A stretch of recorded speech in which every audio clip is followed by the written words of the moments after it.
I think we're back. Sorry about that. Hopefully you guys are all finding a new screen here.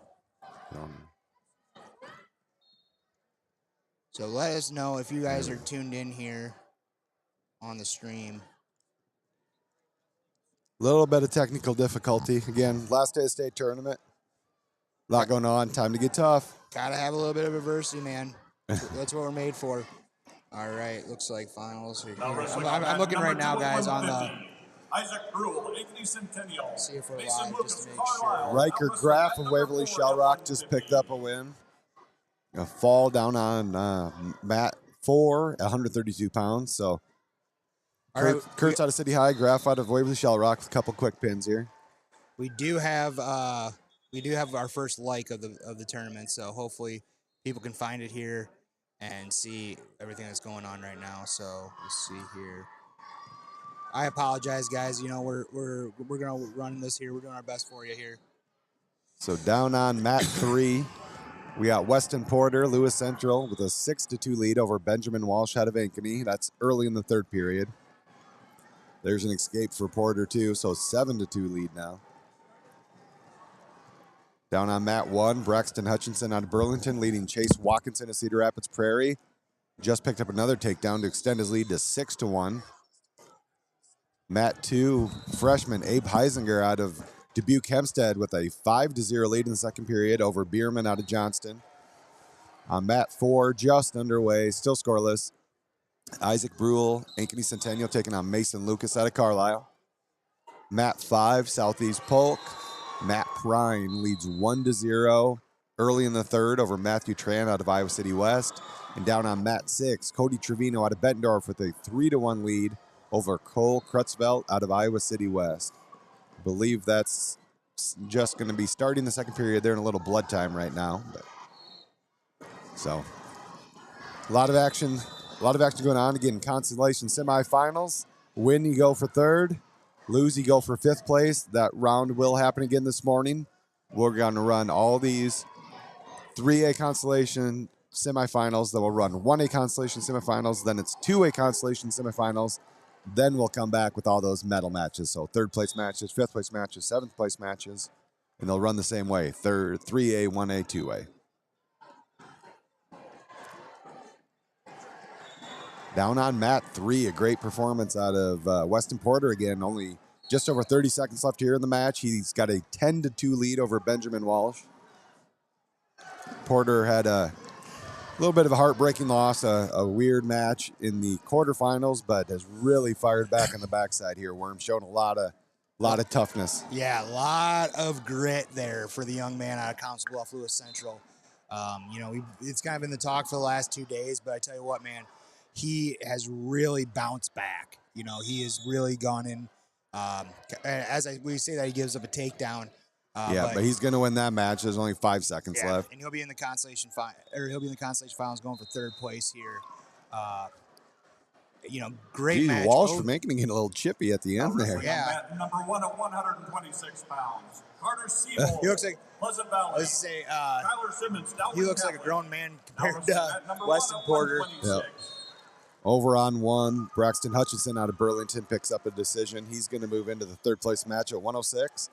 Down on 5, Matt Prine adds to Southeast Polk's point total with a 1-0 decision over Matthew Tran. He'll wrestle for third. Oh, Southeast Polk guy going for third. They're so good. Down here on 6, Cody Trevino. He's taking on Cole Krutzvelt of Iowa City. He's up 3-2 here. Tell you what, that semifinal yesterday with Trevino and Oberbrockling. Probably 12 minutes of blood time. Yeah. But, I mean, you want to talk about now wrestling on Will Oberbrockling came to bang yesterday, and he wrestled a really solid match against the returning state champ Trevino. So, honestly, it was a great match. Glad to see that. That was what 3A was about yesterday. Some really exciting matches. Yeah. Looks like thought he was going to be maybe in some trouble down there on 2, but no near fall. That match is closing in 11 seconds left. Abe Heisinger, Dubuque Hempstead leading Isaac Bierman out of Johnston. Tell you what, this little freshman out of Dubuque Hempstead, Abe Heisinger, he's gonna put himself in a nice little run here this week. He's up 5-2 here with about 7 seconds left. He's gonna roll. He's gonna go into the third place match here, barring anything crazy here in the next 2 seconds. One and time. He advances to the third place match. He's going to face Braxton Hutchinson out of Burlington for third place. Number 2. Rematch of the quarterfinals on Thursday, where he won 1-0 on the back of probably one of the more solid 2-minute rides we've seen. Like, he was doing a lot of good mat returns, just stingy. Did not force a lot of scrambles. So he did a really good job there. So we're gonna see that rematch here, because I think we were following Braxton Hutchinson on the backside, and he just started ripping through people on that backside. Down here on 4 is a kid that's been pressing me all week as well. Isaac Brule out of Ankeny Centennial at 150 pounds. He's got a 13-2 lead in the second period over Mason Lucas out of Carlisle. Been a great tournament. There's another takedown. Oh, no, they're going to, another takedown for Brule. 16-3, got a takedown right in the edge. Over on 2 here, we got Malik DeBow out of Linmar. He's taking on Truman Folkers of Ankeny. 3-4 seed matchup here. You want to talk about toughness? I know we've talked about him a little bit this week, but coming as a highly ranked wrestler, lose your first match of the tournament and battle back. Calvin Ratchie, the freshman, over on mat 3, still fighting on the backside in the Consi semis now. Backside, if anything, like, I mean, that's a backside warrior, dude. Like, some of these guys, like, like you said, especially Calvin Ratchie, loses in the first round. You have to win 4 matches to get in the to get on the podium. Yep. And then another 2 to take third. Yep. So he has to go 6-1 at the state tournament. Obviously, he's still got a lot of wrestling here to do today, but if he pulls that off, that's gonna be the Iron Man of the tournament. Right. Yeah, he currently leads 1-0 over Aiden Serrano out of Carlisle. That's early in the second period. So a dominating victory for Brule on 4. That's going to bring up a new match. It'll be the 1 seed, Ethan Bibler out of Waverly Shell Rock. Got upset in the semifinals last night. He'll be taking on Jordan Ryle out of Bondurant Farrar. Bibler with that getting upset in the semis yesterday for Waverly. Again, he got himself about 12 hours, or about 24 hours to kind of lick his wounds and get right and show up here today and see how tough he is mentally. That, if not for nothing, it just, like you said, it's going to show how mentally tough a lot of these kids are today. Absolutely. It's hard. Don't get me wrong. I don't think I could do it. It's hard, especially if you lose in those semifinals. You got to bounce back, try to get that next best thing. If you're a senior, and especially if you're a senior in high school, you're ranked number 1, or you're coming into the 1 seed, you have one goal in mind, and then you have to kind of refocus and readjust. And it's hard, man. Like, it's hard. Over on mat 6, Cody Trevino Bettendorf picks up a 6-2 decision. Down here on 6, it looks like we got Nolan Fellers of Bondurant Farrar. He's going to be taking on Joe Hirsch of West Dubuque. Fellers, another one of those guys, got taken down in the last seconds of the semifinals. Yep. 1-1 match, gave up a takedown late. One of those kids that's been, in the semis the last couple of years and has come up short. You could see the expression on his face yesterday when he lost. You could tell, like, last year I remember him, like, really taking it hard. This one was more just like a, man, like, it happened again. But he's a composed dude, man. Like, I'm pretty sure Dad probably had a conversation with him about locking in mentally, and I think he's probably going to show up here today and try, getting back that third place finish that he got last year. Absolutely. He is in on a single leg, got Hirsch's leg elevated up in the air. People in the comments, where are you from? What are you doing? What kind of coffee you drinking this morning? I could use a little caffeine and maybe a little breakfast, but I already did. Instead, we're on the air with a little bit of water. I got up early this morning, went down to my favorite restaurants in all of Des Moines.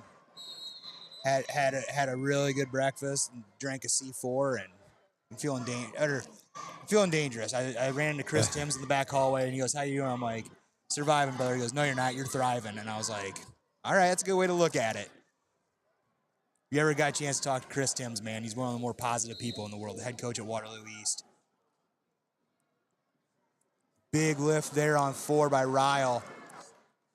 tell you what, man, Ryle's been one of those kids too. Like, you know, I kind of thought in my head like he could be one of those guys that could see himself on Saturday night, but here we find him on Saturday morning wrestling the Consolation Semis. Tell you what, man, Bondurant's got something good going on down there. Yeah, for sure. Coach Wonderland's done a real good job. Got definitely some good wrestlers, some good young guys as well. You know, I think a lot of these guys will be back. I think they got a really good feeder program in Bondurant. Yeah, town's growing, club's growing. A lot of good things happening. 7-1 in favor of Fellers. He goes dresser dump there, but he finds the straight jacket, getting set in near falls. He's got Hirsch sitting at about 85 degrees there. Now he's he's going to tighten it up. He was going to go Saturday Night Ride on Saturday morning as time runs out. A lot of points being thrown up over there on map 1. Carter Siebel out of Pleasant Valley with a 21-9 lead now over Tyler Simmons out of Dowling Catholic. Just got word. It looks like Iowa-Oklahoma State tomorrow is sold out. I got some tickets. If anyone needs tickets, message Lars in the comments. I think I'm going to be home sleeping by that time, probably. There's a tech fall on 1 for Carter Siebel out of Pleasant Valley. Looks like my first comment, not in the chats, but in the text messages, caught the Beaver Clan out of North Liberty. They're driving up to Des Moines right now for the finals, but they're listening to Lars and Worm doing some chatting here. Oh, looking for a fall possibly over on 5. Ryan Ryder, Carlisle.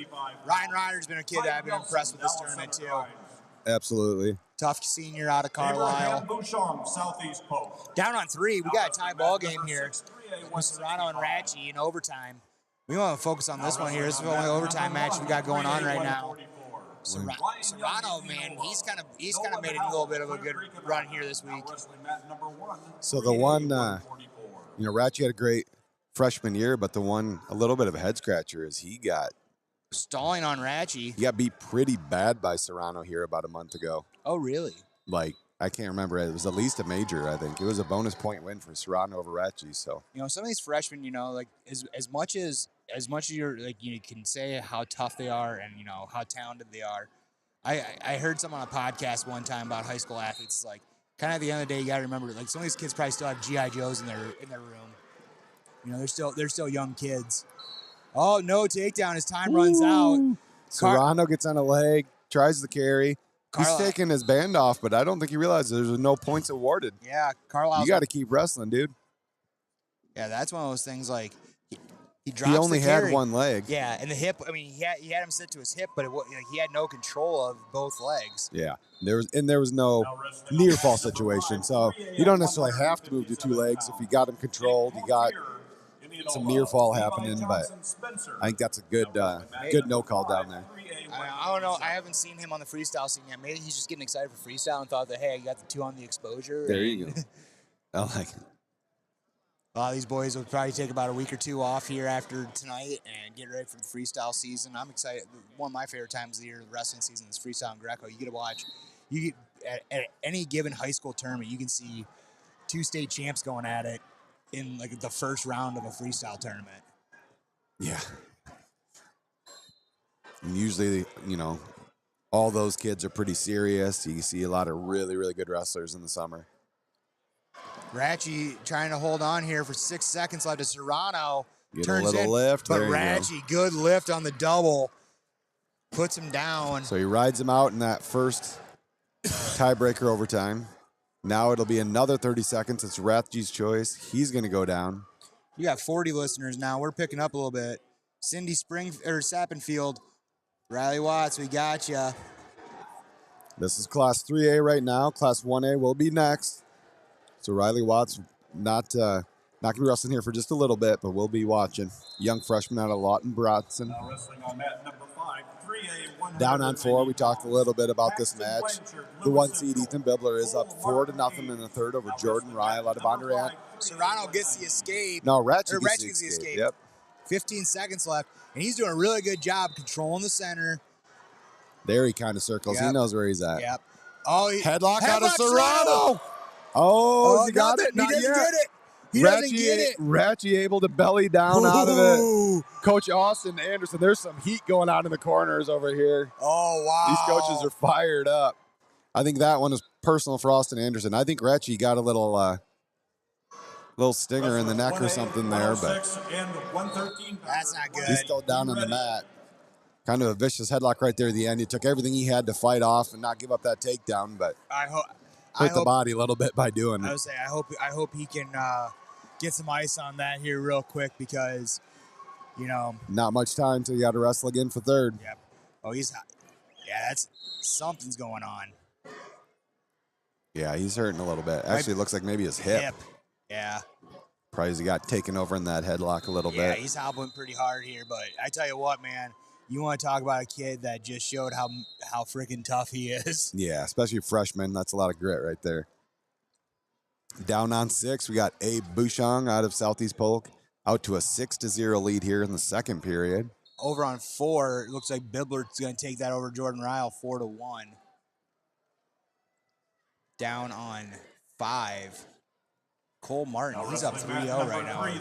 Paxton Blanchard.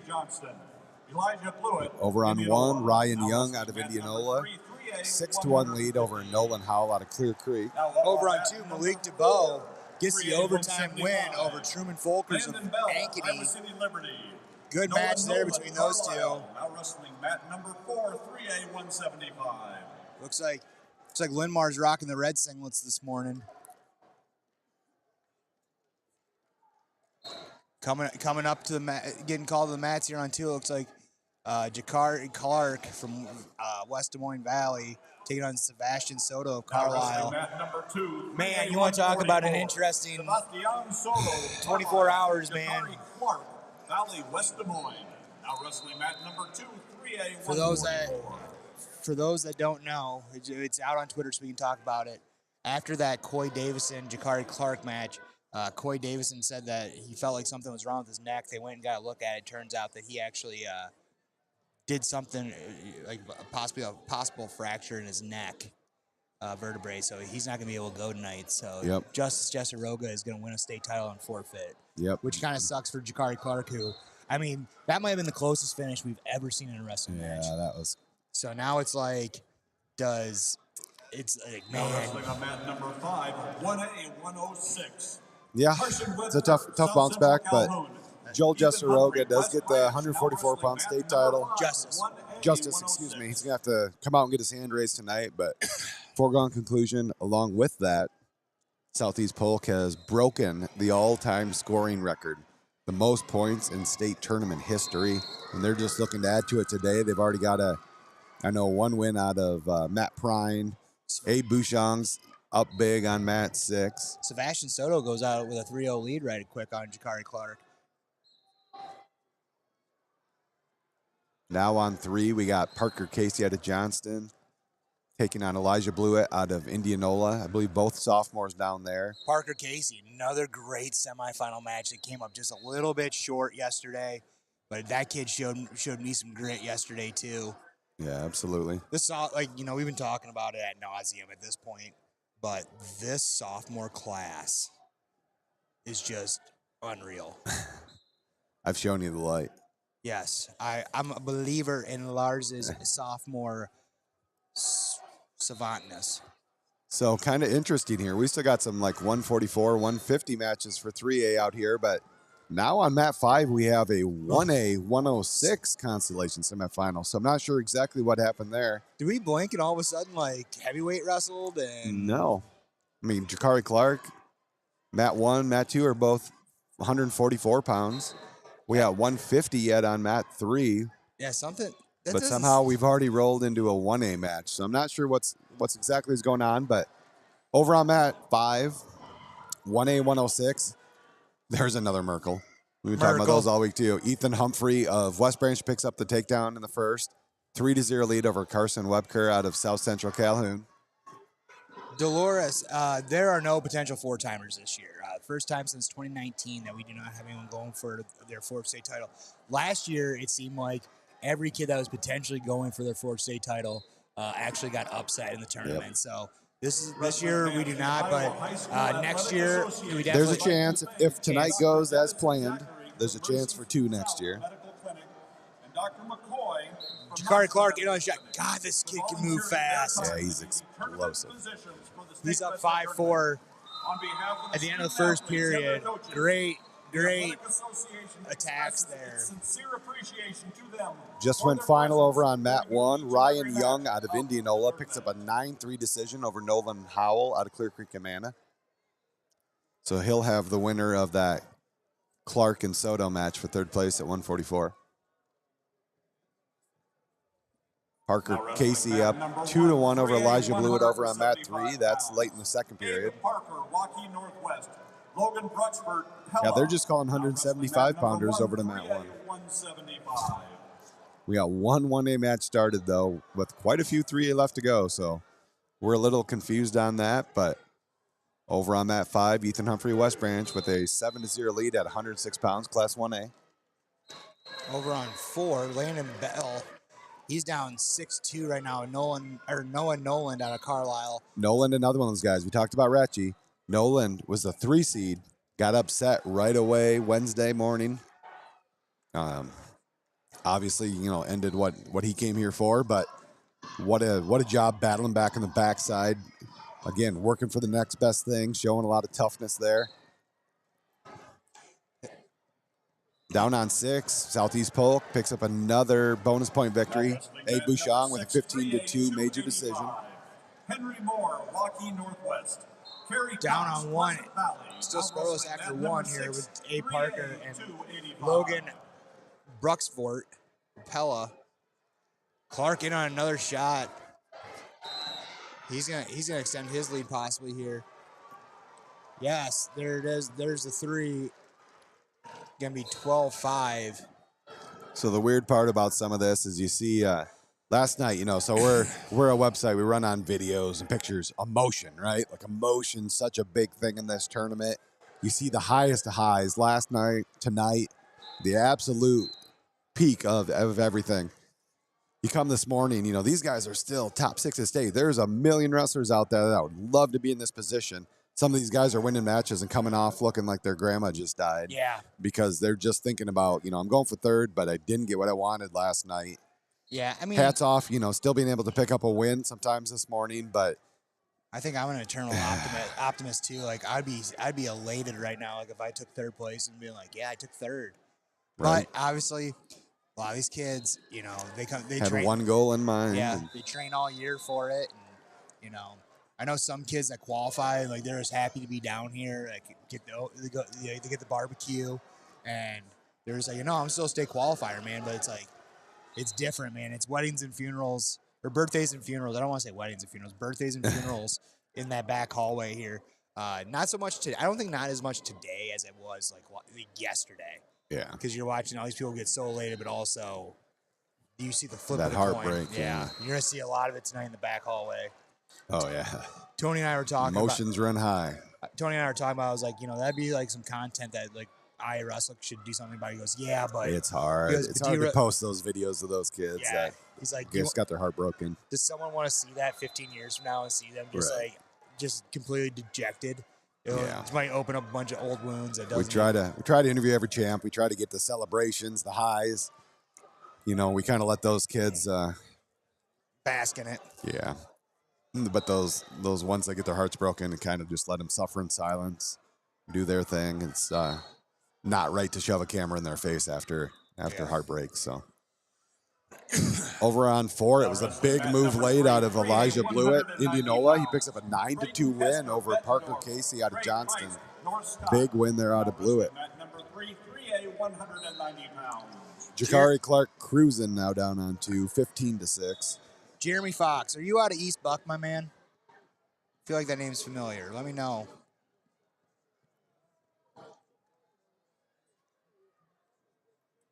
Now wrestling on mat number 4, 3A, 215 pounds. Yeah, so we got some 285s. Yeah, we still got Hanson, Southeast Polk. I still don't understand this mat 5 situation. 215. Yeah, again, we got one 106 match. And We still got Class 144s. 1A, but yeah. Yeah, still got 144 out there. We do have a heavyweight match now on 6. So we're getting there. Henry Moore, Milwaukee Northwest, going to be taking on Kerry Cox out of Pleasant Valley.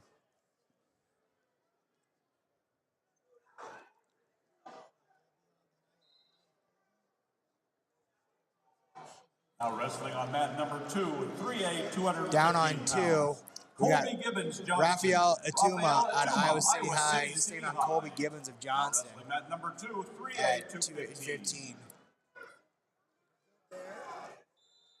So yeah, we got the big boys finishing up here, and we're gonna be rolling right into Class 1A. Like I said, there's just 2 matches of weight class this morning session. Then there's 3 matches of weight class in the next phase of this round. And we're gonna probably be done here about noon today. So at noon, starting at noon, down Actually, at 2 o'clock. 2 o'clock today, down at Single Speed, IA Wrestle will be hosting their state final social. They will have the 100-year anniversary Gable Beer IA Wrestle collaboration with Single Speed on available. Still do not have confirmation if Coach Gable will be there or not. You never know. Yeah, never know, man. If it's not him, then it could be Royce Alger, it could be Randy Lewis. But if you guys are looking for something to do after the medal round here, stop down at Single Speed. Right downtown, just down by the river, across from Principal Park. Have some beers, talk some wrestling, buy some merch. Just, best parts of the state wrestling tournament right there. Absolutely. Go support a great brewery that really, really, really supports wrestling back. Single Speed Brewery, David Morgan, give him a lot of love out there. A New Hampton Chickasaw native. Over on 5, we got Lucas Oldenkamp of Lake Mills. He's taking on Cale Stricker of Lisbon. Oldenkamp, one of those guys that got upset early in the tournament as the 2 seed. He's putting it back here. Saw him in the blood round yesterday. He looked like he was on a mission. So they're bouncing back here. Yeah, so Mat 5 just rolling in 1A while everybody else is still 3A. Colby Gibbons out to a big 6-1 lead. Now looking for a fall on Mat 2. That's in the first period yet. Colby Gibbons out of Johnston taking on Raphael Atuma out of Iowa City High. You want to use your joke, Worm? I'm going to set you up here. Colby Gibbons Johnson taking on Raphael Atuma. It's not Atuma. There you go. Okay. Let's do it. Dad jokes. We got dad jokes all day, man. Over on Mat 3, Braden Kester out of Bettendorf. Lindy last night was really laughing at some dad jokes last night. Oh, yeah. I'm not going to lie, brother. It's a tie now who my favorite underbaki is in your family. Oh. It's a good thing you haven't met the rest of the family yet. I'd probably move on down the ladder a little ways. Oh, Lindy knows a good time. All right. Over on Mat 1, Abe Parker, Waukee Northwest with a 7-2 win over Logan Brooksford out of Pella. Is Parker a senior? Abe Parker is a senior. He'll be going for 3rd and 4th place here yet later this morning. On Mat 3, great match so far out of Braden Kester out of Bettendorf at 190 pounds. He leads 9-1 in the second period over Trey Feist out of North Scott. Jackson Page, Alta Aurelia. Down on 1, we got Carver Hines at Jessup. He's taking on Jackson Page at Alta Aurelia. Carver Hines, this real tough freshman, working his way through this bracket here in the Consi semis. Yeah, absolutely. So we're starting to see a couple 1A matches here. So again, we're finishing up the Consolation Semis in 3A. We'll roll straight into 1A. As that's winding down, we'll get into 2A. Then as we finish consolation matches, they will switch over and we'll get into placement matches. We'll wrestle for 3rd, 5th, 7th place this morning. Everybody will decide their order on that podium this morning, other than those 2 wrestlers that get to live the dream in the state finals tonight. So takedown out of Atuma, down on mat number 2, but he still trails Colby Gibbons of Johnston 10-4 in the second period. Over on 1, Carver Hines did pick up a early takedown there. We're about a minute into the first period. Hines leading Page 3-1. On mat 4, we got Southeast Polk now. at the end of the first period. It's a 1-0 lead for Holden Hansen out of Southeast Polk over Carson Slora out of Indianola. Actually, that was at end of the second period. Now we move into the third. Holden Hansen lost an overtime match yesterday in the state semis. Heartbreaker against Negoma. Hansen doing a real good job shuffling the hips, finding back anchor there. Yeah. Let's go behind 3. Real good job of running that corner there by Holden Hansen. He takes a 4-0 lead now in the third period. And just went final down on 6 at heavyweight. Henry Moore, Waukee Northwest with a 4-2 win over Kerry Cox out of Pleasant Valley. So Moore will wrestle for third place later this morning. 285 pounds. Joe Down Constable, on 6, Joe Constable. This guy's been fun to watch the entire tournament.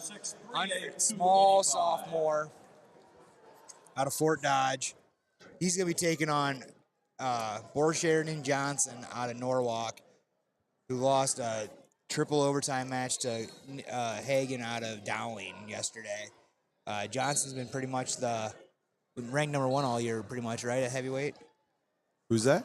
Johnson out of Norwalk. Been ranked second most of the year. Okay. Yeah.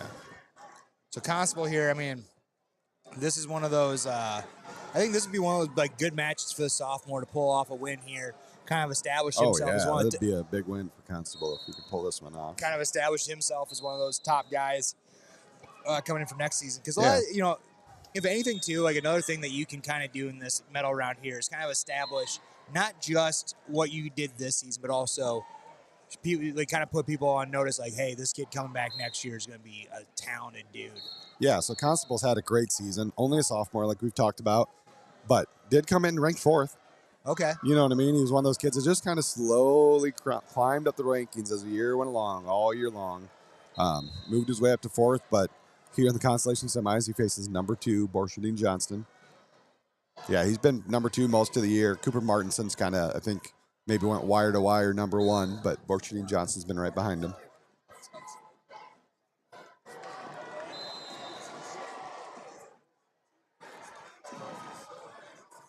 Now wrestling mat number 3, 1A, 113 pounds. There you go. Holden Hansen gets the win, 4-1. Another win for Southeast Polk. Bill St. Mary's. Down on 2. We're getting late in that match. Colby Gibbons still holding a 14-5 lead over a Tuma out of City High. And Tuma riding. Again, one of those things, I guess, maybe at this point, if you don't think you can throw them, you got to try to turn them. But kind of riding to lose.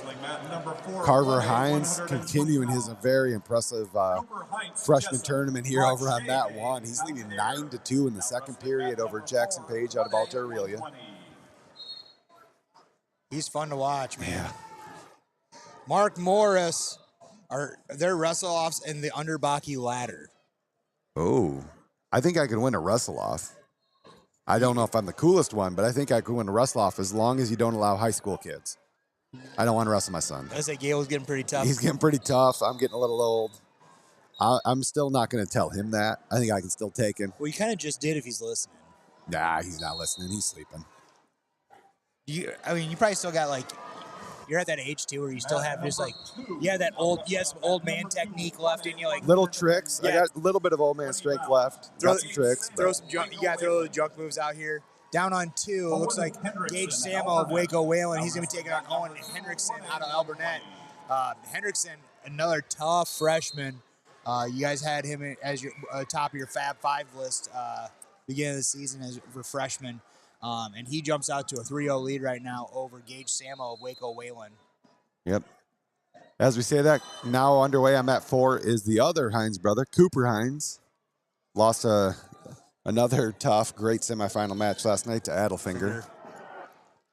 Late scoring out of Adelfinger to punch his ticket to the finals. Hines led a lot of that match.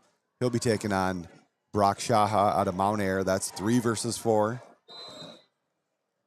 Seed-wise, I think we had Hines ranked second over Adelfinger.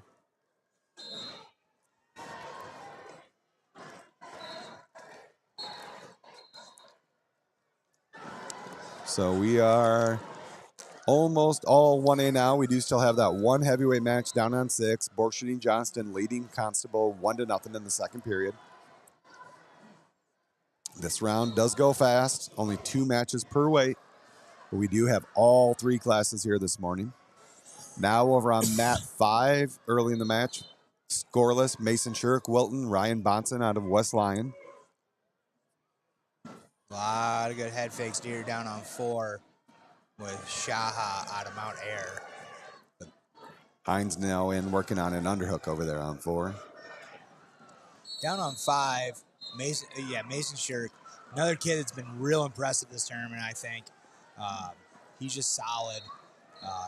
Had a tough loss yesterday in the semis. Lost to Gavin Landers of Denver. But we were talking about it wasn't like Shirk was wrestling a bad match. It's just Gavin Landers is that good. He really is.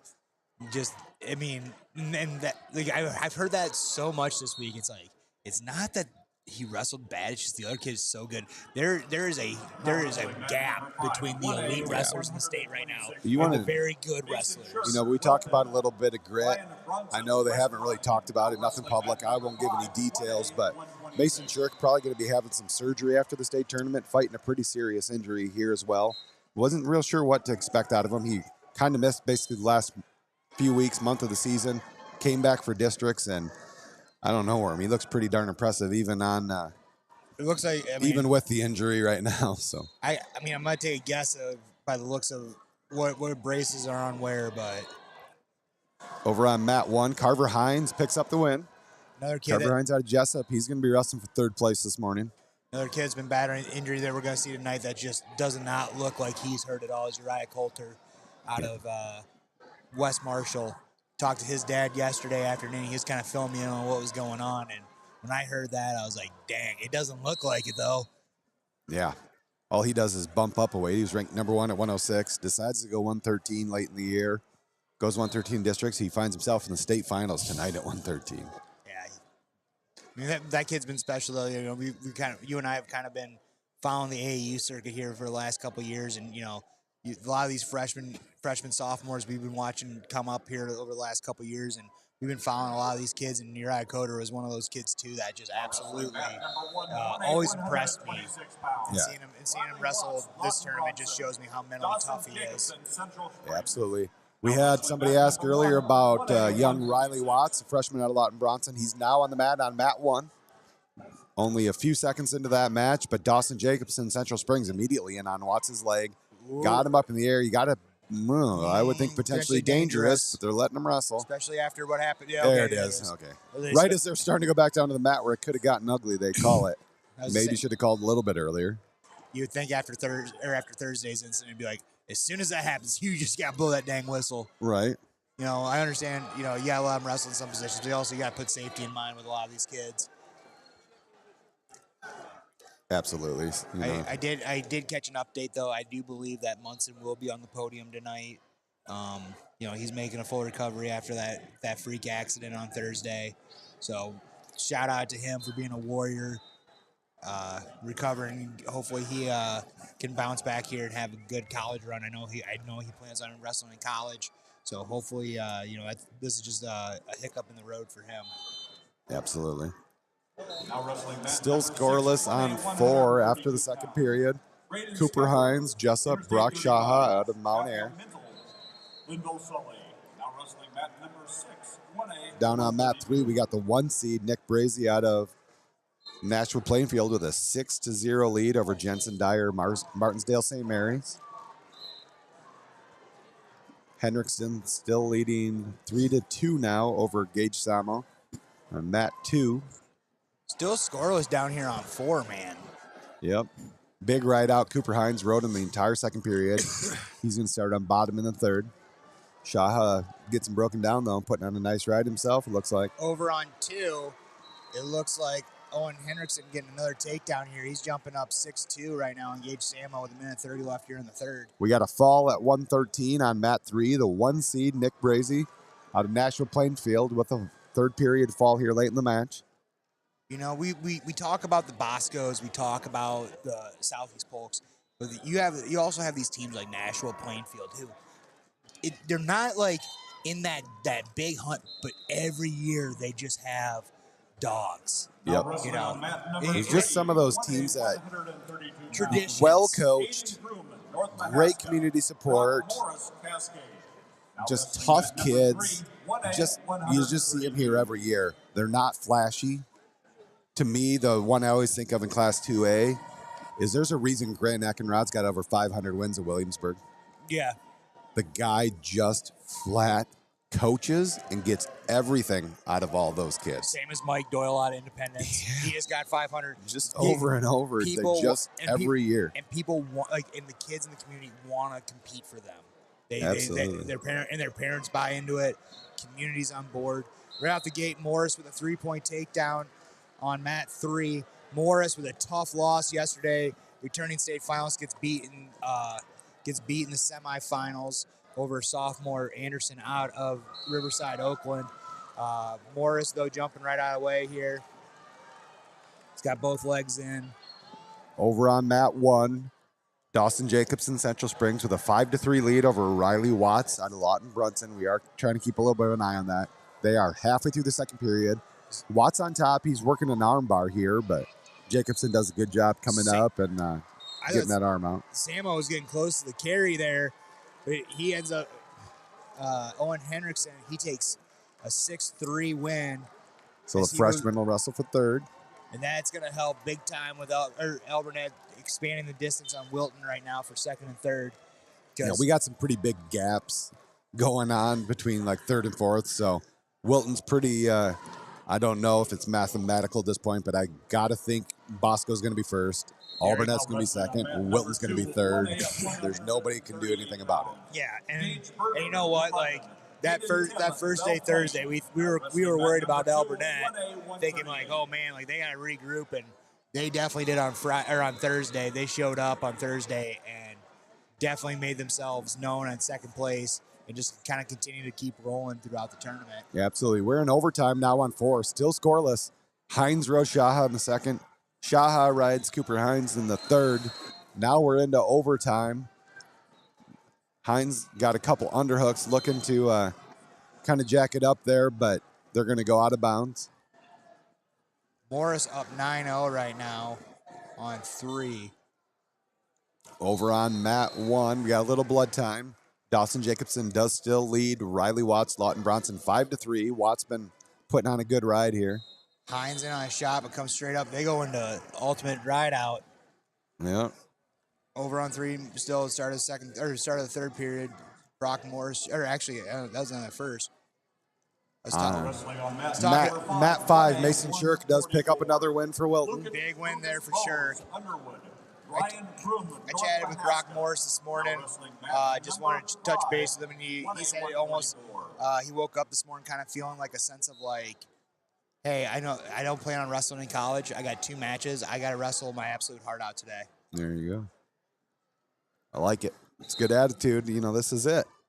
This might be the end of his wrestling career. There's a lot. I mean, no better thing to do than leave it all out here on the mat. I mean, that's kind of the emotions of the state tournament as well, especially today. Hopefully, we want to see a lot of guys, going on to wrestle in college, growing the sport in college. Oh, absolutely. But at the same time, too, life happens. At some point we all have to stop wrestling. It just all matters of when. So some of these, vast majority of these guys, a lot of them careers are ending today. A lifelong journey is coming to an end today. So, it's kind of a weird mentality to think of like all of a sudden like, hey, today's gonna be the last day I take my single straps down and take my shoes off, or put my shoes on, and hopefully they'll all feel that right now. Right now it looks like on 4 or down on 1. Riley Watts, I think he got maybe eye poke or something pretty bad. That's what they're taking a look at here, or no, he's bleeding, doing some blood time there. Russ, we all do wish we still had more mat time. I still at 37 years old. Ooh, Brock Moore's the big shove out of bounds. But yeah, I still have dreams at 37 years old that I'm waking up and I'm going to a tournament and I'm missing my wrestling shoes, my gear before weigh-ins, and I'm like on a hunt the entire time to find it all. It's hard, you know, you're a competitor. You're around the sport your whole life. There's always going to be that just little bit of like Itch. that little bit of still want to compete. But we'll just say I'm well into my 40s at this point, and a couple years ago I learned my lesson. Over on 2. I think my wrestling competing days are over with them. Aiden Timms up 4-0.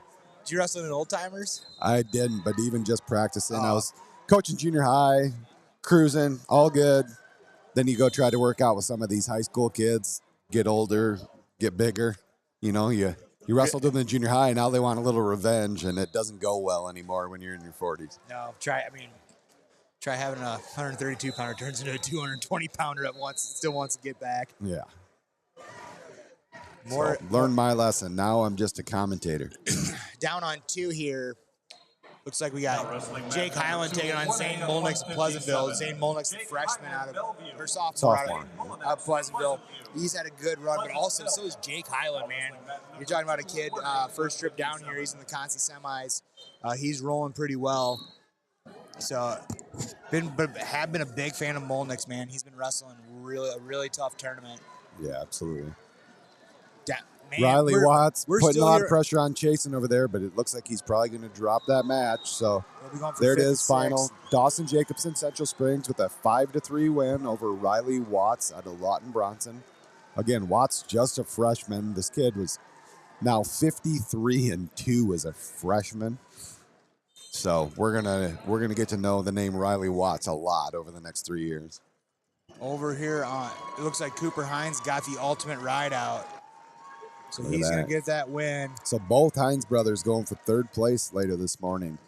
Now wrestling on mat number 3, 1A, 150 Tough family. pounds. Reese Klosterman, Alburnett. Teague Smith, West Hancock Bridge. Reese Klosterman out of Alburnett, he's coming up here on 3. Oh, actually, he gets a forfeit. We saw Teague Smith struggling with that shoulder in the semifinals last night. Yeah. Dropped a real good match against Tiernan Boots out of Lisbon, but he had that huge brace on, had to readjust that a few times, was really in some pain. I wouldn't be surprised if his shoulder actually popped out yesterday. So he's going to injury default. So Reese Klosterman's going to head to the 3rd place match for Alburnett. That's more bonus points for Alburnett to help keep distancing themselves ahead of Wilton there for 2nd. Thoughts and prayers out to Teague Smith. He's been a warrior for the last couple of years, man. I hope he's good. He ends up good after this. Hopefully nothing too serious there. Yeah, absolutely. Highland jumps out to a 3-0 lead on Molnix off the efforts of Wrestling fans, Molnix hit a high crotch, and Highland did a really good job of sitting in the corner. A special guest in attendance at this morning's session. Is Trump here? Our guest is seated at the top of section 101. Please welcome the Iowa High School state champion at 145 pounds in the year 1950. 75 years ago from Eagle Grove, Tom Delsmig. That's cool. Special shout out. We had a state champion from Eagle Grove in 1950 here in section 101. 75 years ago, he won a state title. That's awesome. Wow. That's pretty awesome. That is cool, man. 75 years later. I hope he goes to Buzzards in between breaks. That's a dude right there. He goes to Buzzards. He's not buying himself a drink today. No, sir. Down on 4 here, we got Dustin Van Ort. He's taking on Gavin Wigg of Woodbury Central. I tell you, one of my favorite things at the state tournament every year is seeing that family, the family ties, father-son type of moments. Yeah. We're going to get one here this morning on Dustin Van Ort, Coach Van Ort over there in the corner. Those kind of things just tug at the heartstrings, you know, yeah. Like growing up around the sport, you know, the bonds that this creates, even especially with your, you know, you got your old man in the corner, your brother at your side, maybe. You come, you know, and especially both of us being boy dads, it's like you sit there and you know, you feel those things already. Molnix, you know, I shot again, but Highland does a good job of sinking the hips. And he's going to look to cut the corner again. But I think Molnix is making that readjustment after that first time getting caught in that. Highland doing a great job finding the hips. Molnix, though, does a great job of readjusting. Still nothing here as time runs out. Wow. Great adjustments there by Highland. Way to keep fighting out of Highland. Looks like we get a fall down here on 6. Coltnack, North Tama. Picks up the fall over Chance Hoyt of Iowa Valley Marengo at 150 pounds. So Knack of North Tama's going to the third place match. Down on 3, another young sophomore, Gavin Muller out of Osage. Got a 3-0 lead over Justin Wirtz out of Emmitsburg. That is about halfway through the first period.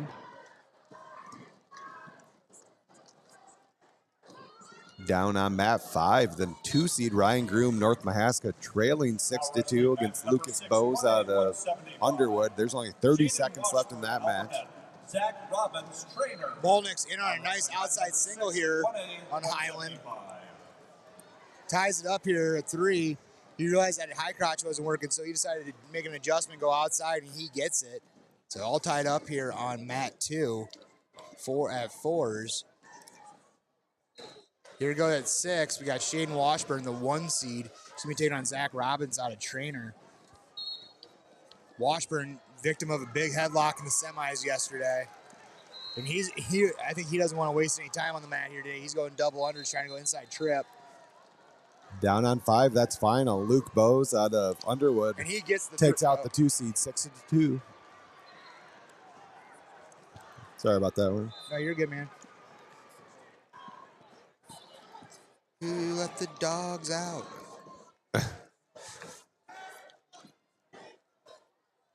What do we got? We're going to do a quick around the horn here real fast. Let's keep everybody updated. On mat 1, Caleb Swadine, Gradinger Terrell with a 1-0 lead over Dylan Stein out of Lennox about halfway through the second period. Down there on mat 2, there's a little blood time, but Jake Highland of Bellevue with a 5-4 lead over Zane Molnix of Pleasantville. They're in the second period. Down on mat 3, Gavin Moeller, Osage, jumps out to a 6-1 lead over Justin Wirtz out of Emmitsburg. They are just getting ready to start the second period. Mat 4, halfway through the second, Gavin Wigg, Woodbury Central, with a 3-2 lead over Dustin Van Ord out of West Sioux Hawarden. Down on mat 5, we are just getting started. Quinn McCow out of MFL Marmac taking on Jackson Counkel out of Hinton. And on mat 6, early in the match, we already got blood time. 0-0, Shaden Washburn, Alburnett, Zach Robbins out of training. So we're moving up. We got, I believe that's what, 190 pounds down there on 5? Yep. So before we know it here, we're going to be rolling right into the 2A Consolation Semifinals. Yeah, so Russ Meyer wanted to do a recap of how it's going to go. So right now we're doing Consolation Semis of 1A. We just rolled through 3A, into 1A, into 2A, just kind of how the schedule's been the entire week. But then after this round, after 2A gets done, I believe, because I know like last year I felt like they ran all 7th place matches first, then all 5th place matches, then all 3rd place matches. I believe that's how it was done last year. I think all the 7th place go first, but I was thinking in my mind maybe 3rd and 5th at the same time. But you very well could be right in that. I am not positive, but yeah. I think you get all the Consolation Semifinals. They're going to run 7th place matches. Give these guys just a little bit longer breather after they wrestled this round, and then we'll have 3rd and 5th, whether it's together, whether it's 5th first. But we're going to sort through all those placement matches as soon as these Consolation Semifinals are done. Yeah, absolutely. And one of those things. And while you think about it too here, man, we have 6 mats. You could make that argument that we could run 3s on 6-5-3 and 5s on 4-2-1 or whatever combination, if you will. So by doing that, then that way, you make sure that you're able to get all of your matches in. I'm pretty sure I remember last year it was 7s, 5s, 3s. Well, there you go. Your memory's probably better than mine after the night I had. Oh, I rode as hard. I rode as long as I could. Tell you what, though. Hey, it's time to get tough. Some people just can't hang. I know. Hey, no, I'm good, man. I do know this for a fact, though. That pizza that we had last night from was it Northern Lights? A Des Moines local pizza place here. That was some pretty good stuff, man. Yeah. We look down here on mat 2. Zane Molnix. He's pulling out a 10-5 lead right now, or Jack Highland. It was close here. We look away for a couple Highland minutes. had the lead there in that blood time in the second. And all of a sudden, I think Molnix kind of figured out the puzzle pieces here of how to score big time here. So kudos to the sophomore out of Pleasantville. I expect to us talk about him for a while. Look at this. Zach Robbins out of trainer picking up some near fall. Wow. Taking And- on the 1 seed, Shaden And he Washburn. finds the arm. Oh, they call it potentially dangerous. Oh. I don't blame him. I mean, that, and But Trainer's going to pick up some near falls, so he now leads 4-0 early in the second over the 1 seed, Shaden Washburn. down on 5. Quinn McHugh up 3-0 or Jackson Conkle of Hinton. Good match on 1. We got about 35 seconds left in that match. Dylan Stein out of Lennox with a 6-5 lead, currently over Caleb Swedeen out of Gradinger Terrell.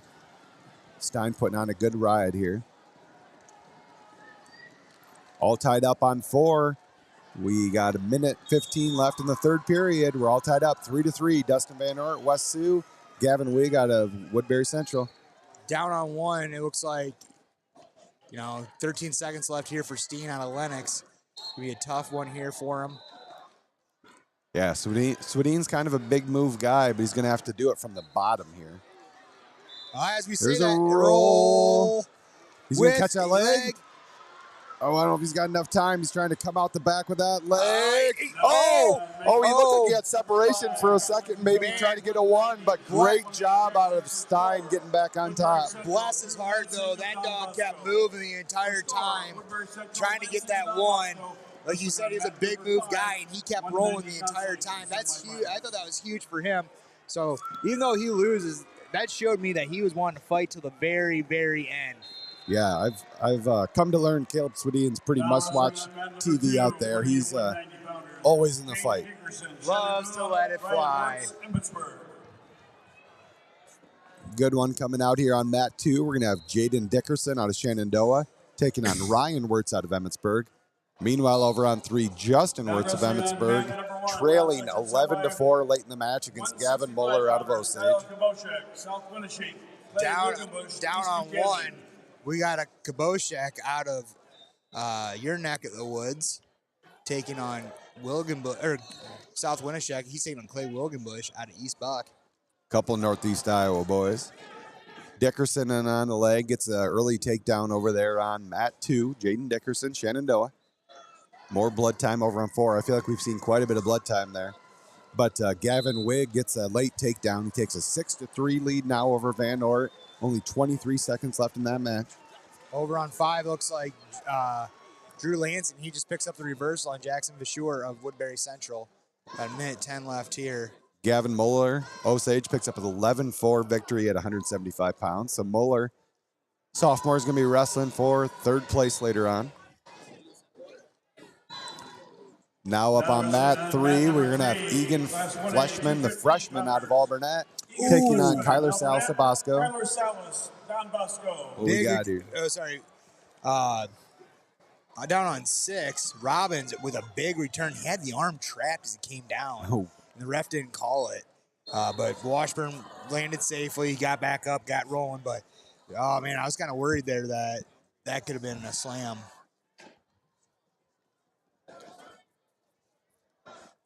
Robbins still leading down there, 4-1 over Washburn. 30 seconds left in the second period. This Fleshman out of Alburnett, the freshman. Fleshman the freshman. I've done that 100 times this year. I did the broadcast of the Alburnett-Wilton duel early in the year, and I tell you what, man, I got a funny feeling the next couple of years he's gonna be the talk of 1A. I think as he gets older, especially. I'm assuming he's probably 15 years old, and he's got a frame on him already at 215. Yeah, I think there's a chance we might see him up at heavyweight like his brother.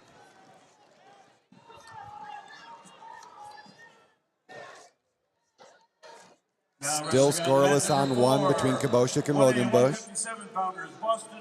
Over on 6 still. We got a final on 4. Gavin Wigg, Woodbury Central, does go on to defeat Dustin Van Ort 6-3. Now out there on 4 is that impressive freshman we've talked quite a bit about over the last few days, Boston Peters, Westwood Sloan. That semifinal match, he gave Bowden White everything he could possibly imagine. Yep. He gets a really quick takedown here, too, taking on Coley out of Woodbury Central. Yeah, Peters came in undefeated. Freshman all the way up at, 157 pounds. Did drop a tough match to the number 1 guy, and in the semifinals, but he looks great here again this morning, battling back. I mean, he gets the takedown and just immediately back in his stance, right in face. I tell you what, if I've gotten anything out of this tournament, I've become a Boston Peters fan this week. I like his style of wrestling. Down on 5, we got a good one going on. Drew Lansing, Don Bosco with a 5-4 lead over Jackson Vashur out of Woodbury Central. Woodbury Central's put together quite a tournament. I believe they're sitting in 4th place right now in 1A. I believe they got a pretty young team. We saw Carter Wright the other day up at 215, sophomore. Jackson Vashur here's a sophomore. They're big guys. So they got a pretty young team. They're going to be some guys to be watching over the next few years out of Woodbury Central. Get excited for this. Like I said, get excited for this young class. Holden Coley, I believe, only a sophomore as well out there on 4 against Peters right now. So Woodbury Central's got going to be a lot of fun to watch over the next few years. Oh, as I say that, Boston Peters tries kind of a neck wrench whip over, and Coley drives right through him for the takedown. So Coley now leading Peters 4-3. Tough right here as he go out of bounds. Like you said, he was trying to go for something big, comes up short. Didn't really need to. Right. You're leading 3-1. It's still the first period. Should have just kind of wrestled that position. But great job by Coley, just kind of driving right through the hips as he caught him off balance. Down there on 1. We're halfway through the second. It's still a 3-0 lead for Jaden Dickerson out of Shenandoah. Zach Robbins pours it on Matt 6. Takes out number 1 seeded Washburn 14-3. Great match out of Zach Robbins, a trainer. Now wrestling on mat number 6, class 2A, 106-pounders. Jackson Parmenter, Benton Shellsburg. So here we go. We're starting to call 106 and class 2A. So we'll be getting underway in 2A. We're just going to keep rolling right along here. Consolation Semifinals. But still some matches to finish up in 1A. I don't think I've seen either of the heavyweights out here yet. We do have some 215s. Nope. So down here on 6, our first 2A match, Charlie Bowman, the 2 seed. I mean, he was kind of been the talk of the tournament, or talk of the year, being one of those top-ranked guys. He takes an L last night. Oh, and as we're saying this, he gets locked up in a cradle. Jackson Parmenter, Vinton Shellsburg with the early takedown. He's still got that cradle locked, but I think Bowman's obviously got some real strong hips here. You're going to have to, I think you're really going to have to jump in between those legs and split those here to get him to go over. But he's doing a good job. He's trying to turn him in. Yeah, Bowman, I believe, placed 7th last year. Back at 106, rare upperclassman, started the year ranked real high, stayed up there all year long. I believe he ended up ranked 4th coming into the tournament, did pick up the 2 seed. But ran into kind of a buzzsaw last night. Young Slater Thomas out of Eddyville, Blakesburg. Those of you who haven't gotten a chance to watch that kid yet, he's going to be an absolute force for the next 4 years out of Eddyville. Yeah. Down on, let's see here. So down on 2 here. We got ourselves a 3-1 match here, about minute 40 left here in the third. Yeah, Dickerson out of Shenandoah. Wirtz did get that escape in the second, but immediately in the third, Dickerson gets his escape to lead 4-1. We got a tie ball game down here on 4 with Boston Peters and Holden Coley out of Woodbury Central. Got to figure these guys are pretty familiar with each other. Woodbury Central, Westwood Sloan, not very far apart. Snap down, go behind, big mat return by Boston Peters. That's textbook wrestling right there. Down on 1, Kyle Kabashek out of Southwind. He's up 4-1, or he was up 4-1, but William Bush gets the 3. Somebody out there in the chat asking if these are 3rd, 4th place matches. They are not. So what we're doing right now, we're still in the Consolation Semifinals. So win these matches, you will go for 3rd and 4th place. Lose these matches, you will go for 5th and 6th later on this morning. We are still in the Consolation Semifinals, finishing up Class 1A. We're going to roll through all Class 2A, and then we'll come back with placement matches for all 3 classes.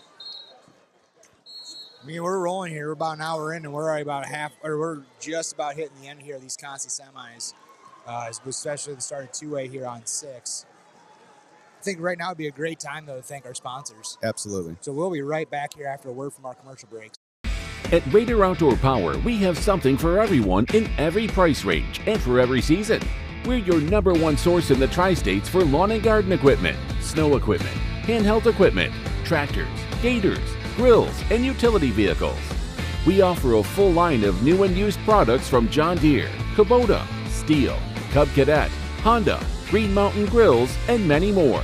Check out Raider Outdoor Power in Dubuque or online at lawnpower.com.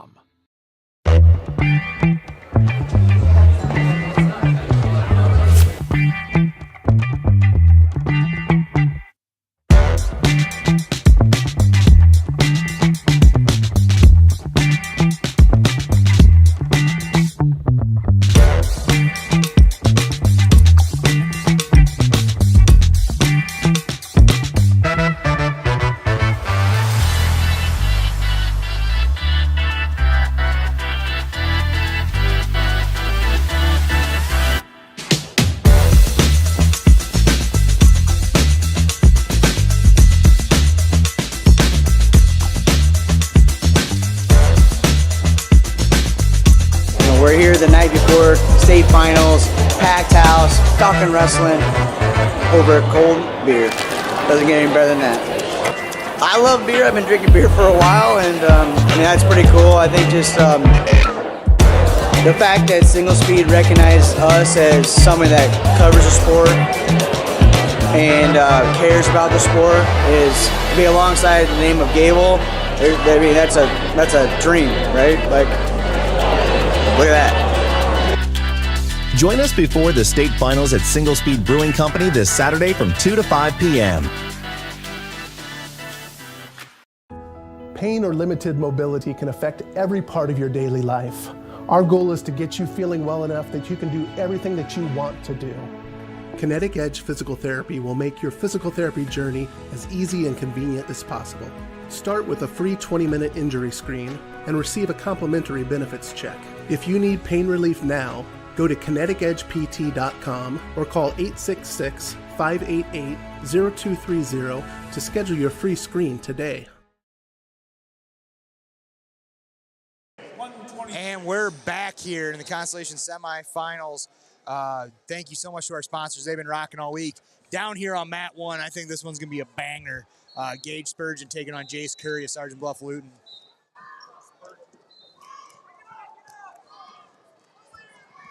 Spurgeon was a defending state champion.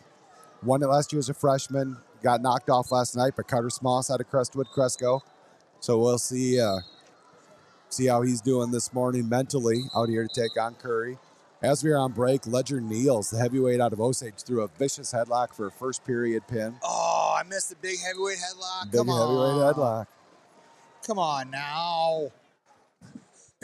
Another good one underway on mat 5.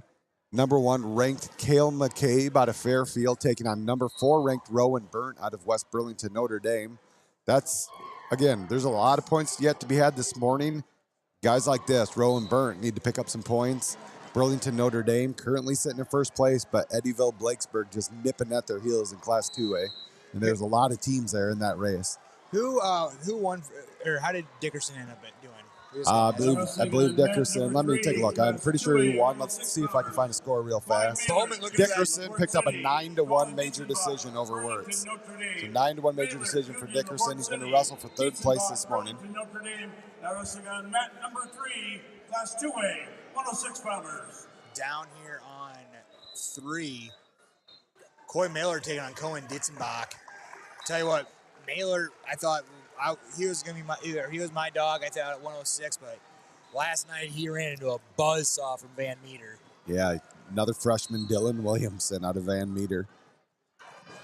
So Williamson, Slater Thomas going to meet in the finals tonight. Couple of really good freshmen.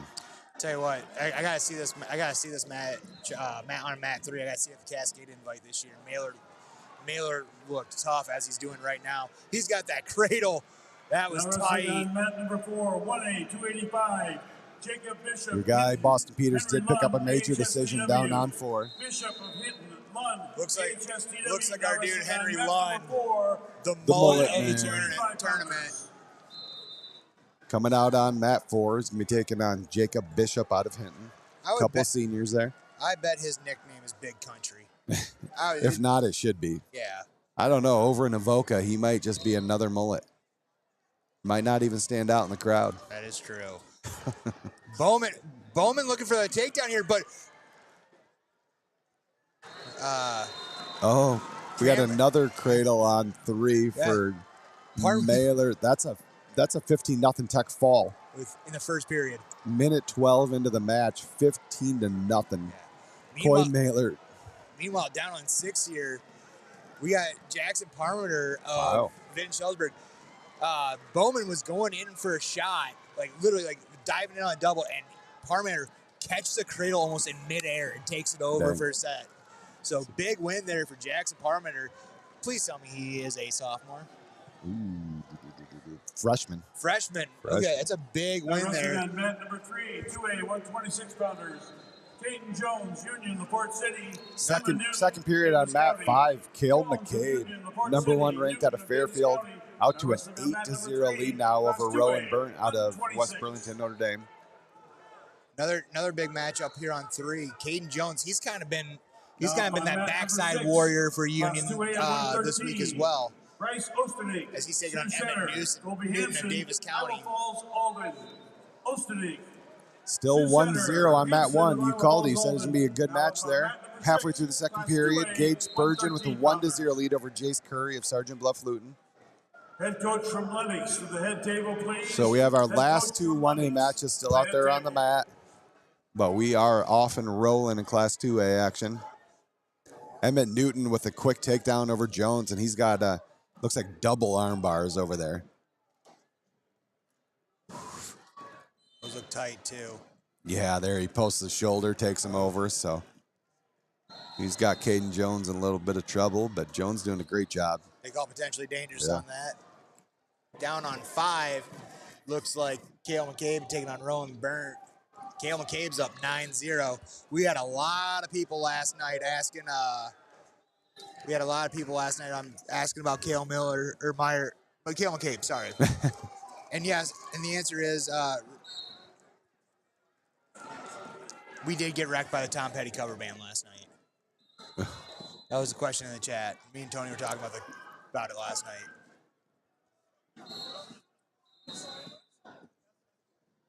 So down here on 4, Lund got the legs in, but he's losing that one a little bit here. Big boy, heavyweight legs, and he's not even that long of a guy. No, he's hanging on.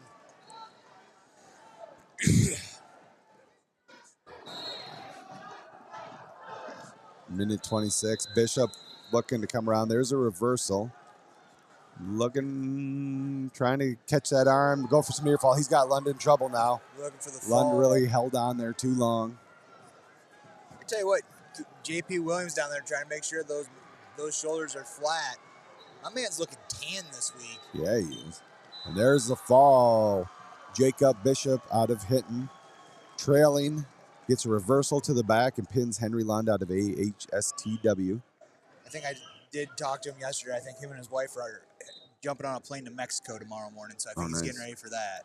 The tan's going to be looking even better by next week. Now wrestling mat number 4, Class 2A, 132. Cale McCabe right now, he's still up. He's up 13-0 here, 30 seconds left. He's going to get that near fall. I got one swipe. Oh, never mind. Kate Jones, though, he gets 2A, 132. He starts on top. He gets a set of 3. Or no, he gets a takedown, so now it's 6-4 in favor of Emmett Newton. Late in the first period there. Meanwhile, down on 1, Gage Spurgeon holding on to that 1-0 lead right now over Jace Curry of Sergeant Bluff Luton. He's got Curry kind of flattened out, got a leg in. Looking for that far arm, almost a guillotine type situation. Now he's going to move down towards the leg. Over on mat 2, that's a 11-3 win for Braxton Plants out of Montezuma over Carter Wright out of Woodbury Central. Meanwhile, he causes a scramble here. It's Jace Curry. He dives for the ankles too. Spurgeon just kind of caused a weird scramble there. Yeah.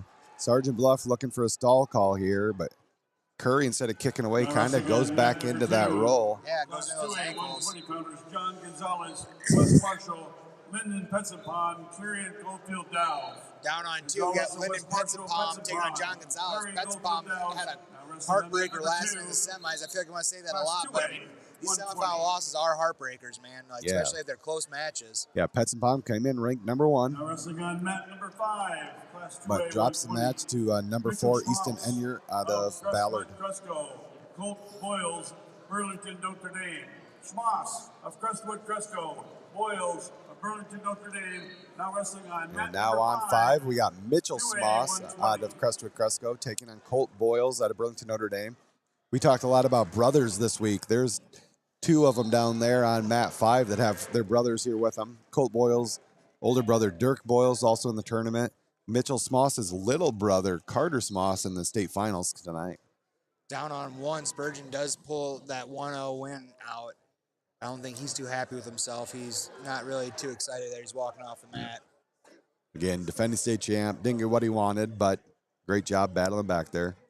Over on 3, Emmett Newton extends his lead 9-5 here going into the 3rd period. Now wrestling on mat number 1 at Mat 4, we're looking for a fall here. That's Aaron Boone of Washington leading 3-0 over Steel Dirks, looking for a fall.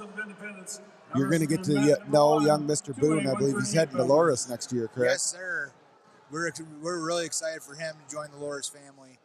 Meanwhile, Steel Dirks, I believe he's heading to Platteville. There's the fall for Boone. That's a solid bounce back, losing in the quarters, being a 2 seed. He's bouncing back here, and he's rolling pretty tough. Steel Dirks also Dirks has had a real good a tournament. real good tournament. And, I mean, he has got his neck wrenched off there. Did you see that neck? Yeah. Like where his neck was sitting? That looked like it hurt. Yeah, so big win there for Aaron Boone, though.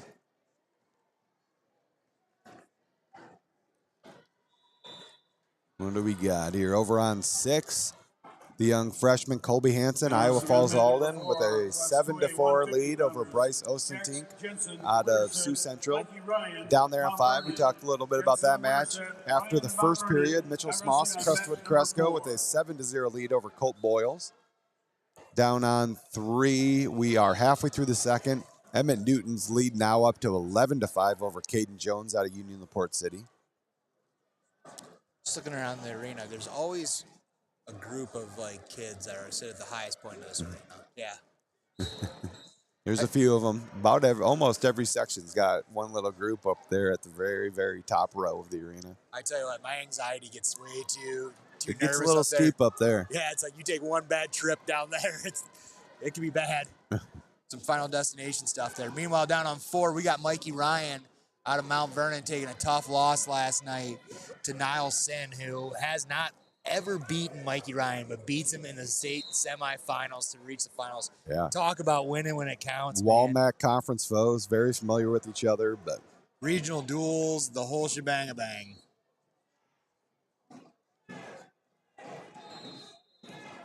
down there on 2. Petsambon leading 1-0, but Gonzalez in on a leg. He's real close to finishing that. Got both legs. Looks like he steps over and hooks. There's the 3-point takedown. John Gonzalez, West Marshall, now leading 3-1 over Lyndon Petsambon and Clarion Goldfield Dows. Just over halfway through the second period there.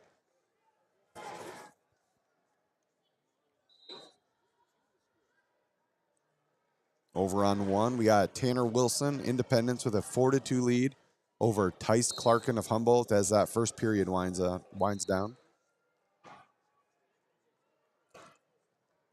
Some blood time on 4, but Mikey Ryan already up 8-1 over Jax Jensen out of Winterset. Still fairly early in the first period there.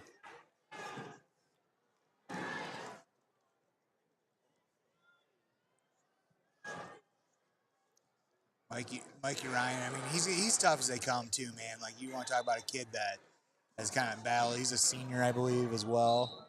Yeah, no, junior, 49-2. You know, he's been in this conversation since he was a freshman.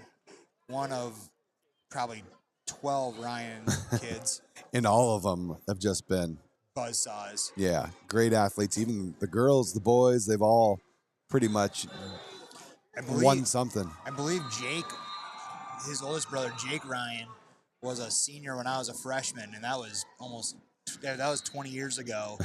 So, like me and Tony were saying, there's got to be some water. It's something in the water in Mount Vernon and Lisbon. I'll tell you what, though, that Ryan family, Dad David Ryan, some of the nicest people you'll ever meet in your life. Not only tough, gritty competitors, but off the mat, just a great family. Number 6, love hearing those stories. Down on mat 6, it was the freshman picking up the win. That is Colby Hansen out of Iowa Falls Alden, moving on to that third-place match. You know, we're just you're talking about good families. You know, it's one thing here to be a really good wrestler, but when people say that kid's a great kid, he's a good person, that's when you know, like that's you know, character counts in a lot of things in life more like than I say, wrestling. not much more athletic families than the Ryan families, but you're not going to find a more genuine family than the Ryan family out of Mount Vernon. Down there on 3. We're getting late in that match. Only about 20 seconds left. Emmett Newton out of Davis County with a 13-5 lead now over Caden Jones out of Union LaPorte City. So a great bounce back out of Emmett Newton here after he lost a heartbreaker in the semis.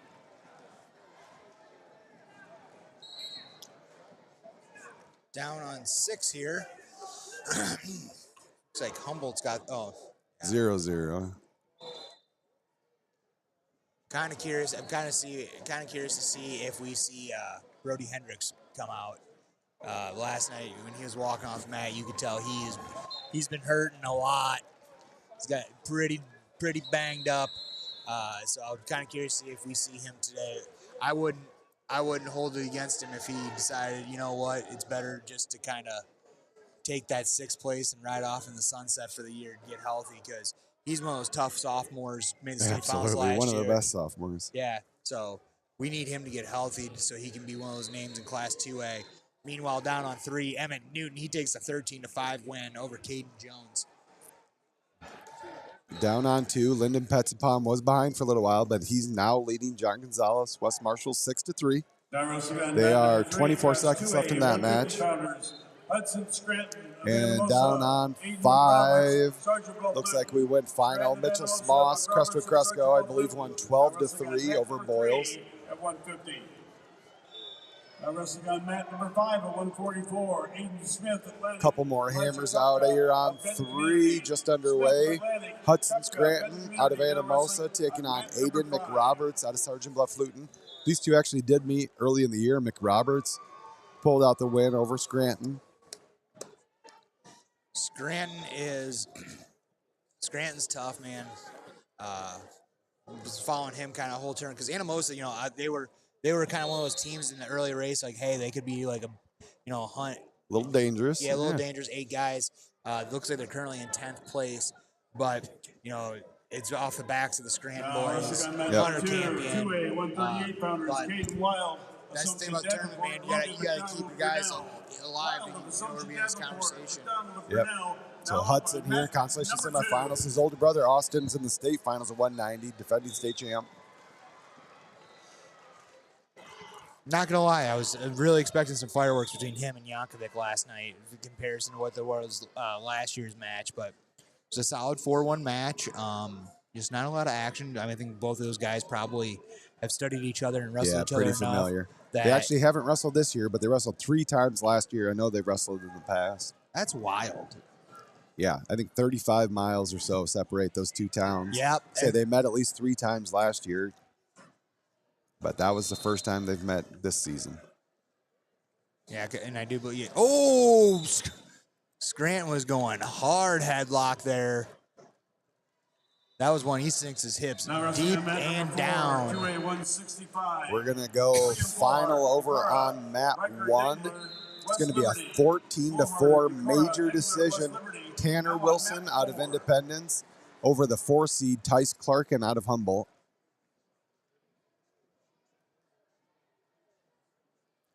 Over on. Oh, wow. You want to talk about an old school singlet?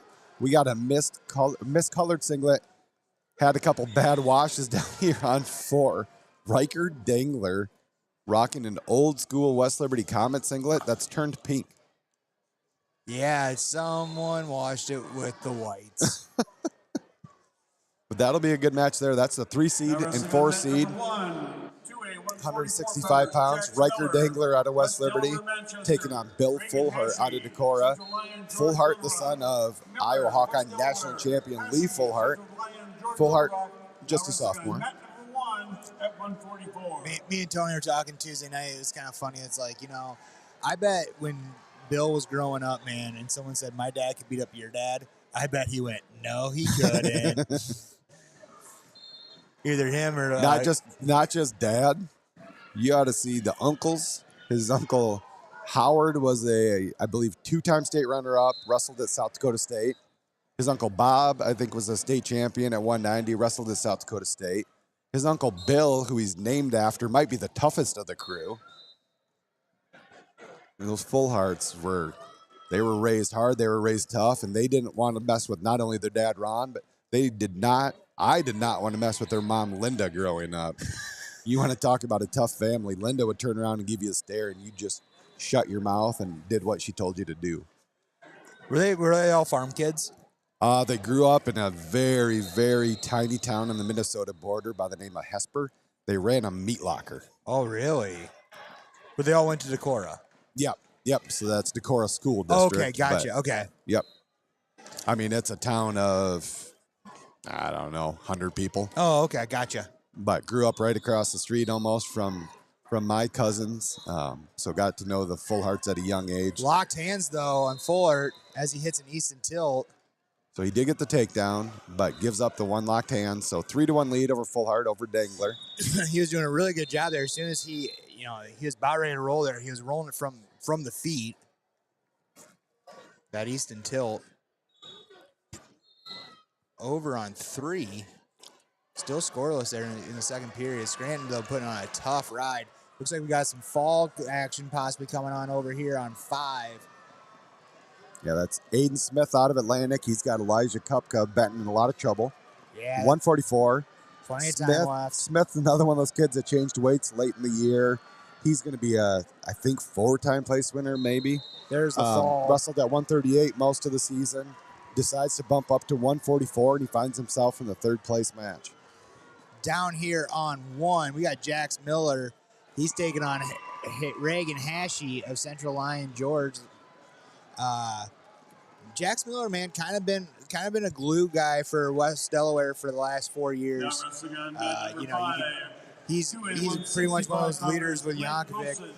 He's had a real impressive tournament. I think he took an early loss in the tournament. He's kind of had to battle his way back. I think he lost in the first round. If I'm going to be honest with you. Yeah, I think maybe he won one, but I'm not positive on that. But Hashey was also a state place winner last year out of Central Lyon George Little Rock, so real good matchup down there on 1. Looks like on 4, Dangler was able to get the escape at the end of the first. Head to the second. Bill Fullhart with a 3-2 lead over Dangler. We went final on 6. Caden Parker Oskaloosa with a 7-1 win over Kyler Sirks out of Humboldt. Garner Hayfield Ventura, Caden Wheely, West Liberty. Crawl, Garner Hayfield Ventura, Wheely of West Liberty. Now wrestling on mat 6. Another West Liberty comment down here on 6. Caden Wheely. Yeah, he's taking on number 1 ranked Lucas Crawl. Crawl, another one of those guys that lost kind of early in the tournament, but just been firing through the backside. He was a state runner-up last season.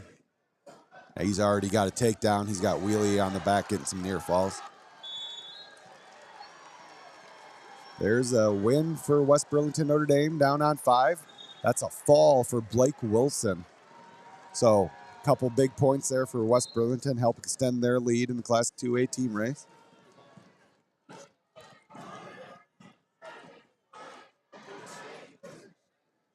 Down on 2, we got a rematch of the district final. We got Caden Wild, Davenport Assumption, taking on Logan McDonald out of Grinnell. Scranton with a takedown there to extend his lead 4-0. 30 seconds left here in the 3rd.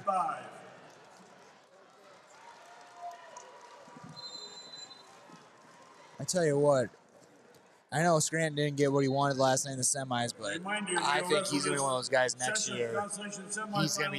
He's going to be a force to be reckoned with here in Class 2A. Going guillotine here.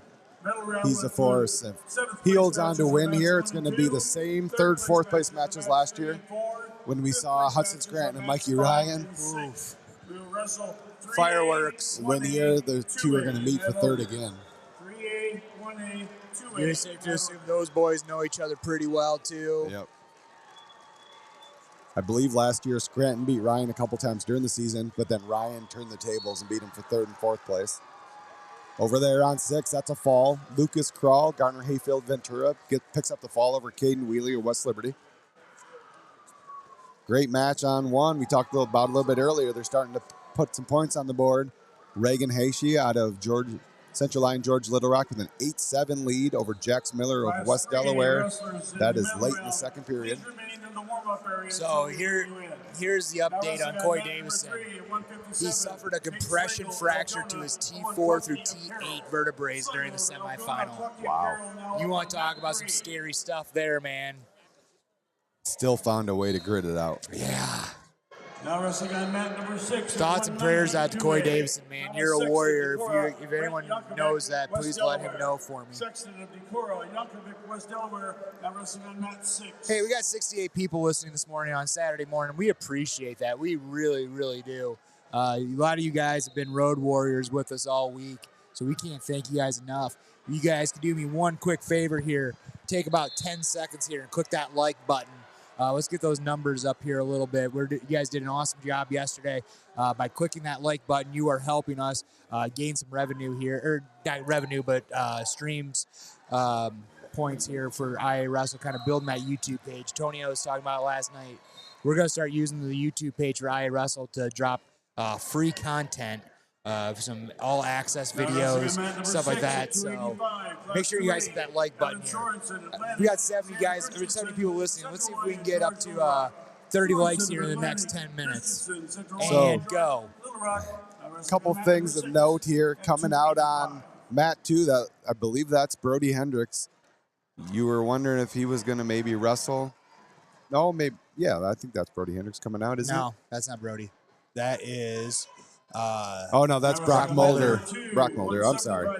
But over on 3 of note is Tate Slagle out of Algona taking on Owen Klecky out of Carroll.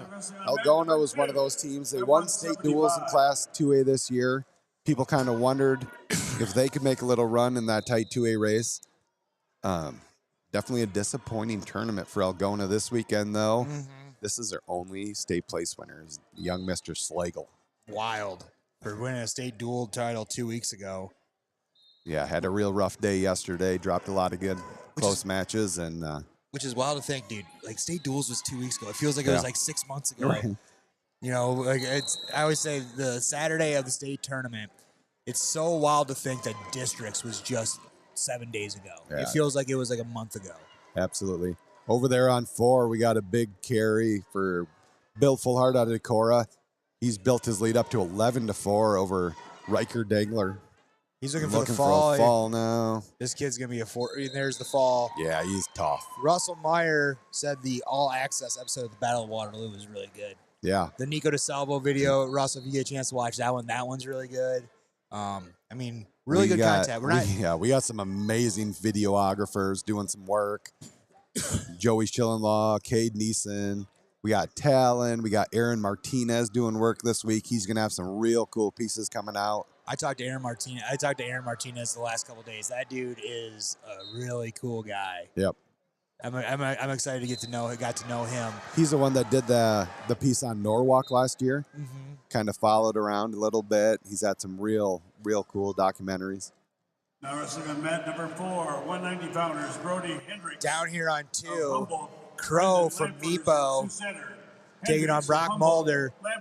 They're calling Hendricks out. Hendricks coming now. Here, mat 4, Brody Hendricks coming out to wrestle against Lamfers. Okay. You're a tough dude, man.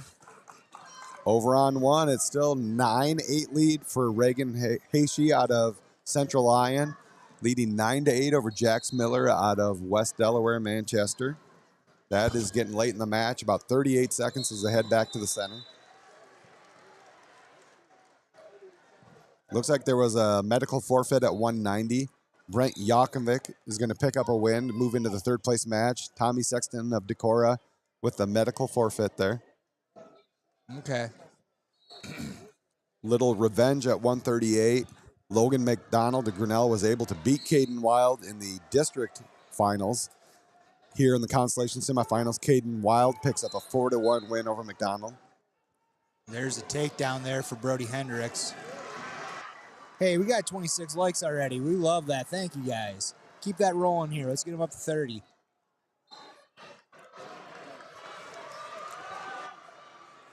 Tied up ball game like here on possible one. fall on 6. That is Evan Sorensen out of Atlantic. We talked a little bit about that 2A heavyweight bracket, the disparity between the seeding and rankings, but I'm happy to say Lars rankings was looked right. a lot better than the seeding. Yeah. And here we go right here. This is third ranked but 12 seed Evan Sorensen out of Atlantic, leading 7-0 over 10th ranked but second seeded Sam Christensen out of Central Lyon. All right. Looks like, I mean, we're still rolling here. Looks like Hendricks doing a really good job on top. 9-9 now, down on 1. Nothing yet. They're in overtime. Miller in on the shot. He's got both legs colored. West Delaware wants the call, but on the hip. He took the bottom leg. There's the three. Jackson Miller. Up in 107. They're getting loud. He's exhausted. Look at this, those guys getting up over here. That's He's like, that's man. an exciting match. And now you get to turn around and do it all over again here in probably less than an hour. Yeah, real tough there. Mat 5, Henry Christensen out of North Polk. Comes in ranked number 2, drops a tough semifinal last night. But he's battling back here. He leads 10-2 over Parker Jordan out of Oskaloosa.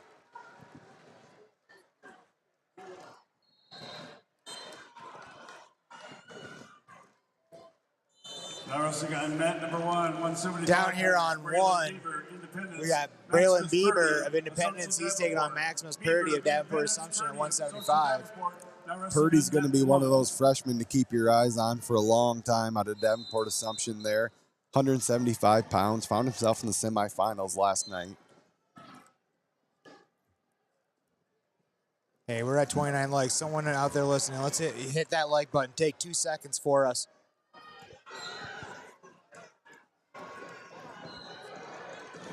Oh, there's a Granby for Brock Mulder on mat 2. He's got Kyler Crow of Minneapolis in some trouble here. Crow able to get off his back, but now Mulder grabs an arm. He's adjusting over to half. He's got that tight.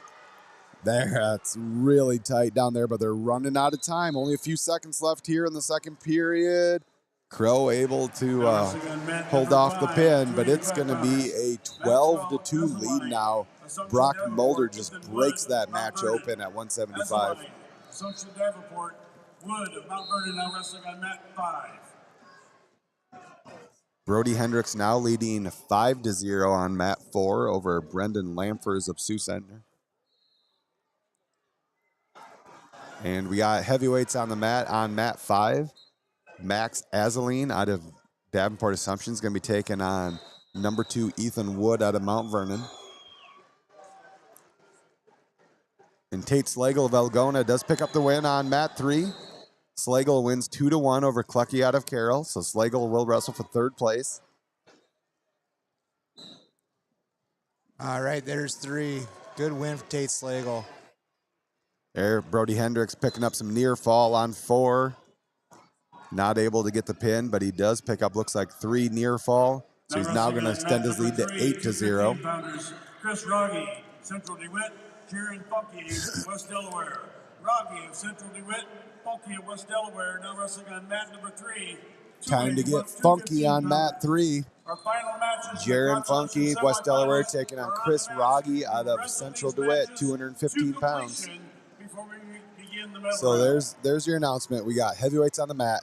What's going to happen here is we're going to wrestle these 2A matches to completion before we jump into the 7th place matches. So they will not roll, so we might get down to 1 or 2 mats here, but they are going to wrestle the Consi semis to completion before we start those placement matches. Max Purdy picks up a takedown, ends the period on top, so 3-0 lead for Purdy over Braylon Bieber as we head to the second.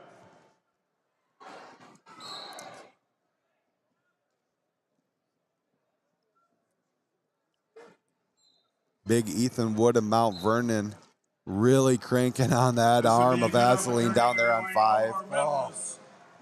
Please report for the Grand March no later than 5 p.m. this evening. Hendricks looking for the cradle here. He's got Lamfers in a lot of trouble. Still a minute 30 left. But Lamfers again able to fight off his back. But with that 4-near fall, that will be a 15-0 tech fall for Brody Hendricks out of Humboldt. Down there on 2 is a tech fall as well. Brock Mulder, Boyden Hole Rock Valley, 17-2 over Kyler Crow of Mediapolis.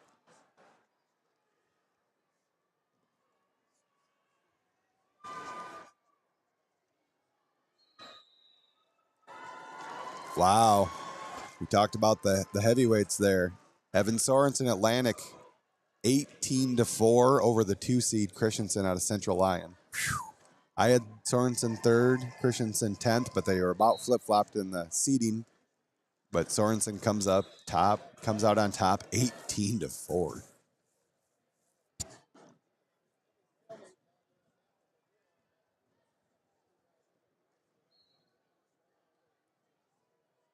So we are down to, looks like 3 matches still out here.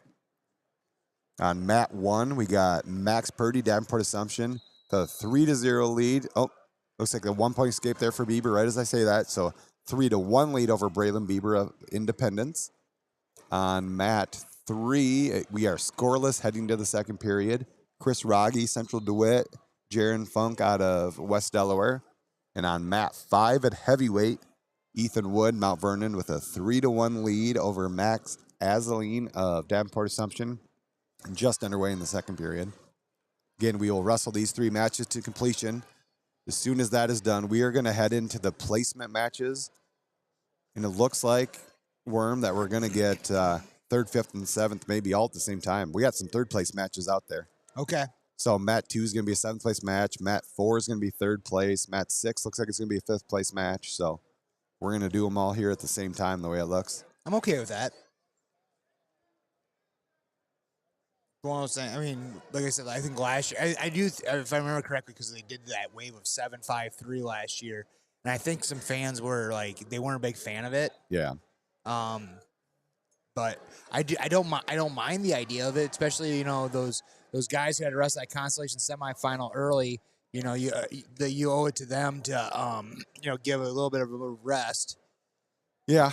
I mean, the good thing is they were able to sit during 2A and 1A, so they got a little break. You know, it's probably a little more break than they get at some of these weekend tournaments, but at the same time, it's been a long grind of a season. This is the state tournament. This is the biggest match of the year.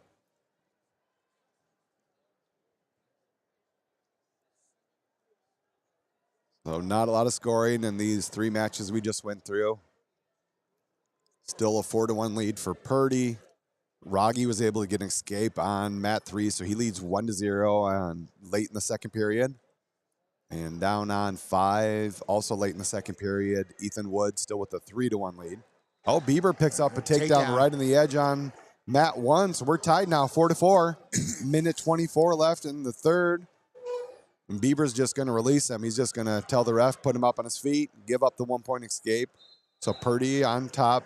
Oh, no, they're going to go. We're going to go old school international start instead of putting him all the way up. But he does release Purdy, puts him up. So it's 5-4 Purdy over Bieber. Minute 18 left in that match. Bieber in on a shot, drives Purdy out of bounds. They're going to call him for stalling there. Over on 3, we're just underway in the third period.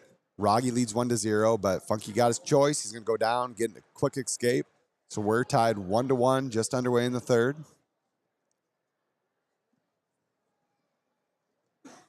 So 3 matches left here in the Consolation Semifinals, and then we're going to roll into placement matches. So we will have all 3rd, 5th, and 7th place matches in Class 3A. Then we'll move into all those placement matches in 1A, and then we'll roll into 2A to finish up our morning. And then we're gonna take probably a nice 5-hour break, I 5 hope or so. 6-hour break. They're gonna tear down, put 3 mats down, and they're gonna let them boys figure out who the best wrestler in the state is. Yep, set up the big stage. There's a fall down on 5. Ethan Wood, man, I mean, talk about an athletic kid. Been seeing a lot out of him this week. He's been wrestling tough. Yeah, came in ranked number 2. Dropped a match in the semifinals last night, but battles back here in the Consolation Semifinals with the fall. Love to see that. So we're down to our final 2 matches, both in the 3rd period. Only 17 seconds left as we get a restart in the center. Max Purdy down perception, 5-4 lead, but just like that, Bieber is in on a shot. Max Purdy with a re-shot. Got Bieber dumped down on his hip, but only one leg. Bieber's going to have to try to roll, do something here, but he's running out of time. So Max Purdy's going to hold on. Max Purdy down perception with a 5-4 win over Braylon Bieber out of Independence. And over on 3, that's Reggie with the takedown. It looks like he got some near falls too, so he busts that match open. Only 10 seconds left there. That's 7-1 now. So it looks like Chris Reggie out of Central DeWitt's going to head into the 3rd place match at 2:15. Tell you what, man, this kid's impressed me. He's a big old kid. Yeah, absolutely. Again, DeWitt's one of those schools, not always traditional power, but they've always got some guys. You know, Royce Butt was in the finals last year. They got Reggie here. You got Cale Johnson, I believe, just a sophomore at 113 is a place winner. So they got some tough kids every year. Yeah. Well, and it's also more so, too, that, you know, I mean, they've always, like, just another one of those schools, like, you know, they're not the Boscos, the South Pole stuff, but yet when you see a Central DeWitt guy, immediately you think of, like, it's like, oh, man, like, yeah, we've seen them before. They're tough. They always have tough guys. You know, that's just always, I mean, that's just what Iowa is. Like, you know, a lot of these times, like in the state tournament, you might not see them on the podium, but you think about some of these schools, like, yeah, that team's tough. Like, they've always had guys. Yep. All right, here. You want to take it away, Lars, and read down how this is all going down? Yeah, so we're going to, again, these are all placement matches for Class 3A. So we're going to be getting underway here shortly. Mat 1 will be a 7th place match. I believe that is Carew Christensen, Waukee Northwest, taking on Oliver Lang out of West Des Moines Valley. Mat 2 will also be a 7th place match at 113. Kipton Lewis, Waverly Shell Rock, taking on Joey Cahill out of Waukee Northwest.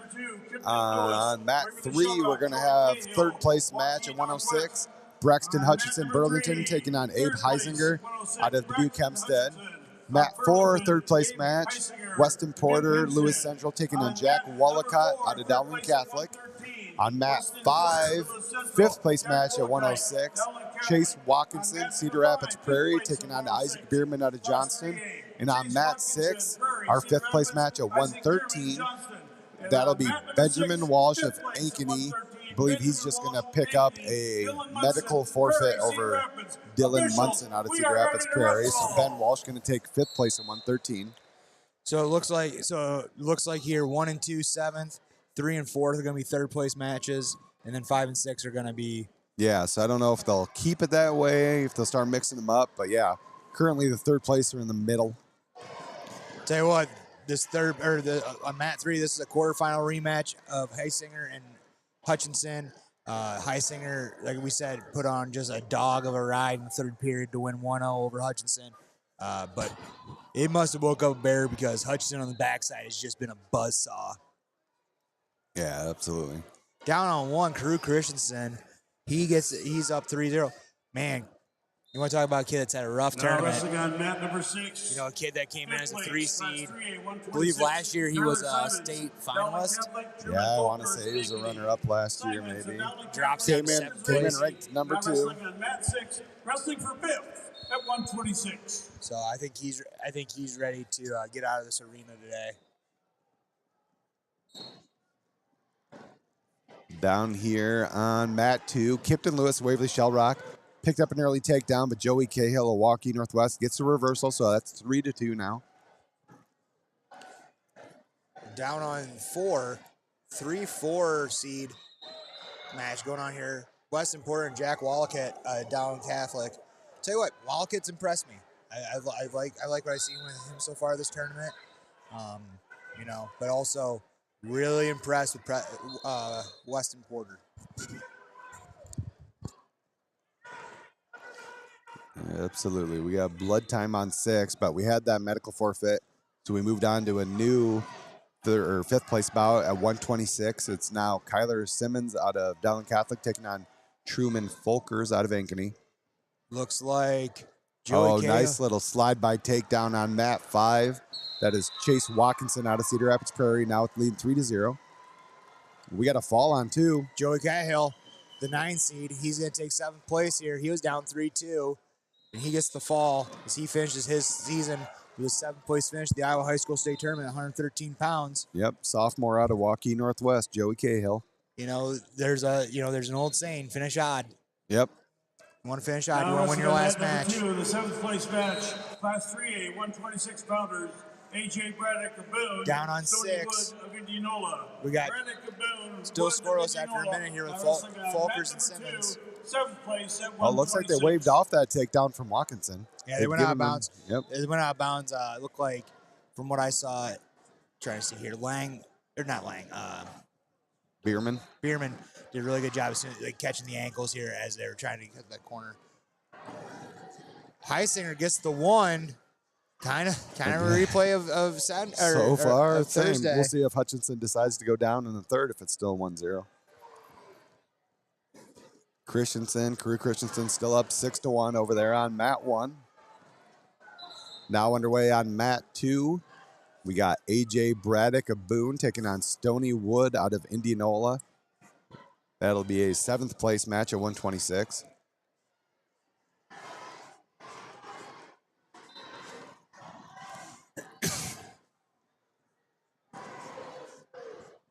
Four to 0 now down here. Jack Wallacott leading Weston Porter on mat 4. Must have been looked like an escape early in the second, but he must have gotten a takedown. But now they're holding locked hands on Wallacott. Dowling, it was right in front of the Dowling Catholic bench. They are not very happy about it. Nope. But we're going to get a 1-point locked hands. Is that a turn in the corner with Ryak Fitch?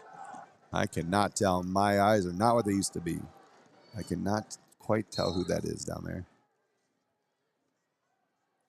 Still scoreless, or still 1-0 in favor of Heisinger. 23 seconds left. So Weston Porter does get the escape. It's now 4-2 in favor of Wallacott.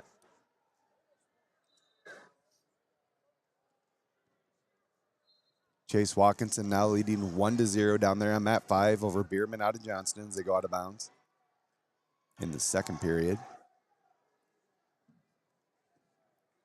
So there's the end of the second period on 3. It is a 1-0 lead for Heisinger. We'll see if Hutchinson decides to go underneath, whether he tries to go neutral. He's not been able to get any offense going on his feet either. Coach telling him to go down. He's shaking his head no. He waves the coach off. He says, no, I'm going to settle this on my feet. I'm not going to get ridden again. All right, kid. Let's see what you got. You know, it's one thing. You wave your coach off, you better be able to back it up. Yep. I was just going to say that. It's like, I sometimes, you know, as a coach, you will defer to your wrestler and say, hey, put yourself in the position that you feel most confident in. But at the same time, if you're feeling confident as a coach and he waves you off, it's like, all right, man, this is going to be your hill to die on. Right. You proved me wrong. If he proves you wrong, then hey, guess what? You're both happy. Yeah. Oh, as you say that, he looks for the throw. Heisinger cut in the corner, but Hutchinson doing a good job catching the leg. Yep. So early in the third period here on 4, looks like Weston Porter got another escape, so he gets a little bit closer, 4-3, but Wallacott's in on a leg again. Coach Hass is letting him know that he's grabbing the bicep and doing a flex up on the front head, kind of a little choke scenario there. He wants to at least be aware of it. 4-3 in favor of Wallacott with a minute left here. Yeah, he's in on a shot, but Porter's been doing a good job fighting it off, but Wallacott's Kind of got him dumped to a hip now, getting him in pretty good position here. That's going to be close. It should be. He's got to crawl Starting up the to hips climb here. up, yeah. Porter keeping it real tight. Now kind of dumps him to the side, trying to get in a scramble here. Oh, got him in that waterfall position. That could. If nothing else, this is wasting a lot of time for Wallacott with that lead. Yeah. Great job. Great scramble out of Porter here. But here comes Wallacott popping his. Wallacott pops his head out to the outside, but now Porter hips over him. And he's going to. Nothing yet. Right nothing as yet. they thought, looked like Wallacott was going to be in favorable position. Porter just hips over. If I'm Dowling right now, though, I gets would not. the takedown. I would takes the lead. I would not be happy right now. Oh. That takedown. I mean, he sat those hips the entire time, but I mean, also Ryak Finch kind of. I think he's pretty calm, so I think he's aware. Like, hey, it wasn't two yet. Meanwhile, Hutchinson tried to go. Big head whip here with 2 seconds left. Abe Heisinger holding on to a second 1-0 win. Wow. Third place finisher for the freshman. Big win. Yeah, great tournament out of the youngster Heisinger. Weston Porter looks like he's going to hold on here. 3 seconds left. So Porter, you want to talk about some adversity early in the tournament, but way to battle back. The sophomore Weston Porter out of Lewis Central comes back for third place. 113 pounds. Good. Oh, there's a little mouthful for the referees from the Dowling coaches on saying he was locked around the waist. Iowa City High. There's that conversation. Kurtz of Iowa City High now up on mat number 3, wrestling for third at 120. Wrestling on mat number 4. Not only tough sport for these wrestlers, these referees got to be tough too because they sure get an earful. Yeah, it's a thankless job, man. I mean, it's one of those ones like. I mean, we saw it yesterday in that semifinal match. Third place match Yeah. at 126. So over on 1, I believe Carew Christensen of Waukee Northwest picked up a big win over there. That one's final and done now. Good one coming out. Mat 3, third place bout. It'll be Kendall Kurtz out of Iowa City High taking on Matt Prine out of Southeast Polk. It's at 120 pounds. We'll also have a third place match just getting underway on mat 4 at 126. It'll be Carter Siebel out of Pleasant Valley taking on Malik DeBow out of Linn-Mar. Now wrestling on mat number 1, 7th place at 120. Down here on 8, we only got about 30, or on 6, we only got about 30 seconds left in that match. Truman Folkers of Ankeny leads 8-2 over Kyler Simons out of Dowling Catholic. DeBow in on a leg here, gets there's the 3 on mat 4. So early takedown from Malik DeBow. That's a third place match.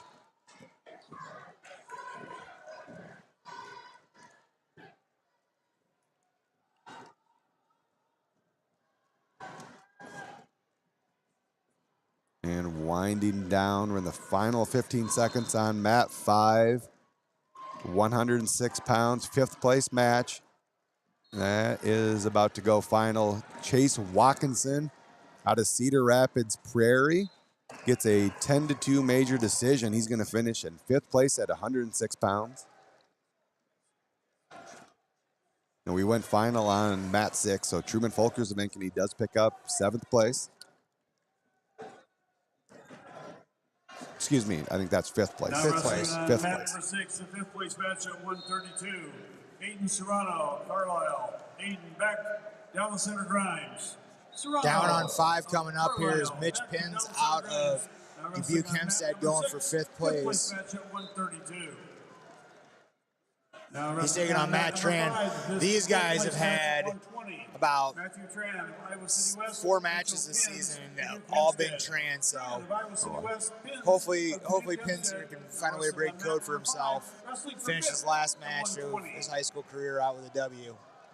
We are still scoreless in the second period on mat 3, 3rd place match. Matt Prine, Kendall Kurtz. I'm not sure. Somebody took neutral here in the second, it looks like. 0-0. I did not see whose choice that was.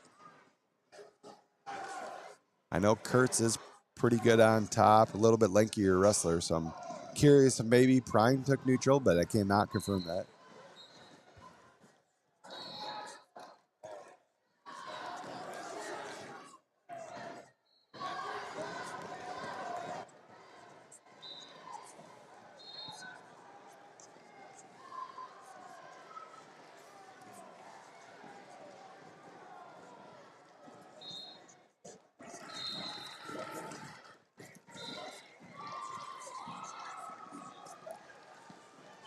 All right. So on mat 2, that's going to go final. Stony Wood out of Indianola picks up a 5-4 win over AJ Braddock out of Boone. So Stony Wood's going to finish in 7th place for Indianola. Down on 2. Looks like we got a fresh match here for 7th and 8th. We got Mitchell Murphy out of Dubuque Hempstead. He's going to be taking on Joshua Angelo of Johnston. Angelo, man, he's had a tournament. I got a funny feeling there's going to be some fireworks in this match, to be honest with you. Yeah. On 3, Kurtz was able to pick up a takedown here in the second, putting on a hard ride, leading Matt Prine out of Southeast Polk 3-0. And down on 4 in our other 3rd place match, Malik DeBow of Linn-Mar leads 3-2 over Carter Siebel out of Pleasant Valley. They are pretty early here in the second period still. Yep.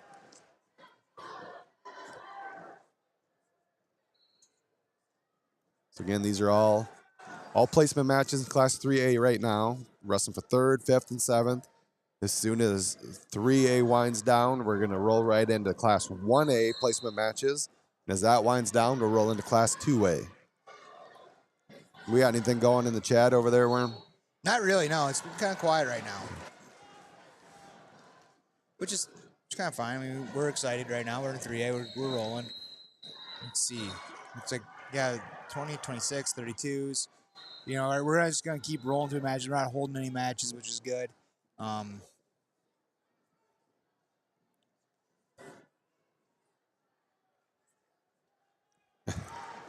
Down there on mat 1, Caleb Arroyo Urbandale with the 1-0 lead over Sylvester Coto out of Waterloo West. They have 20 seconds left in the second period. Mat 2, still scoreless halfway through the first. Joshua Anglo out of Johnston, Mitchell Murphy out of Dubuque Hempstead. Yep, guys, looks like there's some blood time there. Yep, there's some blood time on 2. Mat 3 looks like Kurtz has got a cradle locked up. Kurtz was able to get another takedown, start the third, so I believe they both went neutral. But Kurtz got a takedown second, now a takedown third. He's got a cradle locked up. He's taking Prine over, getting some near fall. He's got to readjust again. He got a couple swipes. Still got that cradle locked. He's going to let the cradle go, though. So 2 near fall. That's an 8-0 lead now for Kendall Kurtz out of City High. Only 45 seconds left. Down on 4 in our other 3rd place match. It's going to be a 3-2 lead for Malik DeBow out of Linn-Mar over Carter Siebel out of Pleasant Valley at the end of the second period. He was real close to finishing another takedown. The refs are conferring over here on Angelo floor. went on a shot there down 2. They're going to say no takedown out of bounds. So a 3-2 lead for DeBow heading to the 3rd. Bo Westfall wanting clarification, the co-head coach of Linn-Mar. It's been fun watching him kind of grow into that role at Linn-Mar. Yeah, absolutely. Down on 5, halfway through the second period, Mitchell pins out of Dubuque Hempstead to the 1-0 lead over Matthew Tran of Iowa City West. I tell you what, man, this Sylvester Cote out of Waterloo West, he's put himself on a nice little tournament here. I think he just got set near falls in the 3rd period. He's going to take a 5-1 lead as he rolls in through here. But, man, Kendall Kurtz out of Iowa City High just putting a major decision on Matt Prine. He looked tough this weekend. Comes off with a 3rd place finish at 120 pounds. Excited to see his college career coming up here at Coe College, both on the mat and on the baseball field. Yeah, absolutely. Always kind of interesting and fun to see these guys do dual sports at the next level. It's wild, man. I had a couple of teammates that would do dual sports at Loras. A couple football players that come in, and you could tell, man, like they take like a week or 2 off of football to kind of rest up, as I'm throwing up in quotations, and they come into practice and could barely hold their lunch after a practice. And then, you know, we had some baseball players too, and I feel kind of bad though. It's kind of sucks with baseball and wrestling. A lot of times if you're wrestling and then waiting to go out for baseball, you're missing that spring trip to Florida with your teammates. Over on 5 though, yeah. Mitchell Pinn's taking a 4-0 lead. Tran, for some reason, tried an ill-advised headlock late in the second period. Nothing happening there. Pins just covers, gets the late takedown, right out. So 4-0 lead in the 3rd. Yeah, I mean, and It's kind of poetic. I'll explain in a second, but I don't want to say anything too soon. So down here on 3, Trevino and Ryder. That'd be a fun match. Third place, 138. A lot of scrapping here. Tran, though, getting heavy on the head. He's trying to push a pace here. Trying to get it rolling. Minute 15 left. Oh, match 6. Oh, it was a 1-to-1 match. Aiden Serrano gets deep on a double, but Aiden Beckadowset and Grimes hits what I'd call kind of an all or nothing, straight over the top. Takes Serrano straight to his back and gets a quick fall. Oof. Oh, he's hurt, though. He went all or nothing on him. That sucks. Hopefully Serrano's okay. Yeah. But Beck's going to pick up that fall to place 5th at 132 pounds. 12 seconds left here on 4. And it looks like DeBow is going to hold on here, possibly. Except Coach Willers and Coach Robinson, they want to have a little chit-chat with the refs. So both of these officials have been over talking to the refs during this match. You know, maybe they're just over asking how their morning's going. They get a good breakfast in. 30 seconds left here over on 5. Down on 2. Angelo holding on to a 3-1 lead as Murphy tries digging double overs. This is one of Murphy's favorite positions. Now underway on mat 1. We're real close to a takedown there. There it is, 3-point takedown. Nicholas Wise out of Marshalltown takes a 3-0 lead over Ethan Sodergren out of Ankeny Centennial in the 7th place match. Here, Aiden Serrano of Carlisle getting up. He dropped the match, but looks like he's going to be all right. Malik DeBow does hang on for 3rd place down here on mat 4. 3rd place at 126 pounds. And Mitchell Pins, hold on, gets his first win against Matt Tran in about 4 cracks this season. Clear Creek, Amana, Soto, Carlisle, now wrestling on mat number 6. So Pins picks up 5th place for Dubuque Hempstead. Haas brothers pretty pumped up over there on the side. That's exciting stuff, man. I'm very happy for Mitchell Pins, one of the better kids you'll ever meet in this world. Just an absolute, just, you know, one of those great kids, man. A lot of hugs over there in the corner. There's a fall on one. Nicholas Wise of Marshalltown. Marshalltown having a tournament a little bit here. Yeah, they got a guy in the finals, Xavier Anderson. Murphy starts on top here. He's down 3-1. He's got to start working here. Thinking about 45 seconds here. You might have to let him go and try finding something. Oh, he's going pinch. Over there on 3, we were scoreless through the first. Murphy and a shot, looking to cut the angle. He's coming up with it. He's got to finish, though. Got to have a finish. Drops back to his knees. Readjust. There's nothing. Oh. He's still on the leg. They go out of bounds here. On 2. Minute 15 left here on mat 2. Down on 4. Calvin Ratchey taking on Riker Graff. This is going to be a fun one. Senior and a freshman. Yep. Going for 3rd. Over on 3, Trevino was able to get the escape early in the 2nd period, so Trevino leads Ryder 1-0. Over on 1, it looks like we got Cash Johnson, Ankeny taking on the freshman Brady Rissman out of West Dubuque.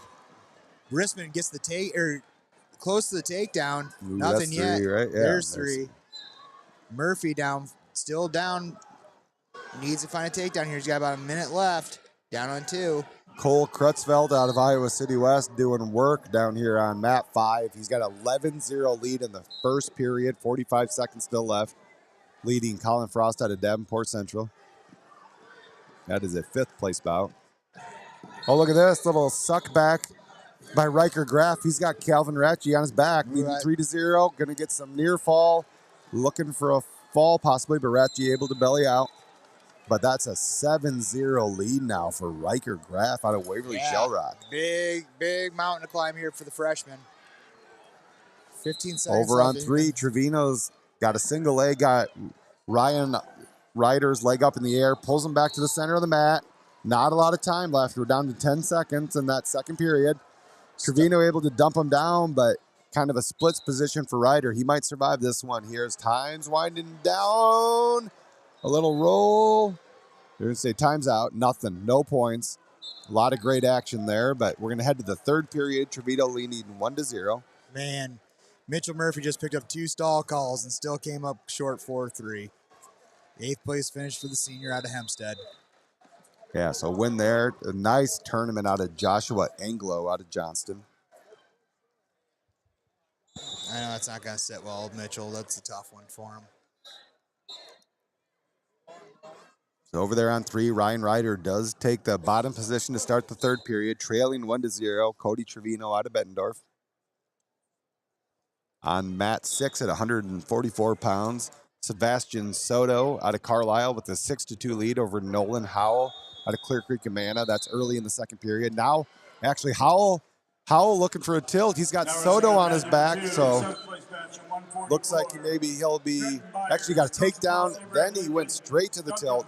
So 3 takedown, 4 near fall. It is now a 9-6 lead for Nolan Howell after a 7-point move. 7th place at 144. Rissman down on 1. He's up 3-0. Minute 45 left here in the second.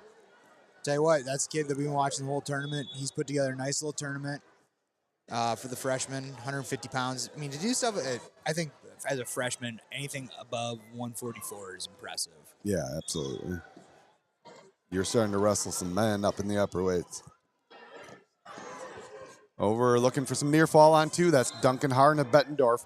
Already up 9-0 in the first period.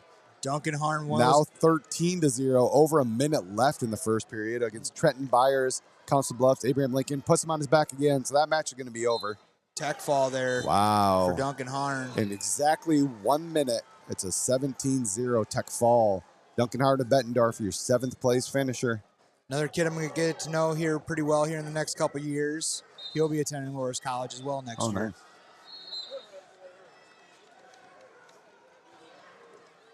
Trevino still putting a ride on Ryan Ryder. 31 seconds left. Trevino leading 1-0, third place match. Meanwhile, down on 4, Riker Graff. He's up 8-0 on Calvin Ratchey. Cole Green of North Scott, Dominic Tigner. Ryder up to his feet over there, but Trevino able to trip him back down. They're down to 18 seconds. Say Rissman got himself a set of 2 on the near falls.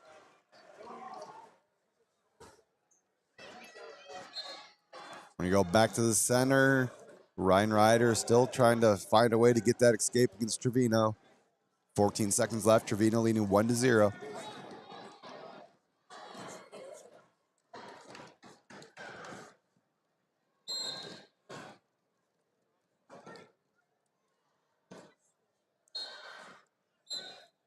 Coach Austin Anderson really trying to encourage Calvin Ratchey to get going here. There, as they say that, Ratchey gets in on the shot, but Riker Graff just pulls his leg right out, kicks away.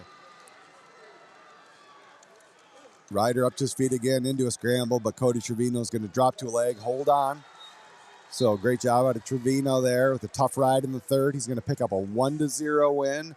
That's a third place finish for Cody Trevino out of Bettendorf at 138 pounds. Definitely not what he wanted, but finishes odd, gets third place. Gets the next best thing.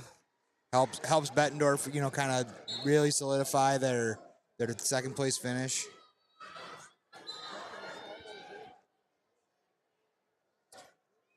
Looks like Ratchey's going to RBY, putting his hand behind his back. Obviously, he understands Graff likes to grab that elbow. Once again, a reminder to all medalists, please report for the Grand March this evening, no later than 5 p.m.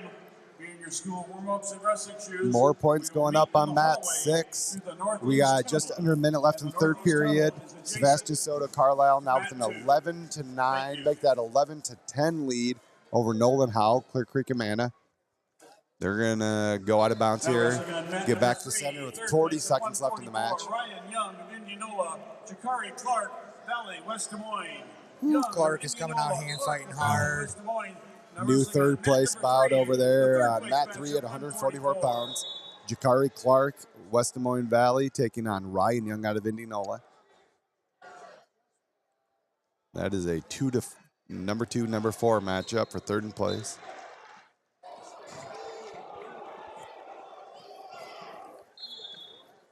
Oh, there was 1 point given down here on mat 6. I didn't see what happened, but that ties it up. Sebastian Soda Carlisle, Nolan Howe, Clear Creek Amanda wrestling for 5th.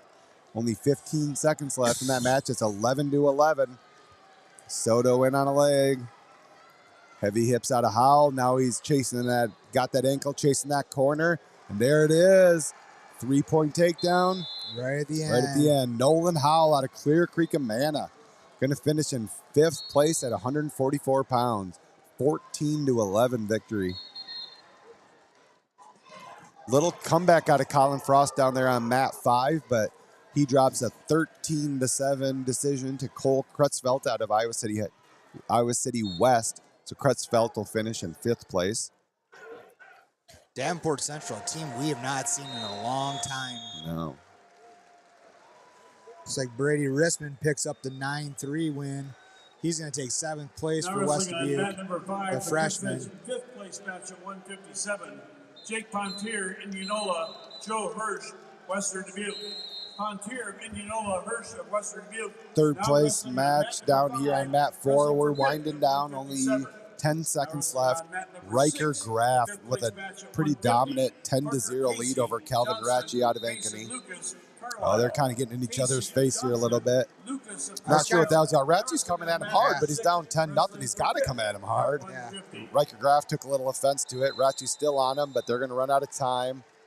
Little bit of a push there, but nothing too bad. So really nice. Great way to end your career, Riker Graf, with a big 10-0 win. 3rd place finish at the high school state tournament. Great career for Riker Graf out of Waverly Shell Rock. Big hug from Coach Whitcomb over there in the corner.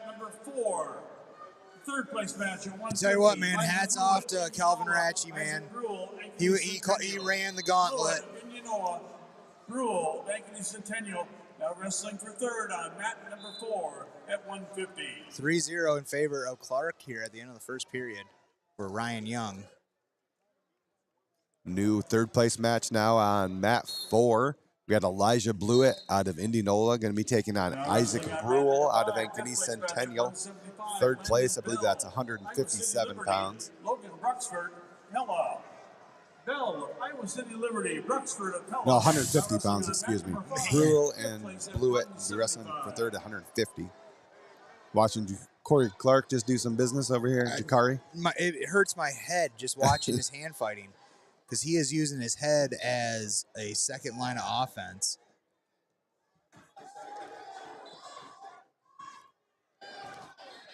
New match getting underway on mat 5 for 5th place. That'll be Landon Bell out of Iowa City Liberty taking on Logan Bruxford out of Pella. We got injury time for Ryan Young down there on mat 3. Mat 1, we're about a minute in. Still scoreless. Loudon Bloxham, Cedar Rapids Prairie, taking on Philip Jacobs out of Linn-Mar. That is for 7th place at 175 pounds. And a minute in, we're still scoreless down here on mat 4. 3rd place at 150. That's Elijah Blewett of Indianola taking on Isaac Brule out of Ankeny Centennial.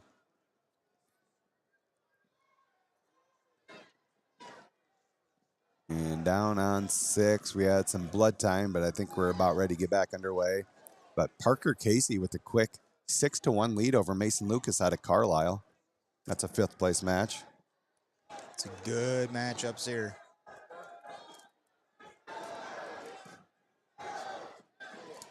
So we got 175 out there, some 175s out there.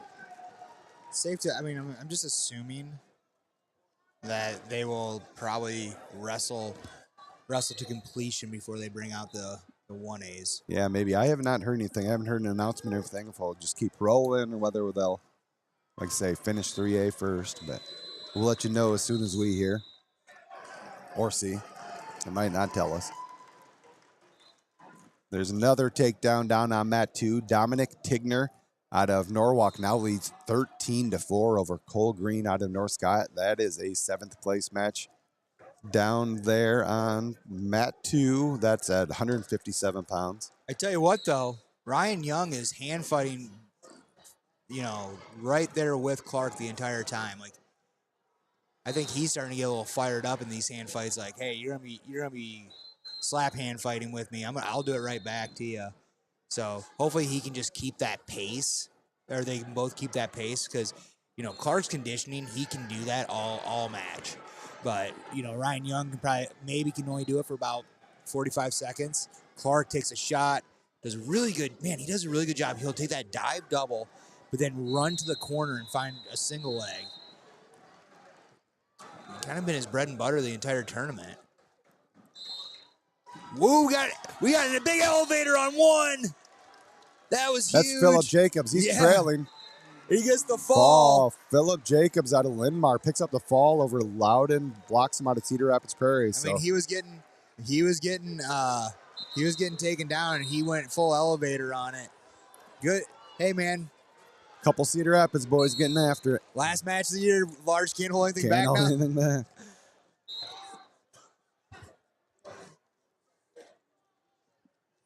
back. Hey, man.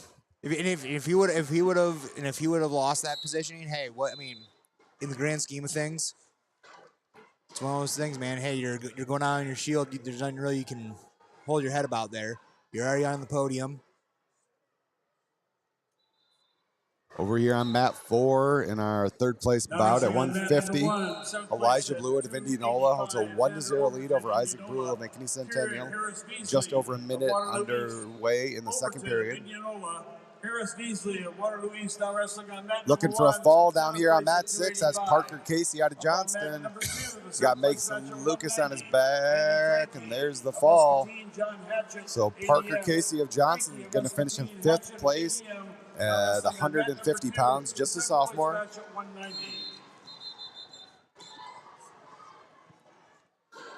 Class 1A, 106 and 113 pounders. Give me 5-1 here on mat 3. We'll roll right into Class 1A. Yeah, okay, Jakari Clark.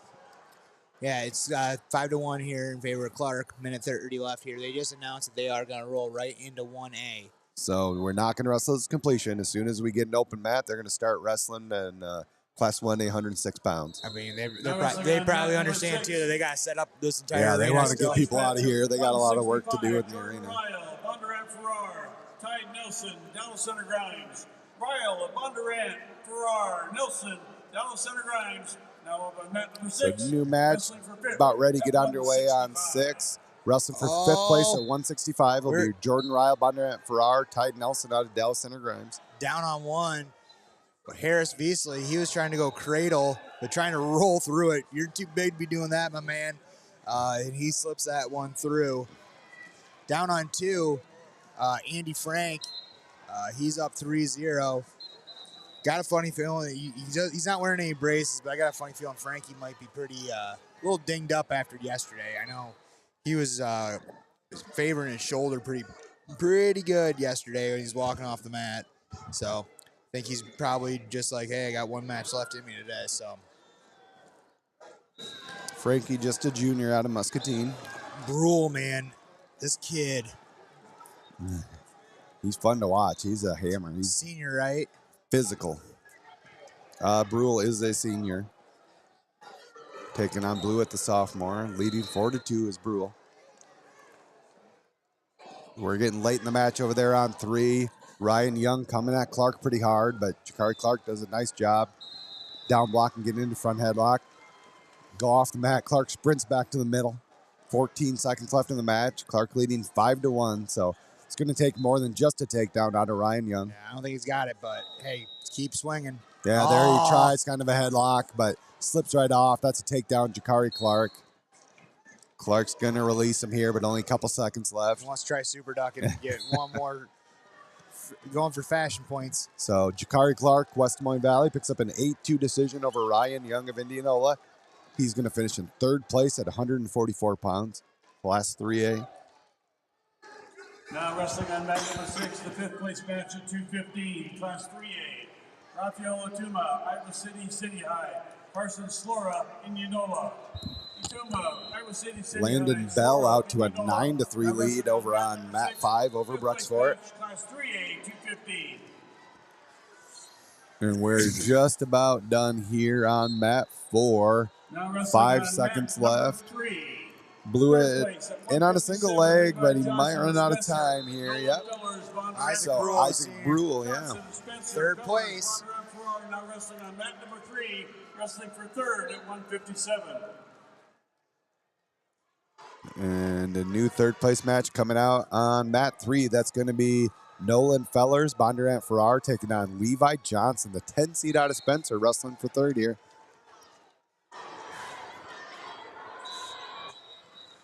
Now mat 4, this will be a fun third place bout here. We're going to have Ethan Bibler of Waverly Shell Rock taking on Abe Bouchon out of Southeast Polk. It looks, I just found out that Pontier out of Indianola forfeited Joe Hirsch in the 5th place match. Oh, there you go. Bouchon, Southeast Polk, now wrestling on mat number 4, wrestling for third at 165 in Class 3A. We did kind of miss that 165. It was quick, but Jordan Ryle at Bondurant Farrar picks up a pretty quick first period fall over Ty Nelson out of Dallas Center Grimes to finish 5th at 165. Hurry up. Get done. Yep. No need to waste any time out here. Go get a smoothie, my man. Now wrestling on mat number 5, 5th place match, Class 3 at 190. Trey Feist, North Scott, Paxton Blanchard, Lewis Central. Feist of North Scott, Blanchard of Lewis Central, now wrestling on mat number 5, the 5th place match, Class 3A at 190 pounds.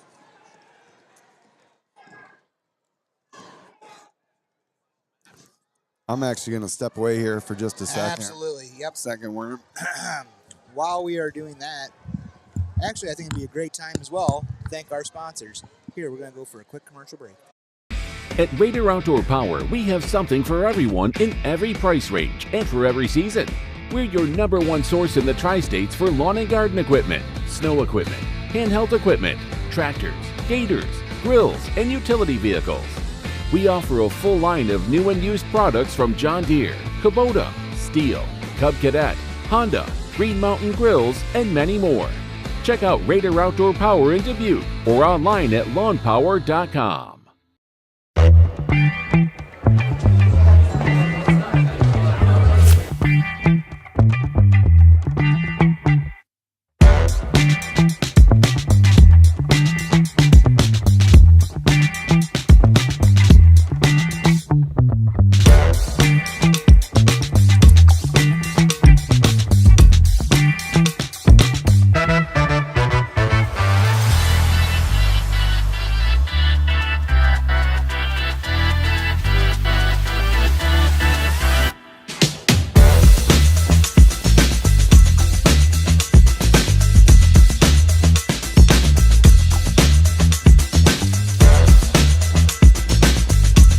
We're here the night before state finals, packed house, talking wrestling over cold beer.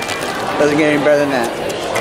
I love beer. I've been drinking beer for a while, and I mean, that's pretty cool. I think just the fact that Single Speed recognized us as somebody that covers the sport and cares about the sport is to be alongside the name of Gable. I mean, that's a dream, right? Like, look at that.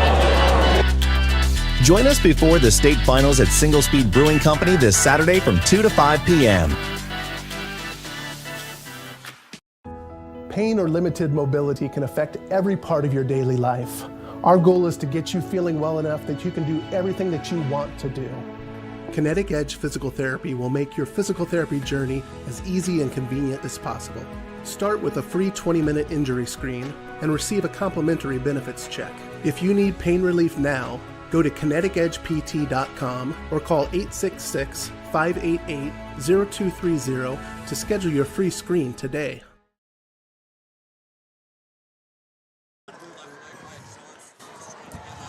And we're back. Thank you so much to our sponsors. Again, we can't thank them enough for this entire tournament, especially Raider Outdoor Power. They've been the main sponsors of the audio stream of this tournament. So if you guys are in any needs for farm equipment or ATVs or heck, even a Green Mountain egg pellet grill, reach out to Stephen Mel Raider at Raider Outdoor Power in Dubuque, Iowa. They would be more than happy to help you out there as well. All right, while we were taking a quick commercial break, we're going to, Lars, let's do a quick rundown here from 1 through 6. Take it away. There you go. Over on mat 1, 7th place match at 285 pounds. Just went final. Xander Overton Indianola with a 15-4 major decision over Harris Beasley out of Waterloo. Over on mat 2, 7th place bout at 215. Camden Smith, Dubuque Hempstead with a 6-1 lead over Joseph Mongi out of Lewis Central. 3rd place match on mat 3, Nolan Fellers with a 8-0 lead, working on some near falls here as well, taking on Levi Johnson out of Spencer. That is for 3rd place at 157 pounds. Over on mat 4 at 165, another 3rd place bout. We're late in the 2nd period. Ethan Bibler, Waverly Fellers looking Shellrock. for the fall. There you go. Ethan Bibler, Waverly Shellrock with a 1-0 lead over Abe Bouchon out of Southeast Polk. Fellers did pick up 4 near fall, but time ran out in the 2nd period, but Fellers now leading 14-0. Over on mat 5, 5th place bout at 190. We have a 1-0 lead for Trey Feist over Paxton Blanchard at the end of the 2nd period. In a 5th place bout at 215 on mat 6. 2nd period winding down. We are tied 5-5. Rafael Atuma out of Iowa City City High taking on Carson Slora out of Indianola. Fellers with a tech fall there. I For know. 3rd place. Yes, for 3rd place. I know he does not like it. He's probably trying to find some silver lining in the clouds, but at the same time, kudos to you, man. You helped out your team, scored a lot of points. Yep, battle back in the backside this morning. You get one more crack at it next year. So we're going to get a new 3rd place bout down here at mat 3 at 175 pounds. We got our first 1A mat too as well, down on 1. Oh, there you go. 7th place, the 2 seed Crosby Yoder taking on the 4 seed Connor Morrow in the 7th place match. Not exactly what those guys were expecting coming in here. These 2 3rd place bouts now underway on mat 3 at 175. The 3 seed Noah Nolan out of Carlisle lost 1st round. He's going through the coffee grinder, meat grinder here, coming all the way back for 3rd place match. He'll be taking on Abe Parker, Waukee Northwest. And down on 4, we are tied 1-1 halfway through the 3rd period. Couple powerhouse teams here. Number 1 seed Ethan Bibler taking on number 2 seed Abe Bouchon out of Southeast Polk. Big lift on 2. Mongi. They might have to start calling him Mongo. Dude, and Alan, I mean, if you can tell, Cam Smith is a built dude, big, strong boy. So for Mongi to be doing that, that just makes you wonder how strong that dude really is. Yeah, Mongi, we hit on it early in the tournament. He is a senior, only been wrestling for 2 years. That's impressive. He finds himself on the podium here. My guy Bryce Fisher over there in the corner, been working with him the last 2 years, really kind of taking him under his wing as his project. Fisher was a state champ for Southeast Polk back in his day. Ironically, I believe Bryce Fisher beat a Gannon Gremmel from Dubuque Hempstead. Yes, he did. Still 1-1 on mat 4, 38 seconds left. There's a nice shot out of Bushong, I believe. Yeah. Oh, and he gets it. Gets it. Bushong with the takedown. He now leads 4-1 over Bibler. 30 seconds left in that match. That's tough for Bibler because Bibler is a senior. No, yeah, he's a senior. Okay. Bibler's a senior. Or no, so is Bushong. Bushong. They both are. I was say. Oh, they're going to get a quick stalling on Bushong on top. Well, he wasn't really doing a whole lot. He was riding the hips pretty hard, was covering the legs. Jessamine Smith stands up like he wants to argue, and he's like, you know what? I'm just going to sit back down. Not worth it right now. We're going to pick our battles. So still 4-1. Bibler up to his feet. Only 10 seconds left, though. Bushong holding on. I think, I don't know. It looks like Bibler was just kind of holding his hand there, waiting for the stall call. He gets the stall, make it 4-2. Good win for Bushong. Yeah, Abe Bushong finishes 3rd place for Southeast Polk. Remember, was he the one that was a JV wrestler last year? No. No. Yeah. Bushong came over from Winterset a couple years ago. That's it. 3rd place finisher at 165.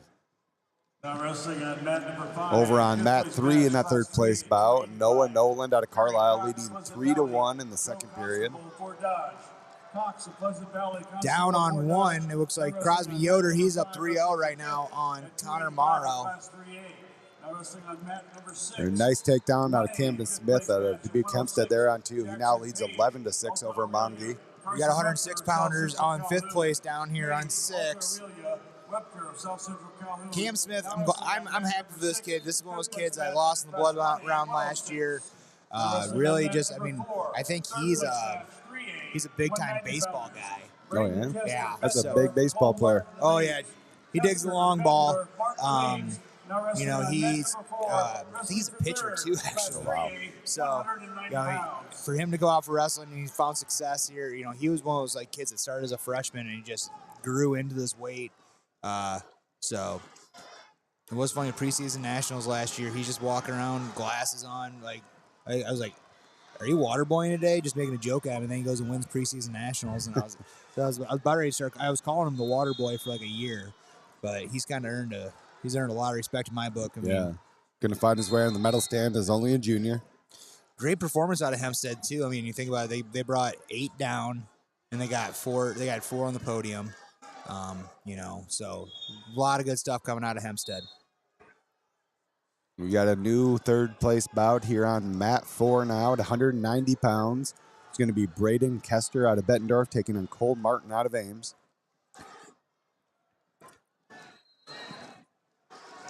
There's Mongi with a big headlock on 2 against Smith.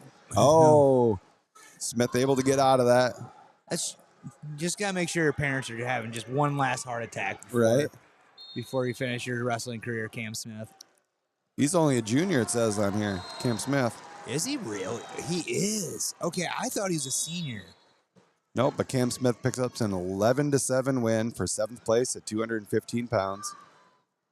This is Tim O'Neill, the writer for the Telegraph Herald, said this is Hempstead's 3rd straight year with 4 medalists. Oh, nice. Yeah. Haas boys are doing something good down there. Over there on mat 1, 2-seed Crosby Yoder with a 5-0 lead halfway through the 3rd period.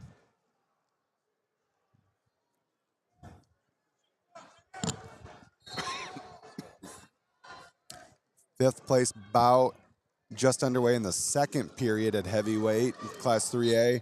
Kerry Cox, Pleasant Valley, Joe Constable, Fort Dodge. They're scoreless early in the 2nd.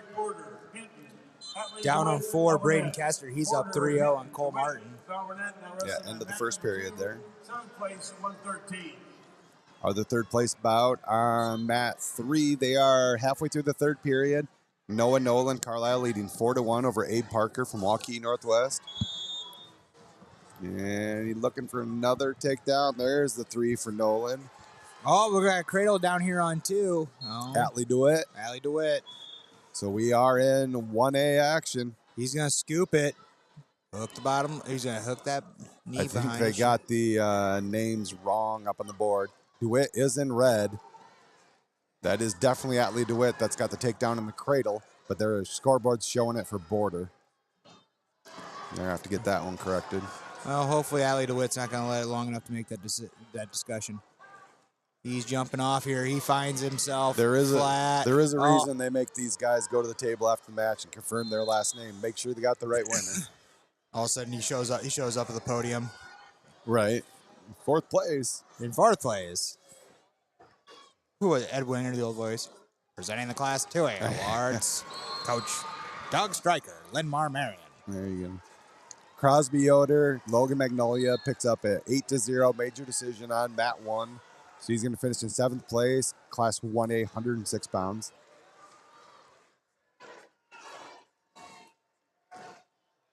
And over on 3. We talked about it. Noah Noland out of Carlisle. Comes in as 3C, drops his opening bout on Wednesday. Battles all the way back. I believe he would have had to win, 5 matches in a row? Yeah. Picks up a 10-2 major decision for 3rd place. Heck of a tournament out of Noah Noland. Hey, Alexa, play Iron Man by Black Sabbath.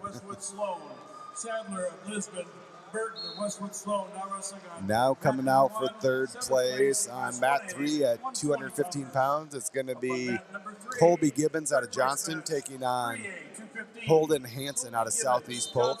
Holden Hansen, Southeast There's an idea. Russell come up with like an Iron Man T-shirt and then give it to the kid who gets beat in the first round and runs the gauntlet. Like, make that thing like a kind of like a point of pride to get. Hopefully Tony Promo's listening. He's on it.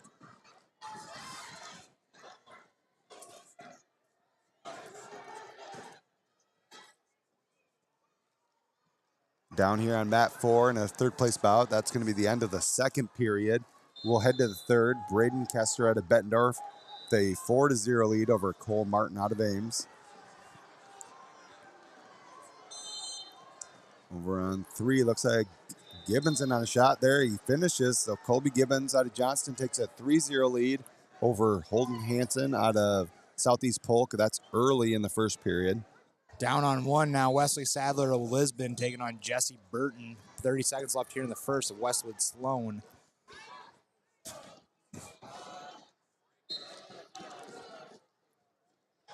Mat 2 still shows the score the wrong way, but Atlee DeWitt out of Alburnett with a 7-0 lead over Jack Border out of Hinton. And big surprise here for you, Worm, but we have a heavyweight match tied 1-1 late in the third period, 20 seconds left. That's a 5th place bout. Kerry Cox, Pleasant Valley, Joe Constable, Fort Dodge. It was always supposed to be this way. Sky is blue, water's wet, heavyweights go to overtime.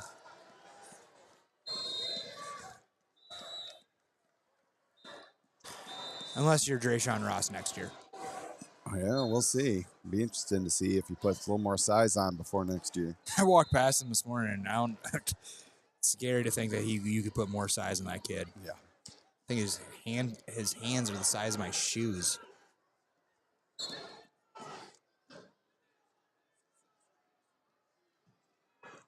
(7-0) in favor of DeWitt down on mat 2. Atlee DeWitt, one of those kids that didn't get what he wanted out of this tournament, but he's trying to find the silver lining in the clouds. Yeah, wrestling for 7th place here. He's lost to a couple of really good wrestlers. That was a brutal bracket. He had a real close match with Hendrik Schwab in the front side, but trying to get the next best thing, finish the day with an odd number like we've talked about.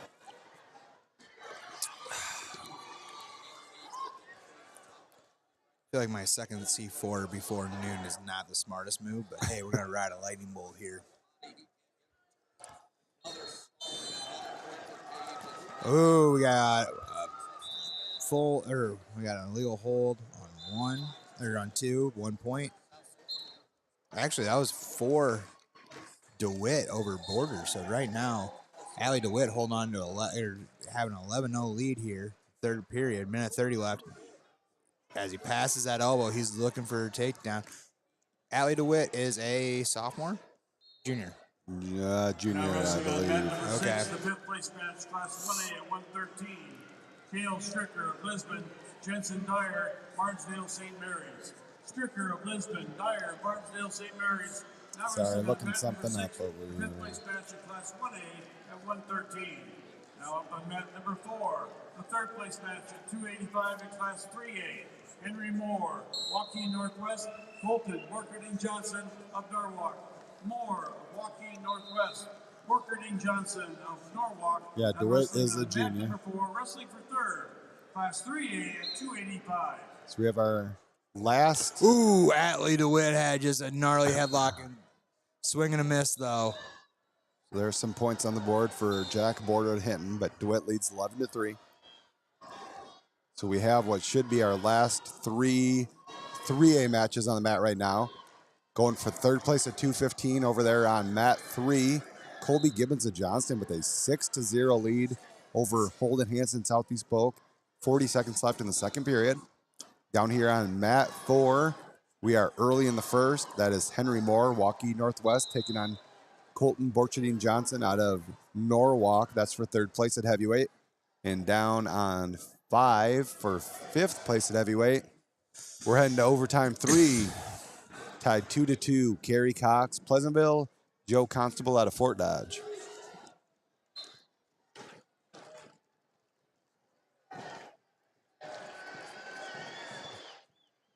over on 3. Gibbons holding on to a 6-1 lead over Holden Hansen of Southeast Polk. 2-minute period left here. Down on 1. Sadler to Lisbon. He's taking a 4-1 lead here with about 70 seconds left here in the third.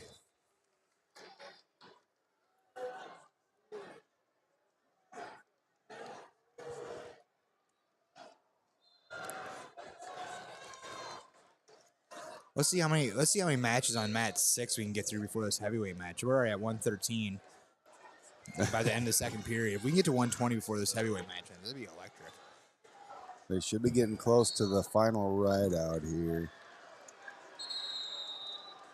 Kind of funny, the scoreboard looks weird up on the big screen when you go to double overtime. You have so many words on there, you can hardly see the clock. Now wrestling on mat number 2, the 7th place. There's Constable out for an escape. 5th place finish for this. Oh, no, still going. Nope, that was the ultimate tiebreaker. So Joe Constable, Fort Dodge, 3-2 winner over Kerry Clocks, Pleasant Valley. That's a 5th place finish at heavyweight for the sophomore out of Fort Dodge. That's impressive stuff, man. Down on 5 here. It looks like Waco Whalen's Sam. I forgot his last name. I gotta wait for the name to show up, man. That's going to be Gage Samo. Gage Samo. Taking on Bryce Shaha out of Mount Air. Oh, looks like 1A at 120, Brock Sheehy, Mount Air, Gabe Samo, Waco Whalen. down on 2. It looks like it's going to be Gabe Brisker Waco Whalen. going against Colin Walford of Wapello. These guys have seen each other plenty of times. Man, Gabe Brisker, man. Gabriel Brisker, Been a tough tournament. He's looked pretty good, but he just hasn't found a way to win a couple of those matches. I think he might be walking out here some vengeance in his mind right now. He feels like he's probably been cheated a little bit in life. 132 plus 1A. We got some blood over there on 3 in the 3rd place match at 2:15, but we're about ready to get back underway. Colby Gibbons with a 9-2 lead over Holden Hansen. 54 seconds left in the match. Down here on mat 4, our 3A heavyweight 3rd place match. Halfway through the second period, Colton Borcherding Johnson out of Norwalk, 1-0 lead over Henry Moore out of Waukee Northwest.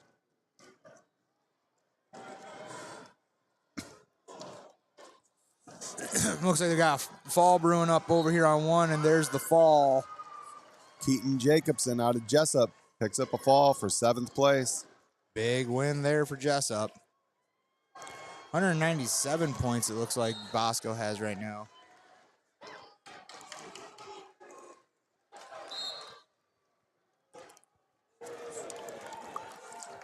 I am told Caden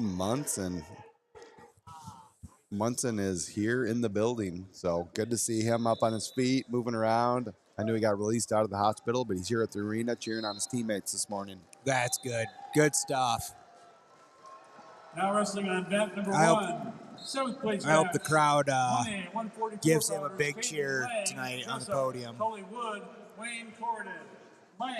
Wow, big win for Kobe Gibbons. Now wrestling on mat number 1. Yeah. They're wrestling for Colby 7th Gibbons at Johnston picks up a 144. 12-3 decision over Holden Hansen Southeast Polk. I believe Gibbons is the son of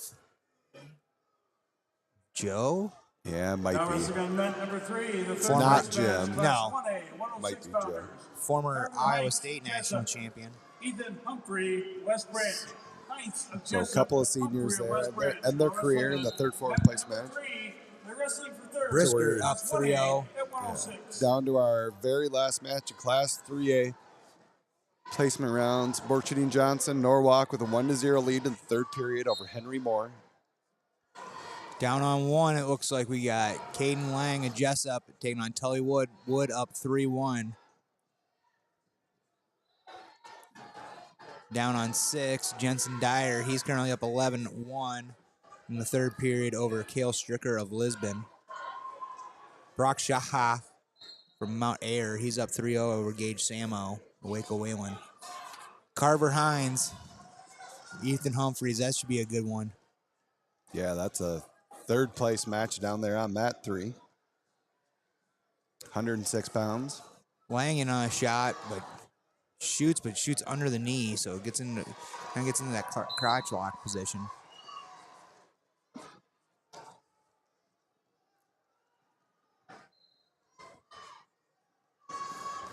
He's getting his feet moving. Tell you what, I have been impressed with Hines' footwork. He's got some really good footwork. He keeps his feet moving all the time. But Humphreys, what grade's Humphreys in? Humphreys is sophomore. Of course he is.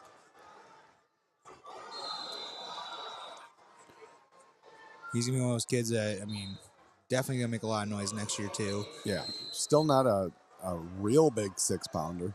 He's filled into that weight. You know, he was pretty small coming into high school. He is a 6-pounder now, but he still looks a little undersized compared to some of these other guys out here. I mean, he probably gets to eat breakfast on a good day. Yeah.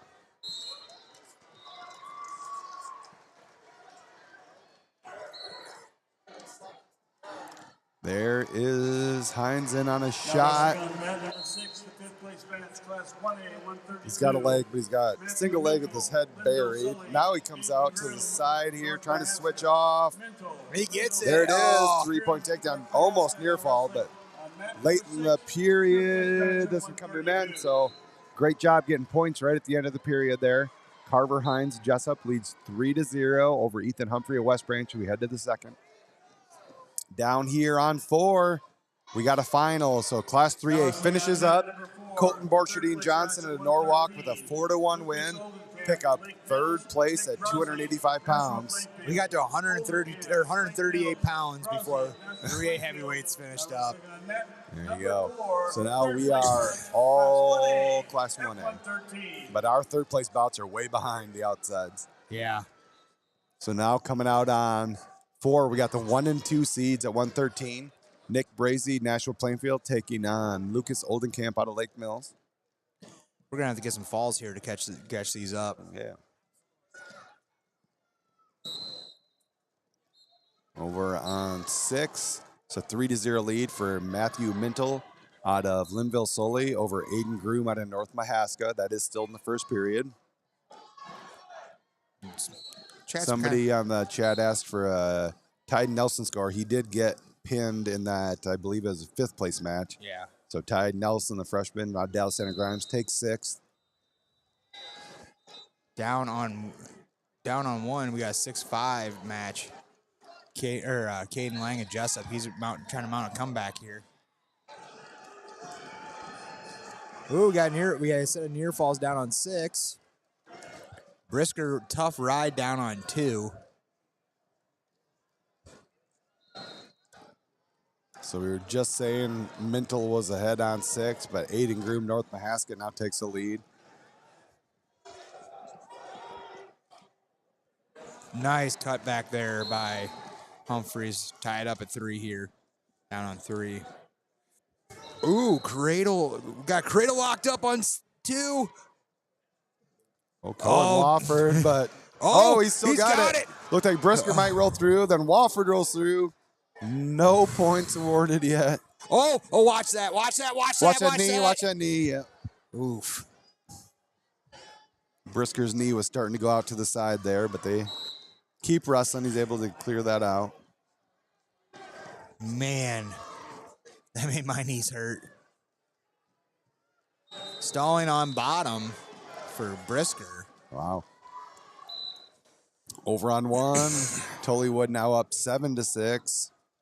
Minute and a half left in that match. Third place bouts over on mat 3 at 106. It's tied 3-3 as we head to the third period. Humphrey's choice. He's going to start on bottom, taking on Carver Hines out of Jessup. And we're still scoreless at the end of the first down here on mat 4. Lucas Oldenkamp, Lake Mills, Nick Brazy out of Nashville Plainfield, all scoreless. And we got a final on mat 5. Brock Shaha to Mont Air with a 3-0 win over Gage Samo. That's for 5th place. Down on 5 coming up, though. Looks like Lawson Brown. No, that looks like Eagle Grove, maybe? Never seen those things before. 5. Mat 5. That's going to be Riley Watts out of Lawton Bronson. Okay, I just never seen the Eagle in the back. Yep, taking on Ryan Bonson out of West Lyon. That'll be a 5th place bout at 126. 5th place badge, class 1A at 126. Ryan Bonson, West Lyon. Riley Watts, Lawton Bronson. Bonson, West Lyon. Humphrey was able to get an escape over there on mat 3, so he now leads 4-3.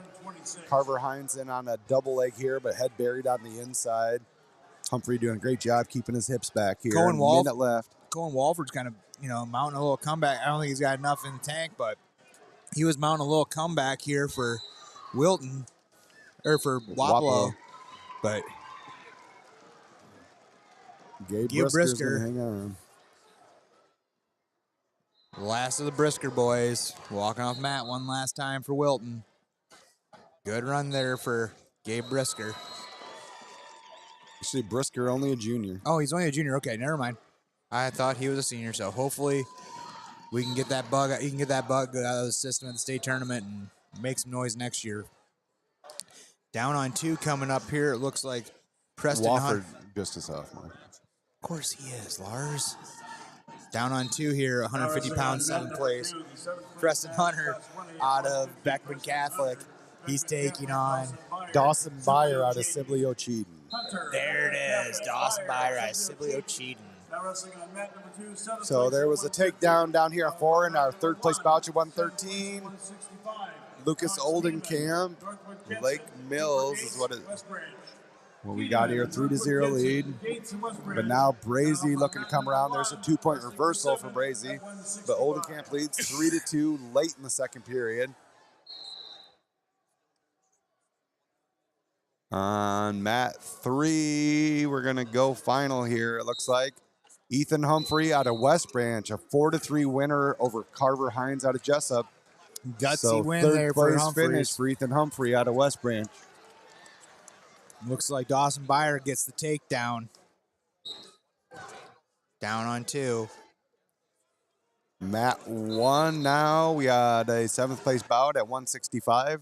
Alex Tiedemann, Northwood Kinset, taking on Cooper Gates out of West Branch. Just underway. Gates already in on a shot. Over on mat 5, Riley Watts leading 3-1 after the 1st period, taking on Ryan Bonson out of West Lyon. Carver Hines finishes up on 3. Now on 3, Cooper Hines out of Jessup. Older brother going to be taking on Owen Henriksen, the freshman out of Alburnett. That's for 3rd place at 120 pounds. Number 3, wrestling for 3rd, class 1A at 120. They're still at 113 on mat 4. Yep. So we talked about earlier, Oldenkamp got a takedown in the 3rd. Brazy got a reversal. Now we're in the 2nd. Now we're in the 3rd period, halfway through. Brazy still putting on a ride, trailing 3-2. He does get warned for stalling there. So now he's just going to cut him loose. He's going to go ahead and put Oldenkamp on his feet with 1 minute left. Lucas Oldenkamp, Lake Mills with a 4-2 lead.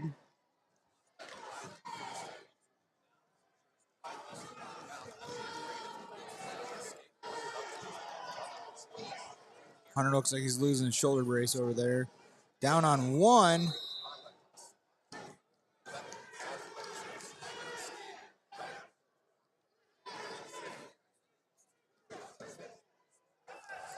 It's 4-3 right now on mat 6. Aiden Groom of North Mahaska. He's taking on Matthew Mintle of Linville Sully. Yeah, halfway through the 3rd period there. Cooper Gates of West Branch with a 3-0 lead after the 1st period. That's for 7th place at 165 on mat 1. Down on 6, we got some fall action going here from Mintle. There's a big late takedown. Nick Brazy, Nashville Plainfield. Last second takedown to win 5-4 for 3rd place at 113. Big win there for 6. Great fight out of Brazy there. He was at 120 most of the year, dropped down to 113 late, comes in as a 1 seed, and he's going to end up taking home 3rd place. Over on 3. Like Cooper Hines still scoreless here with Owen Henriksen. Yeah, heading to the 2nd period. Down on 4, Mason Shirk taking on Dawson Jacobson at Third place 120 match, Class 1A, or 126. Mason Shirt from Wilton. Dawson Jacobson, Central Over Springs. on mat Short 5, from we head to the Wilton, third Jacobson, period. Central Springs. Fifth Now place wrestling bout. on mat number 4, Riley Watts, wrestling for third, Lawton Class 1A Bronson with a at 4-1 lead 146. over Ryan Bonson Wrestling out of on West mat number Lyon. 6, fifth place match at 138. Dustin Van Ort, West Sioux, Hayward. Gage Burton, New London. Van Ort of West Sioux, Hayward. Burton of New London, now wrestling on mat number 6. New match just fifth getting place underway match on at mat 138. 6. That's for 5th place at 138. That'll be Dustin Van Ort, West Sioux Hawarden, taking on Gage Burton out of New London. Van Ort immediately in on the shot, picks up a 3-point takedown. Preston Hunter with the takedown there, making it 13-7 now. Over on 1, Cooper Gates, West Branch, he's holding a 4-0 lead right now. 7-0 lead now with the takedown there. Stalling on 5. We've got some action going everywhere here. Yep. Cooper Hines was able to pick up an escape in the second period over on mat 3. So it's 1-0 lead, 45 seconds left there in the second period. Hines in on a shot, but we're going to get a stalemate there.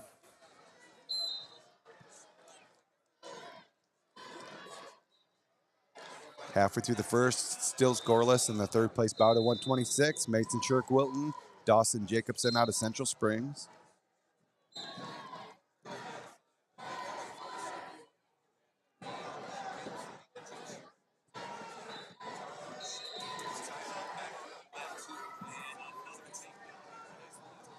So Dawson Byer starting to do some work down here on mat 2.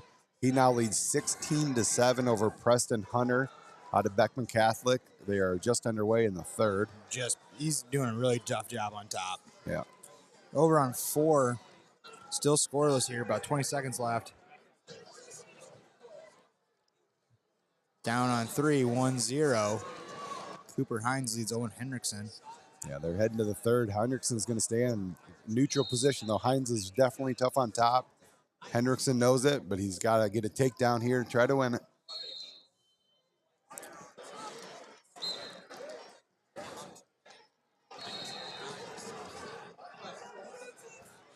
Looks like time runs out, or just about to run out on mat 5.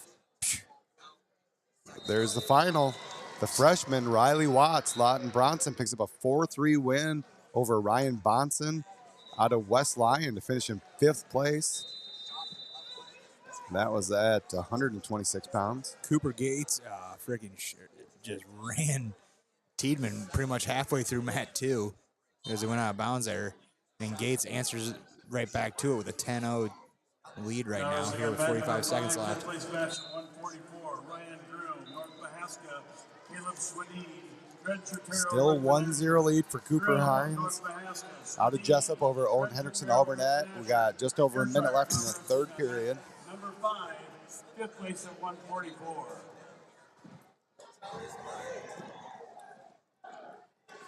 Jacobson was able to get an escape over here on mat 4 in the second period. 1-0 lead over Mason Shirk. That's a third place bout at 126.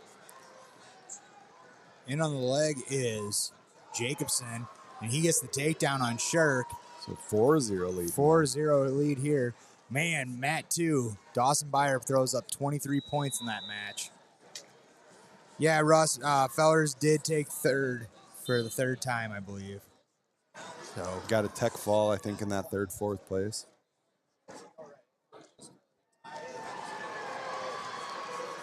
Over, coming up here on 2, we got Will Aitchison of Iowa City, Regina. He's taking on Lennox's. 157, Chase England, Lennox. Will Aitchison, Regina, Iowa City. England of Lennox, Aitchison, Regina, Iowa City, now wrestling. Going to be taking on Chase England out of Lennox. Chase England, that's it. Now up on mat number 1. New match on mat 1 as well at 175. Noah Henderson Summer from Nicksburg taking on Zach Butler out of Woodbury Central. Woodbury Central now wrestling on mat number 1. We go final on mat 3. Cooper Hines picks up a 1-0 win over Owen Hendrickson. So a third place finish for Hines out of Jessup. Stingy performance by Cooper Hines, man. Finishes third as the junior. He'll be back next year. Coming up here on mat 3, got Brock Morris of Cascade. He's already on the mat. He's taking on Braden Sheffers out of I-35. Down on 4. We're getting later in the second period. Dawson Jacobson, Central Springs, leading Mason Chirk of Wilton 4-1. Sheffers, Interstate 35, Morris of Cascade, now wrestling on mat number 3, third place at 132.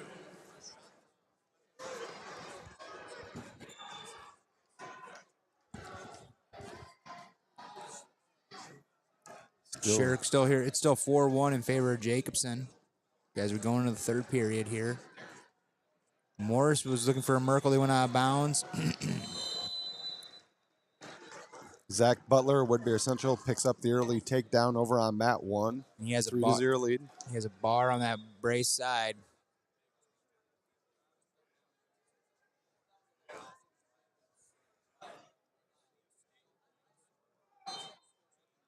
Schaefer takes a shot. Morris meets him with a front head.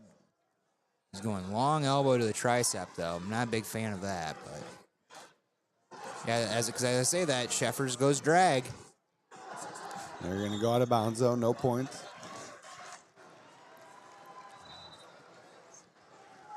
Down on 6. Got a cradle locked up here from Gage Burden, or had one locked up.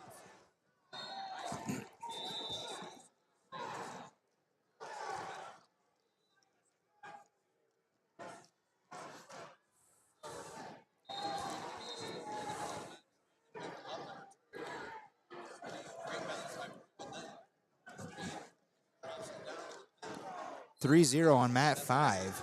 Ryan Groom, North Mahaska.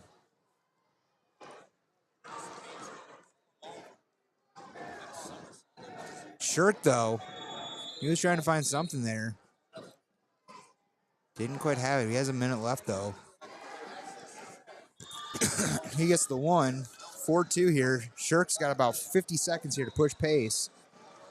Really kind of want to see Shirk finish off here in a flurry. I've been a fan of this kid this tournament. Just mentally tough. I want to see him run through this. Oh, as I say that, Jacobson in on the shot. Low single. Low single. Looking to switch off to 2. Pop his head out. I think he's going to get it. There it is. Morris in on the outside shot.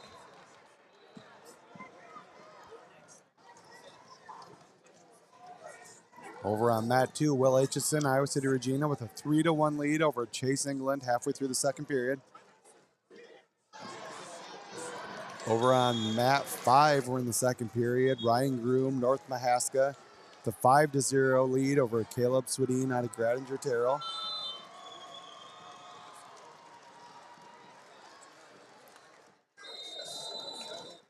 That's a nice win there for Jacobson. Yeah, for sure. Hopefully, Shirk gets the rest and the recuperation he needs this offseason, and hope to see him back here next year. See what kind of damage he can do at the state tournament next year in 2026. Third place match, 1A, 138.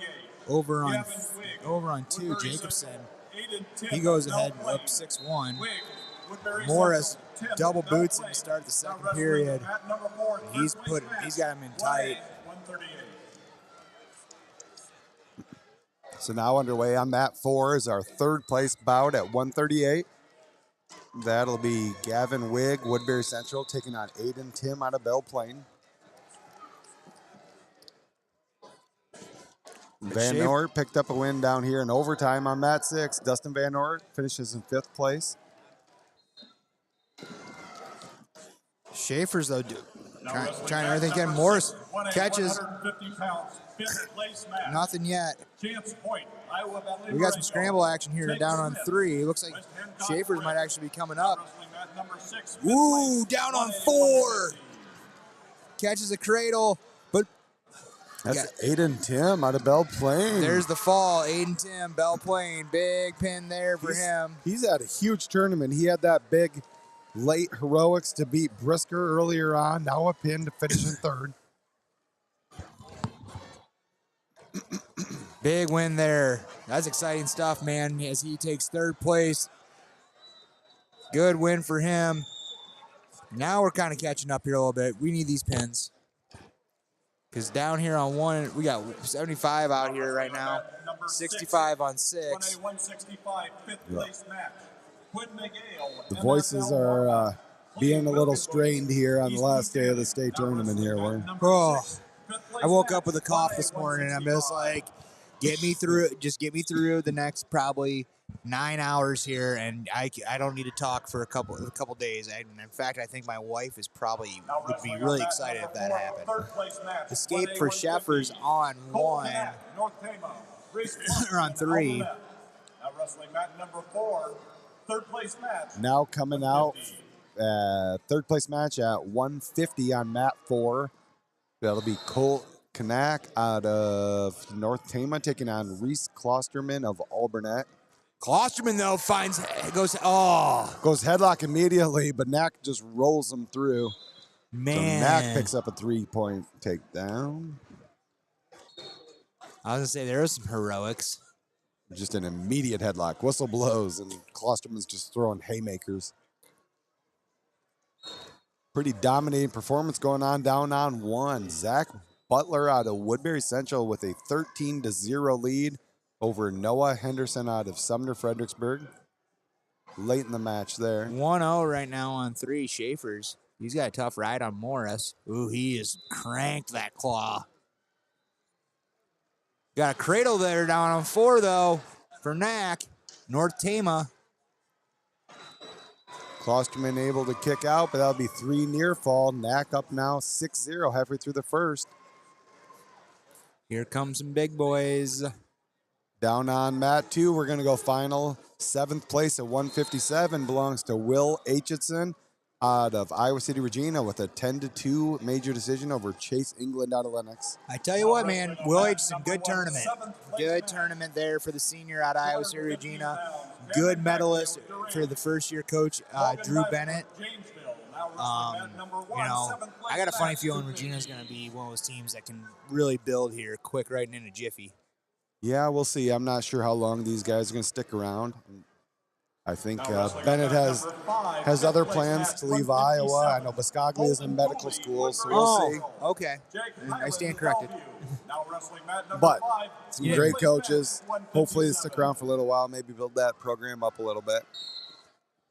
Schaefer's doing a really tough job on top here, holding on to that 1-0 lead. As Morris tried cranking down the elbow, tried to create some flurry here. But Schaefer's finds Morris on his back. 190 pounds, 1A.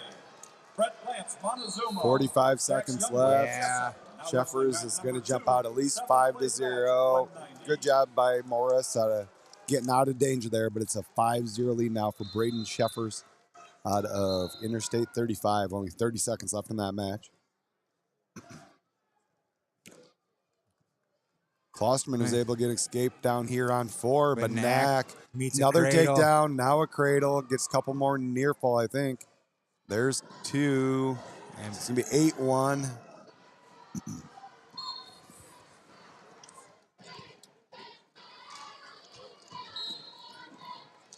Down on 2, 190 for Jessup. Dax Youngblood taking on Brett Plants and Montezuma. There it goes final on mat 3. Your third place finisher, Braden Sheffers out of I-35 at 132 pounds. Braden Sheffer. Third place finish there for, I believe, the senior out of I-35. Junior Sheffers. Okay. Brock Morse finishes his career 4-2-4 in three trips to the state tournament. So can't really hang your head on a career like that. Third place match, 144 pounds. Lucas Bose. Knack, though, finds another cradle here, but I know the refs aren't really calling it yet. Third place match, 144. Starting to get some of these bigger lads in here. We've got to start rolling into 2A here hopefully soon. New third place match on mat 3. That'll be 144 pounds. Lucas Bose out of Underwood taking on Dylan Stein out of Lennox for third place. Other third place match on mat 4. It's been a A real great match. Dominating performance so far out of Colt Mack out of North Tama. He has a 12-3 lead over Reese Klosterman of Ball Burnett as they end the second period.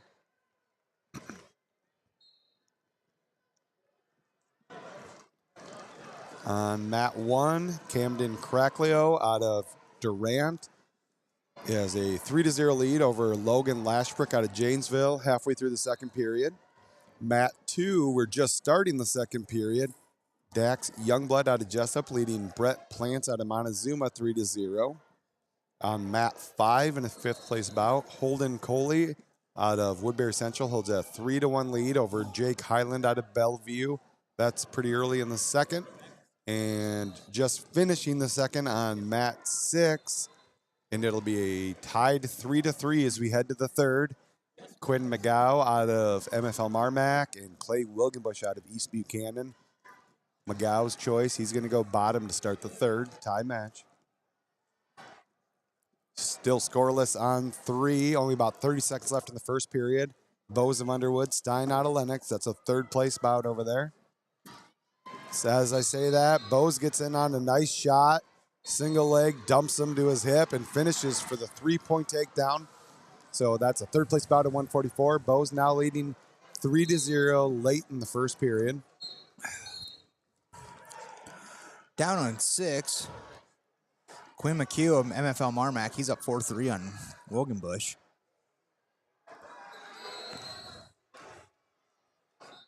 Oh. Long session, man. we still got to roll through 2A. Yep. But at least you know, like, hey, once 2A gets rolling, you know. But at the same time, though, too, I mean, there's not a lot of pins. Oh, wow, as we say, it's Preston Colsterman. He's got Knack on his back. Knack up 12-3. Klosterman's got a cradle. And he's got it tight, too. 40 seconds left. He's got plenty of time. Watch for Coach Rush if this fall happens. Oh, Knack looking to roll the other way. That's tight. There it There's is. the fall. Clayton Rush fired up, and he shoots the arrows into the stands. Wow. Reese Klosterman trailing 12-3. Gets the cradle and picks up the fall for 3rd place at 150 pounds. That's gritty, man. That's Reese Klosterman. Gritty win. Never say die. Not down here. Another takedown over on mat 3 for Lucas Bose out of Underwood. He now leads 6-2 in the second period. Did Reese Klosterman he got beat early, didn't he? I don't feel like it was. Maybe quarterfinals or something. On mat number 4, 3rd place match. 165 So now coming out for a 3rd place match on mat 4 at 165 will be Jackson Counkel out of Hinton and Kyle Kabosik out of South Winneshiek.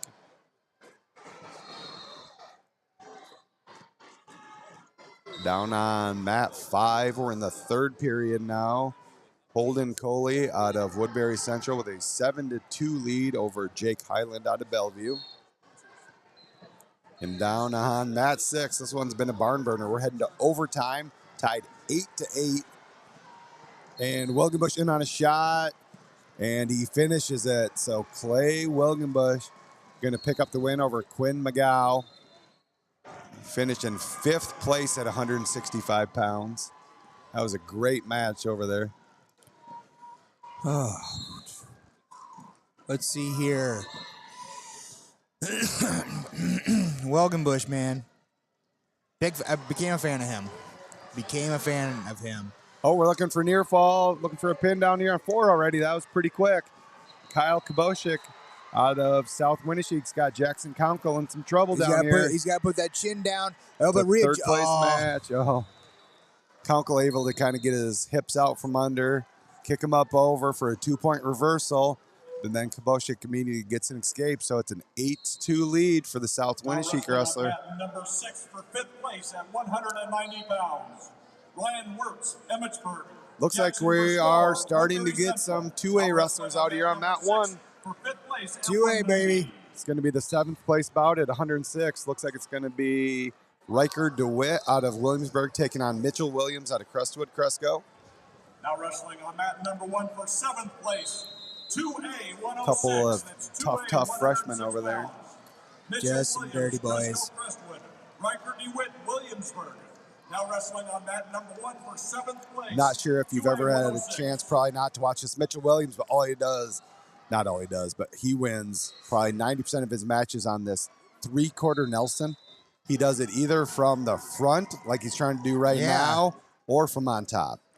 He just punishes guy with this.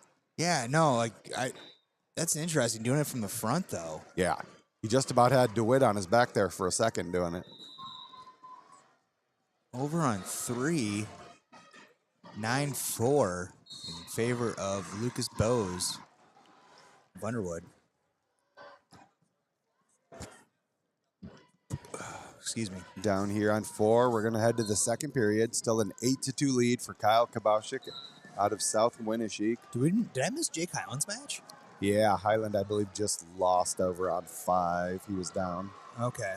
Let's see if we got a final there. Not updated quite yet on dashboard, but pretty sure Highland dropped that one. Okay. Shaden Washburn, Alburnett. Tell you what, though, great run for him. If that's regardless of how he finished. First trip down here, only trip down here, gets a medal. Shaden Washburn was looking for a body lock. He finds himself on his back.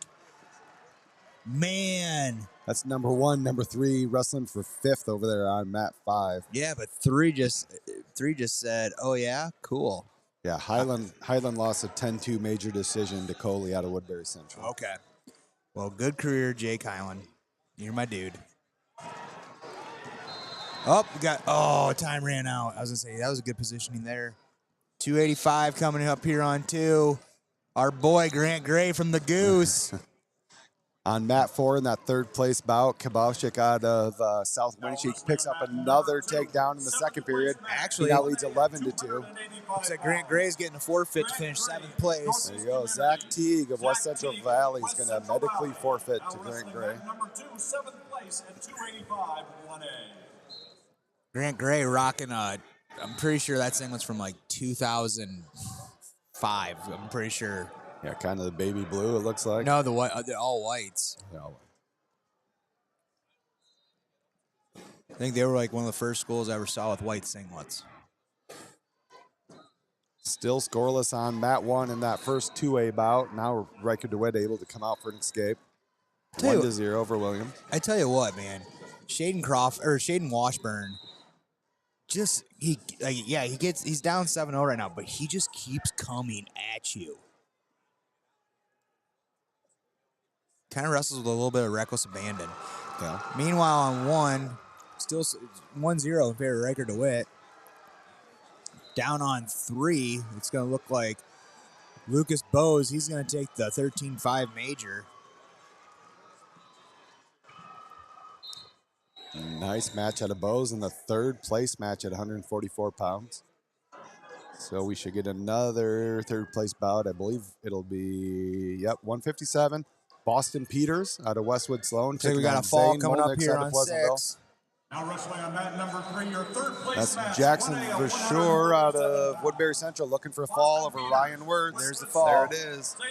So Jackson Verschure, the sophomore out of Woodbury Central, is going to finish in 5th place. And I believe that's 175 pounds.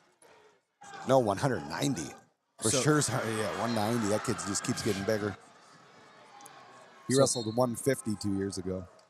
Jeez. Down on 2, we got another 2A match here coming up on 120 pounds. Mat 2, we got Eli Edfords of Central DeWitt. He's taking on Judah Gruel of Winterset. Meanwhile, down on 5, Justin Wirtz is holding on to an 8-0 lead over the 1 seed Shaden Washburn of Alburnett. Down on 6, looks like we're going to have... Going to be a new match. We're going to have Egan Fleshman, the freshman out of Alburnett, taking on the sophomore Carter Wright out of Woodbury Central at 215 pounds. Carter Wright, Woodbury Central. Egan Fleshman, Alburnett. Now wrestling mat number 6. Down on 3, Boston Boston Peters right away with a takedown here on Zane Molniks. End of the second period on 1. Riker DeWitt still leading 1-0 over Mitchell Williams. Oh, Washburn's on his back again over there. He's, like I said, reckless abandon. Wirtz takedown makes it 11-0. Looked like he got a swipe or two, but I'm not sure he's going to get any near fall out of that.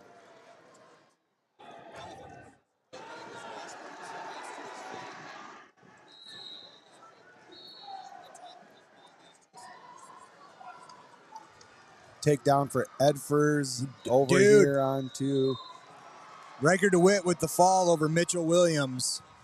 So Riker DeWitt, the freshman out of Williamsburg, picks up 7th place at 106 pounds. Good win there for the freshman.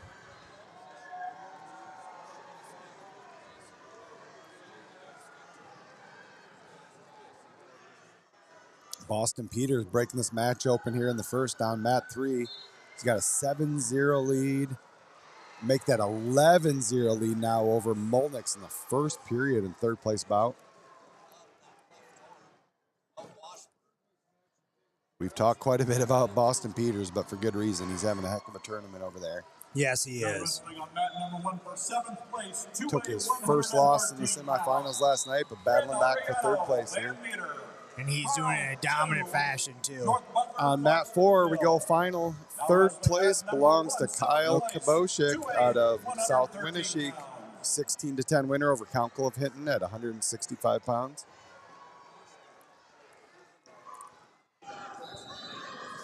So that should bring out probably some 175, I'm assuming. Yep, we're going to get Zach Robbins out of trainer, Gavin Muller out of Osage for 3rd place at 175 on mat 4. Down on, let's see here. Excuse me. The phlegm's starting to settle in. So Justin Wirtz taking a 14-0 lead over Shaden Washburn. Minute 30 left here. For 3rd place, 175 pounds. Zach Robbins, trainer, Gavin Muller, Osage. Now wrestling your 3rd place match, mat number 4, 175. There we go. Woodbury Central with a tilt action down here on 6 from the top Carter position. Wright.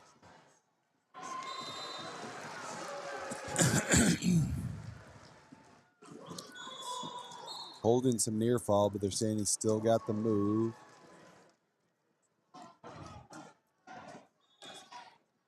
Oh, he's got that bar arm, and now he jumps sides, looking half on the right, but big toss. Fleshman able to fight that one off. Big toss there on 4. That is. Wow, we're 26 seconds in. We're already 4-3. Yeah. Zach Robbins, trainer, leading Gavin Muller out of Osage. Washburn, though, trying to go neck wrench. I don't think he's got it. Nope. So that's, I think, he's just held on to the ride there. But Boston Peters, 2nd period here, he's up 14-0 with a minute left. He's looking for something quick. Trying to finish this match early. Oh, Crazy Pants down DeWitt's in the corner. I forget his name, man. I've known him for about 15 years, but I always forget his name. Down on 2, 4-0 in favor of Eddorf's of DeWitt. Eli Edfers, the freshman.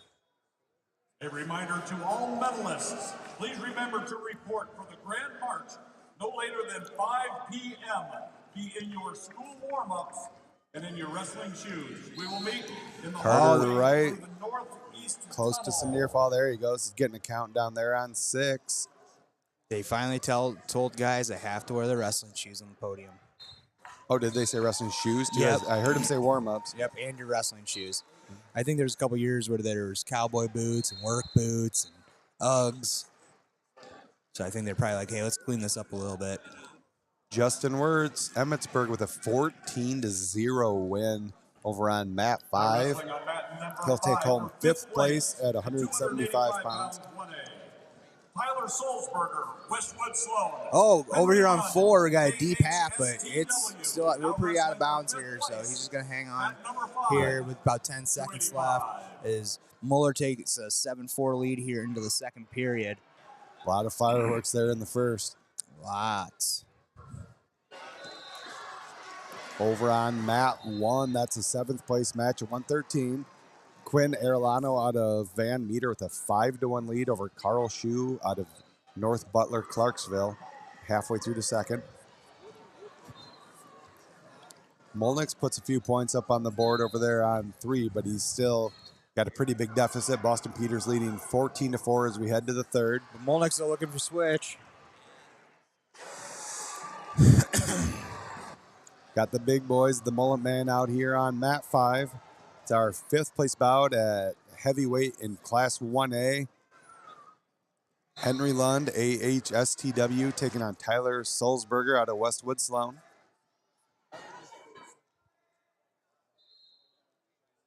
I missed a bunch of points happening in a real hurry down on mat 6. All of a sudden, it's 8-7. Carter Wright, Woodbury Central leading Egan Fleshman out of Alburnett. We have 40 seconds left in that match.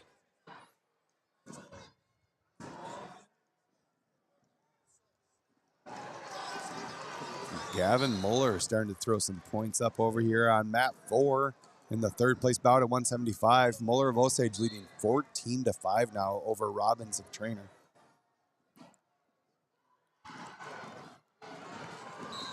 There's an escape from Molnick's on 3, but still trailing Peters 14-5. Tell you what, Molnick's and Peters, man, these guys, if they stay in the same weight classes next year, this could be a fun little rivalry between these two. Over on 2, DeWitt gets themselves a 7th place finisher in Eli Edfords out of Central DeWitt, 10-1. Good season there for the Sabre. over on 6. Looks like they're going to finish that one 14-7. Fleshman, the freshman, finishes 6th. Good run there. Expect to see some big things out of him in his career. Yeah, absolutely. Now down on mat 2 all the way from Northeast Iowa, close by each other. We got Mason Avila Decora going to be taking on the freshman Caden Rogers out of North Fayette Valley. Now wrestling for 7th place on mat number 2, 2A 132. Molnick gets a takedown over on 3, so he's building a little bit of comeback, but it's not going to be enough. We got double. We got down here. Big body locks here on 5. Who's going? Oh, Lund. Lund sits through it. Got Sulzberger on his back. Arm trapped. 3-0, getting near fall, He's looking for for a pin. Now wrestling for 5th place on mat number 6. He's got time. He's got the There fall. it is. I tell you what, good tournament for Lund, man. Takes 5th place as he walks out. Not the most physically imposing looking heavyweight of all these guys, but man, he's just kind of tough. We said the word gritty a lot, but Henry Lund is tough, gritty. I think the power of the mullet pushing him on a little bit here. He'll finish at 5th place in Class 1A. Hey, John, we're trying our best we can here. He says the delay time on this is terrible. He's already getting updates from the stands. It's just, just kind of the delay time with buffering and how things work. Trying our best here, man. Kane Rogers with an early takedown over on mat 2, 3-1 lead over Mason Avila. Muller just building that lead over on mat 4. He's up 16-5 in the 3rd period. That's the 3rd place bout at 175.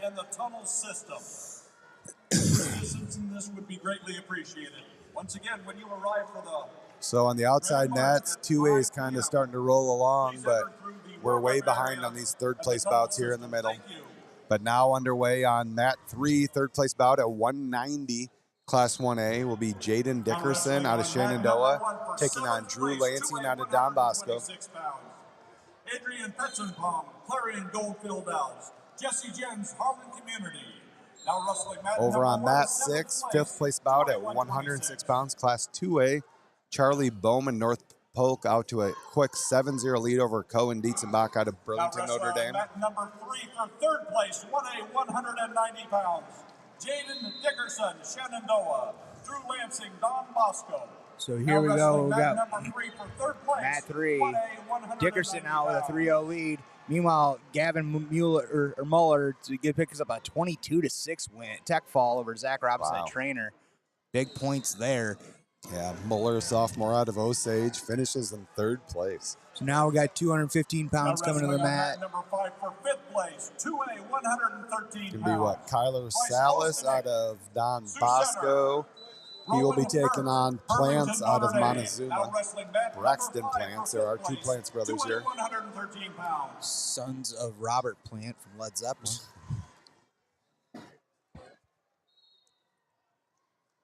Over on 2, 4-3 in favor of Avila. Decorah here with a minute left here in the second.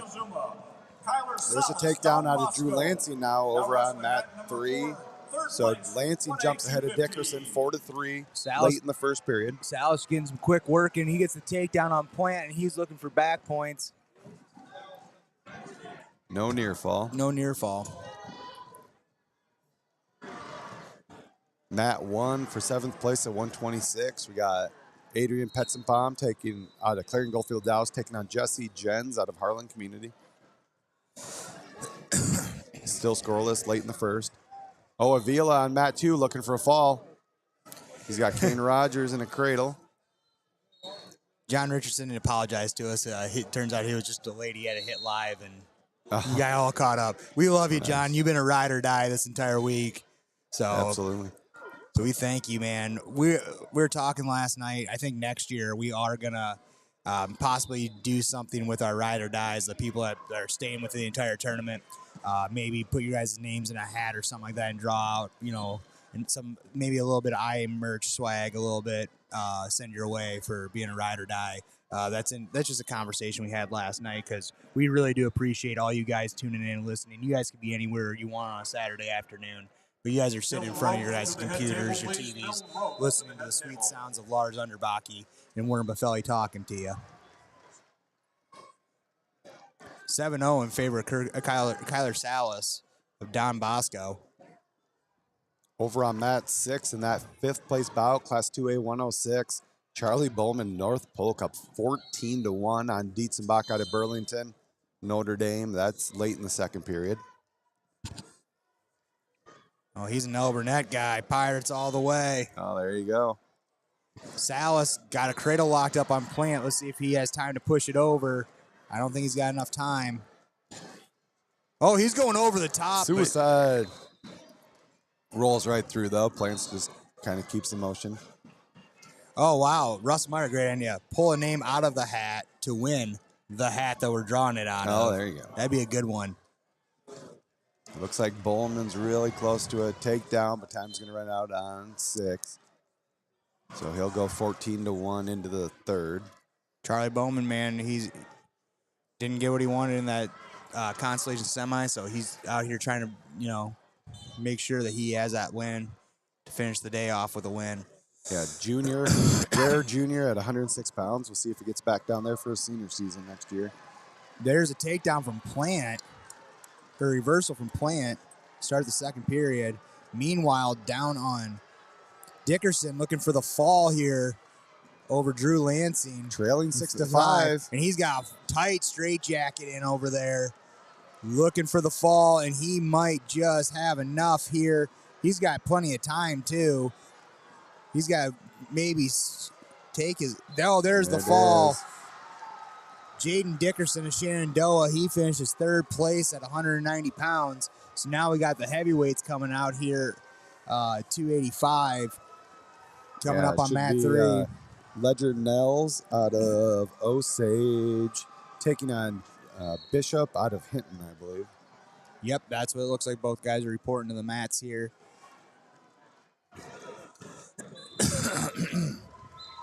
Down on mat 4. Our 2:15 third place bout. We are halfway through the second period. Kyler Salas of Don Bosco with a 9-5 lead over Braxton Plants out of Montezuma. So these are the last two 1A matches. We're rolling pretty good into Class 2A over here. Jeremy, I know, man.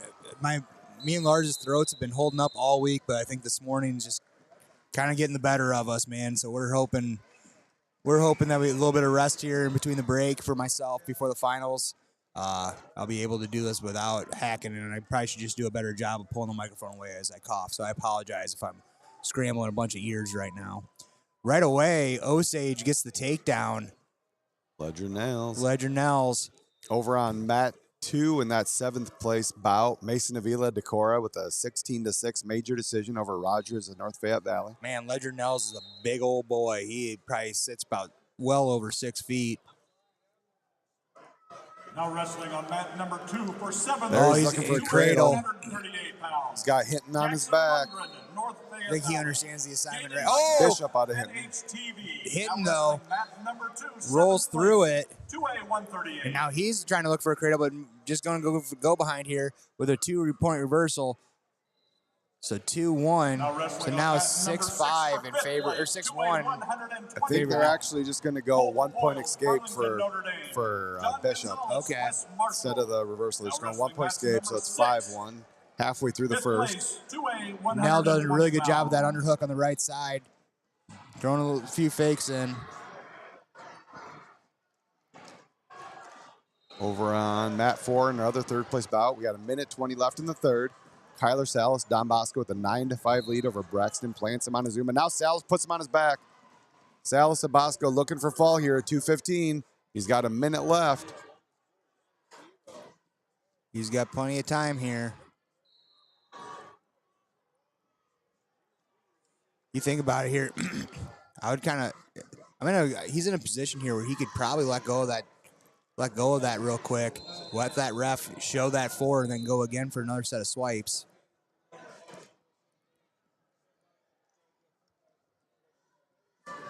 Now underway on mat 2. Jackson Lunger in North Fayette Valley with a 3-1 lead over Jaden Bucknell out of New Hampton Turkey Valley. Really nice job there, cutting back to it. Lundgren back in another shot, another takedown. That's 6-1 now. Yep, Taylor, we will try calling Cale McCabe as soon as he comes up on the mat. And there's the win down on 5, it looks like. Rowan Burnt out of Burlington, Notre Dame. 10-4 winner over Bryce Ostentink out of Sioux Center. That is a 5th place finish for the freshman Rowan Burnt. Salas gets the win. 3rd place, points over to the Bosco crowd. Thanks them. 2A 126 pounds. Jace Curry, Sergeant Salas, also just a sophomore up here at 2:15, finishing 3rd.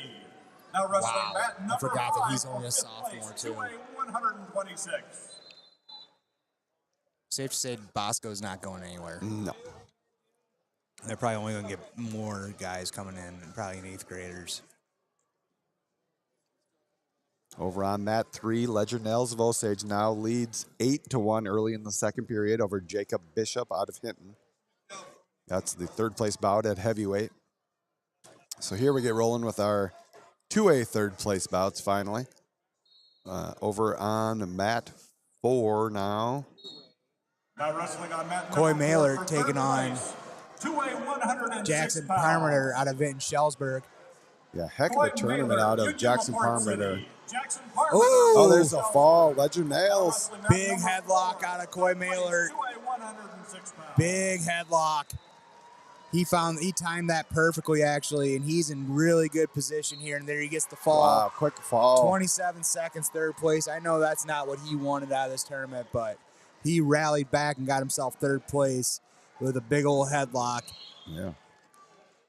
Now, so Ledger Nails also got a fall over on mat 3 for 3rd place at 285 in Class 1A. So that will bring out Cale McCabe, Fairfield. Cale McCabe, Fairfield, mat 3, we got you, dude.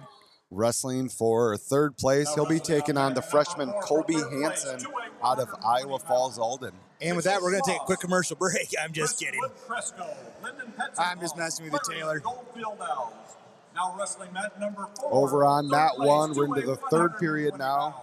Adrian Petzenpalm with a 4-0 lead over Jesse Jens out of Harlan Community, but we're going to have some blood time now. Now wrestling on mat number 3 for 3rd place. Mat number 4, this should be a good one right here. Wrestling for 3rd place, it'll be Mitchell Smoss out of Crestwood Cresco taking on Lyndon Petzenpalm out of Clarion Goldfield Dows. Mat number 3, 3rd place. That'll be 3rd place at 120. Cale McCabe, it's 0-0 here with about 15 seconds in as they go out of bounds. 38, 26. That would be Dickerson's 114th career pinch, so good for him to finish his career out like that. I believe Dickerson is a senior. Yeah, I think so. 114 pins. That's impressive. Got tilt going on here over on 2.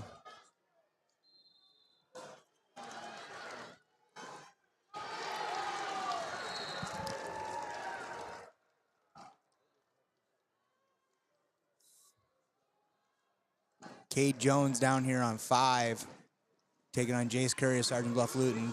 Curry gets the escape. 7 seconds in the second period. Meanwhile, Cale McCade gets the takedown here with about a minute left here in the first period.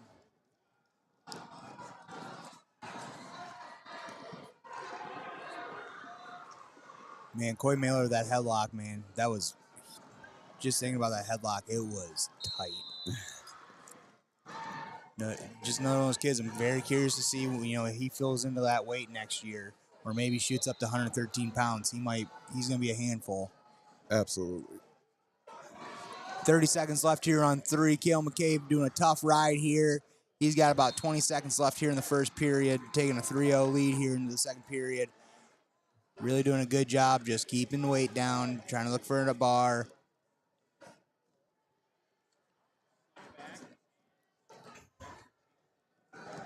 Still scoreless on mat 4. 30 seconds left in the first period. Mitchell Smoss, Crestwood Cresco, Lyndon Petzenpalm out of Clarion Goldfield Dows. Jackson Lundgren picks up a 22-5 tech fall over Jaden Bucknell, New Hampton.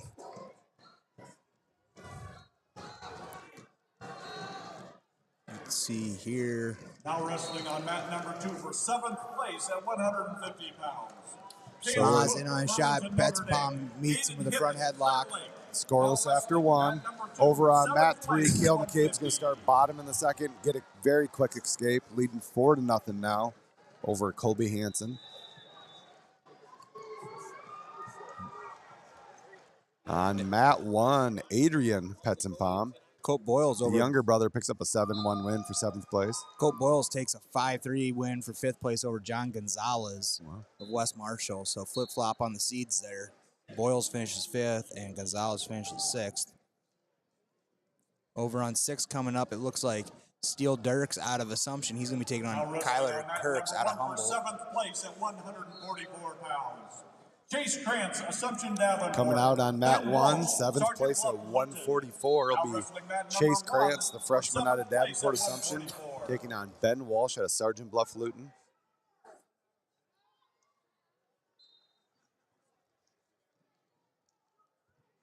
Now wrestling on mat number 6 at their 5th place. So still 4-0, Cale McCabe over Colby Hansen halfway through the second. And we're also 30 seconds into the second on mat 4 in the other 3rd place match. Is still scoreless. Mitchell Smoss, Lyndon Petzenpalm. Snap to a front head is on mat 2. Cale Cook, Burlington Notre Dame. Meanwhile, Hippen finds himself underneath, but could have found himself in a really good position there.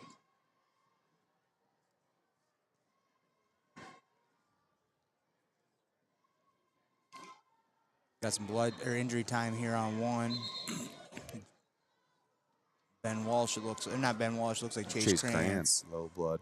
I've seen he's had his head wrapped up a little bit here early in the tournament and stuff. A lot of blood. I think he's got a cut above his eye or something. Over on 3, Cale McCabe holding on to a 4-0 lead right now going into the 3rd period.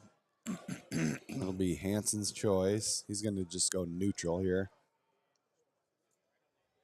Smoss putting on a real good ride. We're a minute into the 2nd period. Still scoreless. Mitchell Smoss, Lyndon Petzenpalm. That's your 3rd place bout at 120. Over on 3, still 4-0. Hansen in on a shot. Takedown there for Steele Dirks. He's going to jump up 3-0 here with about 30 seconds left here in the first. Hansen trying to pull that in, but real heavy hips out of Cale McCabe. Smoss trying to go tilt, but couldn't get the body over.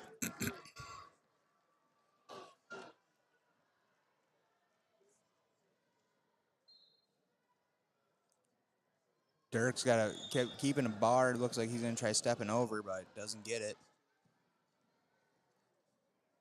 Nice shot there by Ben Walsh as he looks to cut the corner. But meanwhile, ooh, wow, goes full Jonesy, goes to the roll through, but doesn't get anything out of it. Down on mat 2 in the 7th place match, Aiden Hippen out of Clear Lake with a 4-1 lead on Cale Cook out of Burlington, Notre Dame. Down on mat 3, Cale McCabe still leading 4-0. We're down to 45 seconds left there. That's the 3rd place bout at 113. Now McCabe front headlock, looking to turn the corner. He's got a leg, and there's the 3. Going up 7-0 here in the 3rd period. Cale McCabe, man, having a great tournament here. 30 seconds left. He cuts them. Over on mat 4, Mitchell Smoss rode out Lyndon Petzenbaum the entire 2nd period. So we're scoreless in the 3rd. Smoss going to start on bottom. McCabe holding on here. About 17 seconds left here.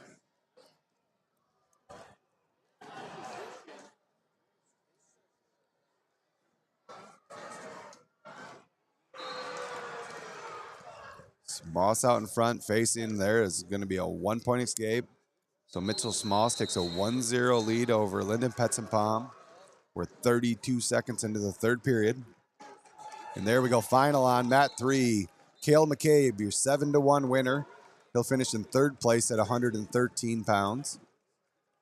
Colby Hansen, just a freshman out of Iowa Falls, finishes 4th. Yep, good win there for Cale McCabe. Down here on 3, we got Gage Spurgeon. He's taking on Eddyville, Blakesburg, Fremont. Emmett Newton out of Davis County. Now wrestling mat number 3 for 3rd place at 126. Yeah, watch that knee there for Schmaz, though. Petzenbaum doing a good job holding on to it. It should be calling potentially dangerous, I personally think. But actually, no, Schmaz does a good job trying to hold out. Oh, he's trying to pull Petzenbaum back. Now they're getting into a scramble. Head to toe. They're just going to call it a stalemate. So Small still leads 1-0. Back to the center. 42 seconds to go. Now up on mat 3. That is our 3rd place match at 126 pounds. Number 1, Gage Spurgeon. Number 2, Emmett Newton meeting for 3rd place. Meanwhile, Steele Dirks looking for the fall down here on 6. He's leading 10-0 over Kyler Sergs. Plus, he's got near fall coming. So there's a set of 4. So he's going up 14-0 here in the 2nd period. Running out of time, so could possibly be his choice with decision. Nope. Over on mat 5, we're through the first 1-minute overtime period. We're heading to some ride-outs. 5th place bout. That's Jace Curry, Sergeant Bluff Luton, Caden Jones, Union of Port City. Smoss, gritty ride in the 2nd. Able to pick up a 1-0 decision over Lyndon Petzenbaum from Clarion Goldfield Dows. So Carter Smoss of Crestwood in the finals tonight. His older brother Mitchell just picked up a 3rd place finish. A little hug for Dad Tom over there in the corner.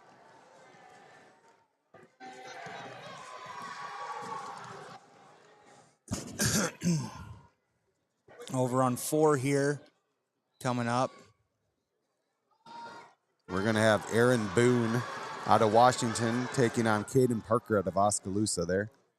132-pound 3rd place match. Those two probably seeing each other time 2 this season as well. 132 pounds. Aaron Boone, Washington.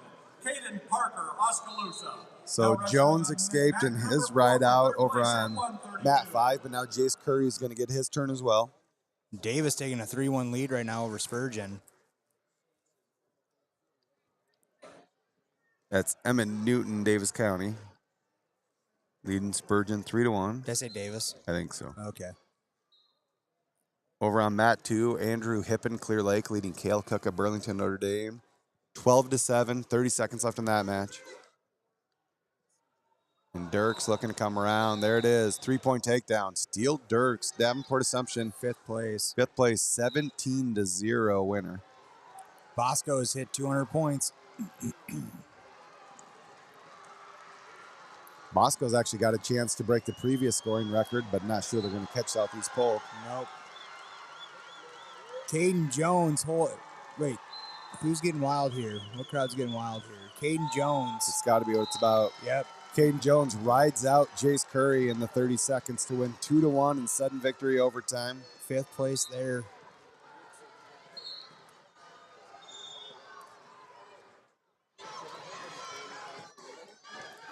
Spurgeon with another point, but Newton still leads 3-2. Newton in on a shot. Oh, that's what they're cheering about. Over on mat 2, Cale Cook got a late takedown to put it into overtime, and then Cale Cook gets a takedown in overtime. That's big points for Burlington Notre Dame in that team race as well. So Cale Cook finishes 7th place at 150 pounds. I mean, Newton has just been on Spurgeon's legs this entire match. 5th place at 144. Aaron Boone here. Minute left here in the first.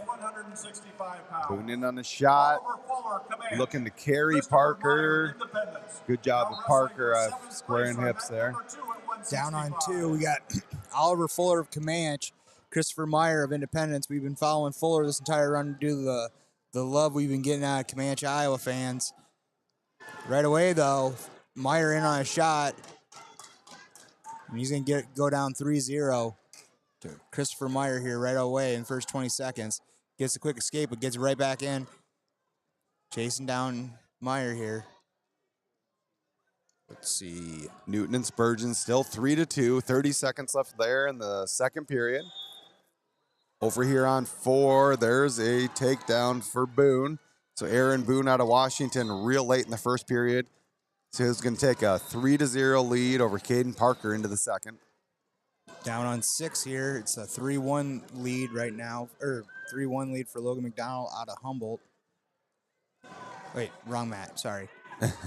6 is Reagan Haishi, Central Lion over Elijah Kupka, Benton Community. But over on 5, that's Logan McDonald with a 3-0 lead over Tice Clarkin of Humboldt at 138. That's the end of the second period on mat 3. We'll head to the third. Emmett Newton, Davis County with a 3-2 lead over Gage Spurgeon out of Eddyville. It's going to be Newton's choice. He's going to start on bottom. Spurgeon real good up here on top, so we'll see how this third period goes. Christopher Meyer of Independence, he's currently up 8-1 right now.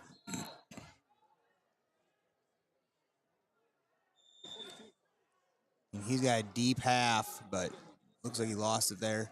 No, he still has it, but nope. Oh, Fuller gets the reversal. 8-3. Spurgeon put on a tough ride here. Start off third period. Please remember that when you arrive, we're going to go final on mat 1. 144 pounds, 7th place match. Ben Walsh, Sergeant Bluff Luton, a 14-8 winner over Chase Krantz out of Davenport Assumption. Krantz just a freshman reaching the podium there at 144. Down on 1 here. Kason Miller of Fairfield. He's going to be taking on Hayden Schaefer of Eagle Grove.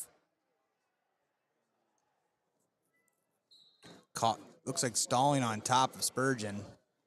Minute 18 here. He's going to opt to go on back on their feet. He's going to have to get some work here on his feet. Yeah, so Newton leads Spurgeon 4-2. Minute 18 left in the match. Down here on mat 4, 30 seconds left in the second period. Aaron Boone of Washington still leading 4-0 over Caden Parker. Miller, big old pickup, gets the takedown here on Owen Fuller, but Fuller hanging that underhook. Miller's getting smart, just realized let him go. Kind of was one of those situations. Spurgeon, though, real deep head in the hole here. So he's trying to find the back door, but Newton's doing a great job following. Kind of a little bit of a chase here. They're going around and around and around. But he's doing what he can. He's got his head down, real deep. But meanwhile, now he switches off, kind of tries to come up over the head, but that really gives Newton a chance to get into kind of a Kelly situation. Now Newton in on Spurgeon's legs, got Spurgeon on his butt. But Casey Miller, he just gets the first takedown here in this match. About a minute left here at 157 pounds.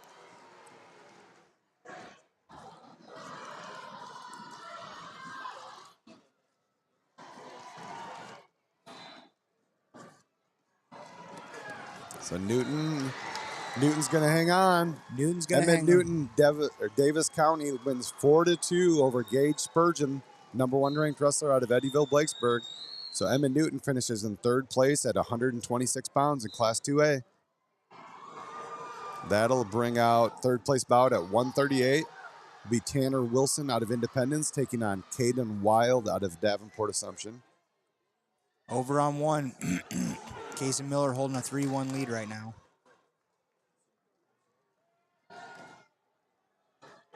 Mat 5, we got Logan McDonald out of Grinnell with a 4-0 lead late in the second period. And on mat 6, Reagan Hayshe, Central Lion with a 6-2 lead over Elijah Kupka as the second period is about to come to a close. Currently right now on mat 4, Aaron Boone of Washington, he's holding on to a 4-1 lead right now with about 45 seconds left here in the third. Owen Fuller, man, he was down big, but now he's coming back 11-8. It's anyone's ball game. He's kind of pushing the pace here a little bit. But Miller takes a shot, cuts the corner. Christopher Meyer. Oh, Fuller tries catching Wally Bird, but meanwhile, Miller's being real smart, keeps his hips down. Nothing in that exchange with 1:30 left here on mat 2. Yeah, Meyer just didn't get greedy there. He just kind of let it go, made sure he didn't give up anything big. Leading by 3. Being smart there. Now Meyer comes around, cutting the corner, chasing ankle. And it's going to be real close. Fuller doing a good job fighting, but Meyer, it looks like maybe locked up an inside cradle. No takedown yet, but that's a hard position for Fuller when time's running out. Yep. Christopher Meyer looks like a big old strong kid at 165 pounds. He's doing a really good job with his hips. But Fuller is not saying die, man. Over on mat 4, Aaron Boone, a 4-1 winner over Caden Parker. So Aaron Boone of Washington is going to finish his career with a third-place finish at 132 pounds. I think that's medal number 3 there for Aaron Boone. Down on 1, Casey Miller, he's holding on a 3-2 match here with 1:30 left here in the second. That'll bring out our third-place bout at 144, Class 2A. That'll be Aiden Smith out of Atlantic taking on Jax Miller out of West Delaware.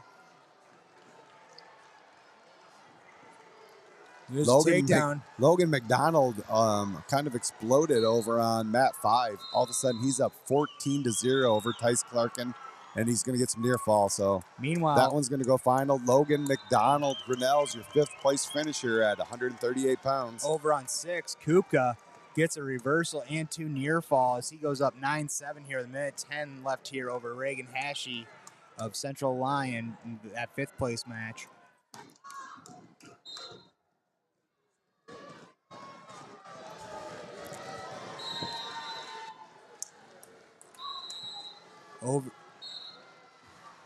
Let's see. Casey Miller still holding on here. 3-2 here with 30 seconds left here in the second. Owen Fuller will take 8th place, and he is hurting bad. He's hobbling pretty hard. But I tell you what, man, he's got a warrior mentality. He had to wrestle a lot of matches this week. Yeah, and Fuller had to upset the number 4 kid, Blake High, in a district just to get here. He had 3 and 4 at his district, so great finish to the season for Oliver Fuller.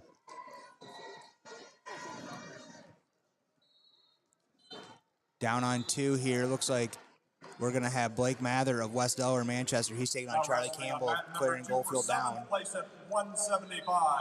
Blake Mather, West Delaware, Manchester. Caden Wild with a escape to start the second period over on mat 3. He leads 1-0 over Wilson of Independence at the 3rd place match at 132 pounds. Looking for a fall down here. Hayden Smith out of Atlantic. 3rd place match at 144 on mat 4. Jax Miller able to get off his back, but Smith now leads 7-0. Casey Miller with a headlock. Down on 1. He's going to pull away here. He has plenty of time and good enough position here. He's going to look for the fall here on mat 1 for Fairfield. He's holding something here. Hopefully he can cinch this in and get the job done here quick. And I think he might. He's in really good position here as he scoops the bottom arm. He needs to put that chin in the shoulder. Oh, do we have time? Yeah, late takedown over here on mat 6. Reagan Hayshe out of Central Lion, George Little Rock, gets a takedown with about 2 seconds left to defeat Elijah Kupka, betting 11-9 So Reagan Hayshiel finishing 5th place at 144 pounds. Miller still having this headlock going here, but as we go about 45 seconds, he's just holding on now here. He's got nowhere to be. He's not in any rush. Start of the second period at 144. Aiden Smith picks up a quick escape over here on mat 4. He now leads 8-0 over Jackson Miller of West Delaware. Big reshot there, reversal, or takedown here on mat 3. Go up 10-2 in favor of Caden Wild of the Davenport Assumption. Meanwhile, down on 5, we got a 3-2 match here at the end of the first period. But yeah, looks like Jason Miller's got about 15 seconds left here. Go in the third period, or left in the third period. He leads 11-2. Now up on mat 6. That'll be the 5th place bout at 157. That is Owen Klecki out of Carroll taking on Caden Wheely, the sophomore out of West Liberty. Aiden Smith with the tech fall. Aiden Smith with the tech fall here on mat 4. He's going to take 3rd place over Jax Miller of West Delaware. 144 pounds. Aiden Smith was at 138 most of the year. Comes up to 44 and takes 3rd place. Casey Miller will take 7th place for Fairfield. He's getting a nice hug from his coach. Now up on mat 1, 7th place bout. That'll be Cale Moore, Williamsburg. Rhett Hedrick out of Ballard, 7th place at 190.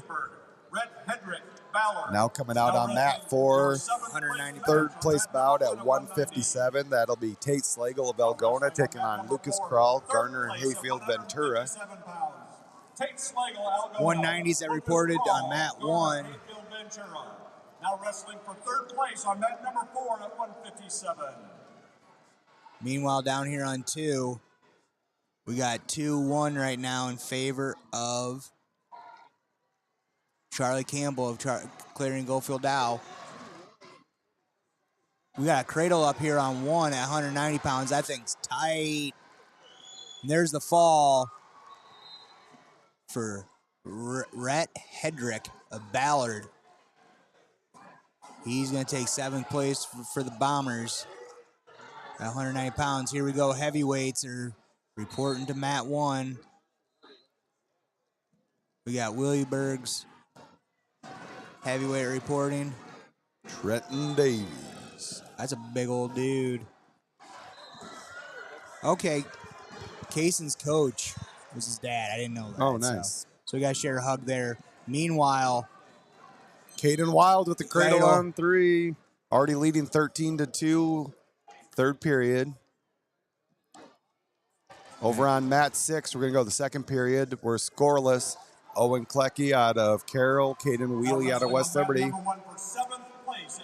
Wheely up to his feet, but a big return from Klecki. Clear Lake, Trenton Davies, Williamsburg. Now wrestling on mat number 1 for 7th place at 285. Heading to the 3rd period on mat 5. Aiden McRoberts, Sergeant Bluff Luton. 10-7 lead over Jax Jensen out of Winterset. looks like Trent Davies is going to be taking on Aaron Ritzmiter out of Clear Lake. Tied up ball game here down on 2 with Blake Mather and Charlie Campbell. Both tied at 2 here. 90 seconds left in third. Who's going to want it here, boys? Caden Wild picks up a major decision. He's your third place finisher at 138 pounds. Great run there by Cade Wild. Caden Wild battled a ton of injuries through his career, but finishes strong, comes out with third place finish. Davies gets the takedown over on 1.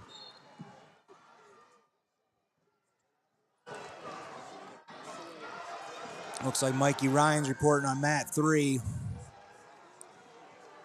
He's got full head bandage going on right now.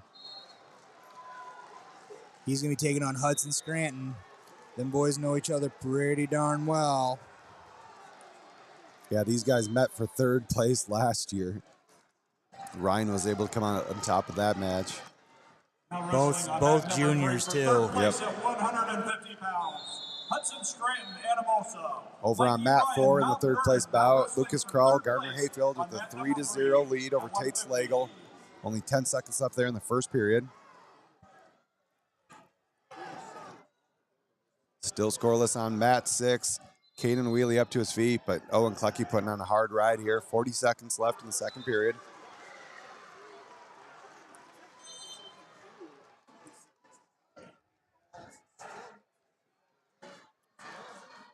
We got a barn burner down on 5. There's a takedown. Jax Jensen, winner set, takes a 13-12 lead over McRoberts of Sergeant Bluff.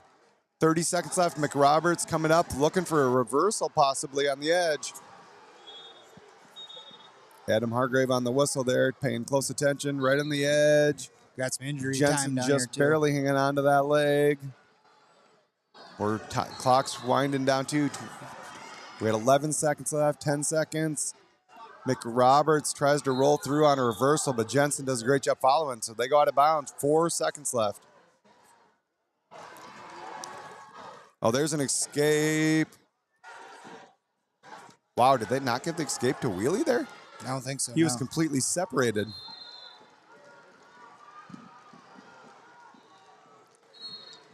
The referees are going to talk about it. There was complete separation between the two, but they're saying no escape. So it's going to go scoreless into the third. Kalecki's choice. Jax Jensen does hold on, 13-12. Great match over there. So Jax Jensen, winner set, finishes in 5th place. Looks like Mikey Ryan in on the leg. Nothing there yet. He's looking to cut the corner. He's doing a tight job here.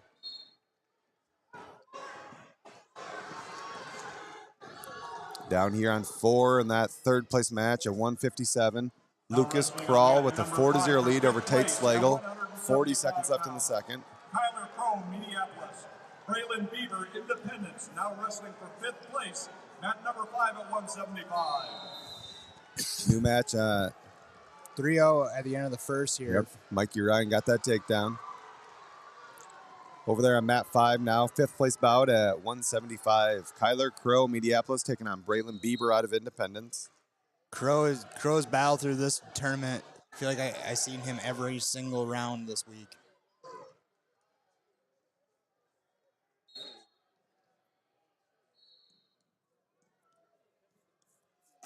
Clucky gets a reversal to start the third here, so he's got 2-0 lead on Wheely. Crow now with a looking for takedown. some near fall over here on mat 6. Rough morning here for Wiley. There's the fall. Yep, Clucky gets the fall, so Caden Wheely finishing 6th place, the sophomore. Great tournament out of Owen Clucky out of Carroll, finishing in 5th place at 157.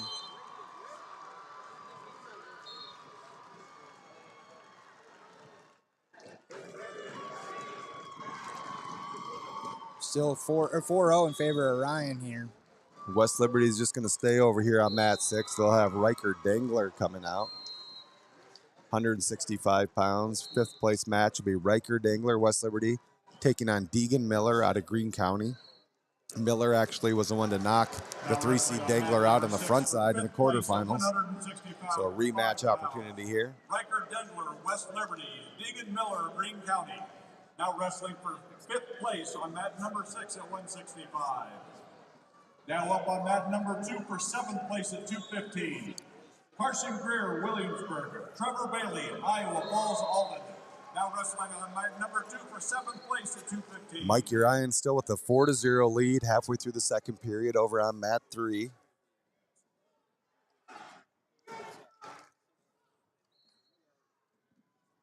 It's your 3rd place bout at 150.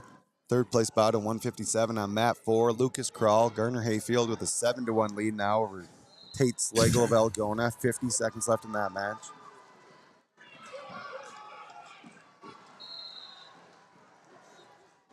Over on 3 here. Up 4-0 is Mikey Ryan. 30 seconds left here in this match. Second period, sorry. All right, looks like mat 2 is finished. Makes you wonder if they're going to move some of these matches over. I believe Carson Greer just defeated Trevor Bailey of Iowa Falls for be 7th place at 215. Yep. We have our 7th place match. Oh, Ryan's got Scranton on his back. They run out of time, but he gets a set of 4 here. He pulls out. So takedown, 4 near fall, 11-0 heading to the third. Mikey Ryan. Now wrestling mat number 2 for third place. We go final here on 4, third place match. They're moving. 157. Lucas Carl wins 7-1 for third place. They're moving third place matches. Brett Yankovic and Brody Hendrick down on mat 2 for third place. That'll be a good one right there. Yep. So on mat 4, though, for third place at 175 now, we're going to have Brock Mulder. Got Brock Mulder taking on Max Purdy. Stalling over here on 1, but currently Trent Davies or Adam Richmeyer is up 13-5 here, 10 seconds left. Maximus Purdy, Davenport Assumption. Actually, third place on 4, so they're not moving over to mat 2, I don't think. Oh, wait, are they? Yeah. Looks like Yankovic's coming out to 2 here. Okay. So I would assume then, yep, Williamsburg's or Richmeyer takes 7th place, so they're gonna move. Looks like Full Heart coming out for third place match. Third place at 165 on mat 1. So we're moving all over. It's going to be William Fullhart out of Decorah taking on Blake Wilson out of Burlington, Notre Dame. Now wrestling up on mat number 1 for third place. Mat number 1 for third place at 165. William Fullhart, Decorah. Blake Wilson, Burlington, Notre Dame. Now wrestling for third place. Mat number 1 at 165. Scranton, though, he's still staying in this fight here. He's trying to get some work done here. Down on 1, it's going to be Will Ford taking on Blake Wilson of Burlington, Notre Dame. Meanwhile, down on 2, Yankovic jumps out to a 3-0 lead over Hendricks, but Hendricks catches the elbow, trying to find hips, but Yank does a good job on top. He's up 3-0. Doing Jamie Vasky's job. Saw Vasky this morning at breakfast. I was going to say hi to him, but then put myself in an accidental food coma. There you go. Down on mat 6, that's that 5th place bout at 165. Deegan Miller, Greene County, leading Riker Dangler, West Liberty 3-1. About halfway through the second. Dangler putting on a good ride here, but they're going to go out of bounds. So we got a whole bunch of third place matches out here now. Wow, there's a final 12-4 major decision. Mikey Ryan, Mount Vernon, over Hudson Scranton out of Anamosa. Say there's some respect there out of those two boys. They Yeah, know these two know each other well. They've wrestled a lot. Two very good, respectful kids down there, too. You know that those two are like... I know those two very well. My son's wrestled them both. Down on 3, here comes Rogge out of DeWitt. So that'll be at 215-pound third-place match. Rogge, Central DeWitt, Henry Christensen, North Polk. Here's a call for you. Hawks on the Rocks, who's been on the commentary with us all week, he says he's calling it right now. McCargill versus Knack at 165 is going to be the final of the night. It's going to be fireworks. Wow. So, bold move, Cotton. Let's see how that plays out for you, my man. Henry Christensen, North Polk, now wrestling for third Yank place. up 3-1 right now at the end of the first period over Hendrickson. Oh, Brock Mulder's got Max Purdy on his back over here on mat 4 in that third-place bout. Plenty of time, nowhere to be. But he's Saturday Night Ride type of thing, but Purdy able to scramble out of it. I was going to say, Purdy was moving. Wow, so there's a reversal and then 4 near falls. So Mulder now leads 6-0 in the second. Over on mat 6, Deegan Miller, Greene County, able to get an escape. So he now leads 4-1 over Riker Dangler, West Liberty, late in the second period. There's a takedown on mat 3 for Henry Christensen, North Polk. Takes a 3-0 lead over Rogge out of Central DeWitt.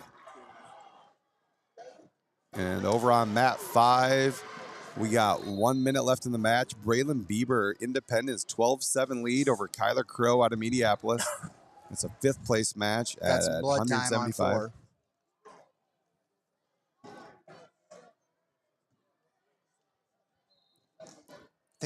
Think that North Liberty singlet needs to be retired after this tournament. Yeah, West Liberty. Yeah, West Liberty. Sorry, North Liberty, West Liberty. Over on mat 1, Bill Fullhart putting on a little show here. He leads 12-2 over Blake Wilson, Burlington, Notre Dame. Minute 20 left in the second period. That's a 3rd place match at 165. 2A is still not locked, by the way, for the team race. It's not even close. So down here on 1, though, you said he's putting on a show, but meanwhile, Blake Wilson, he scores a takedown here. 3-2 right now in favor of Yonk. 43 seconds left, and Hendricks looks for the takedown as they go out of bounds. That is still second period. Yep, that is still second period here, but I think Hendricks is mounting a comeback. Over on mat 5, Braylon Bieber finishes with a 12-8 decision over Kyler Crow. Braylon Bieber Independence finishes in 5th place. Beautiful peek out there. That was the move that kind of put him on his back in the semifinals last night, but he did it. He answered, showed how it was really done here this morning. Now he's up 6-5 here in the first period. A lot of points being scored in that match. Over on mat 6, Dangler gets an escape, but he still trails Deegan Miller, Greene County. 4-2, 1 minute left. They just called Lamfers and Sexton to mat 5, but Sexton defaulted out of his last match, so I'm assuming it'll be the same here. Yeah, I think you're probably right. Sexton nowhere to be found, but he injury defaulted out the last round, so pretty sure Lamfers is going to get 5th place here at 190. So does the coach have to come in and? I don't know. I thought after you injury defaulted out, maybe it was just done. Yeah. You know, you don't have to report to the next one, but Dangler in on a leg over here on mat 6, trailing 4-2, 20 seconds left. Got his shelf looking to come up. Good job out of Miller. 12 seconds left now. They're getting close to out of bounds. We're going to go out, so 10 seconds left to head back to center. Miller leading 4-2. Fuller up 13-6 as he goes carry. He finds that carry and, I thought he had the head. Well, he still might have another something. Shot out of Dangler. He tries a desperation throw right in the edge. They go out of bounds, though. So 4 seconds left. Oh, looks like there's a forfeit there. It is going to be a forfeit on mat 5. Moving that one along here. Oh, almost a flying squirrel attempt out of Dangler here. But Deegan Miller holds on for the 4-2 win for 5th place at 165 pounds.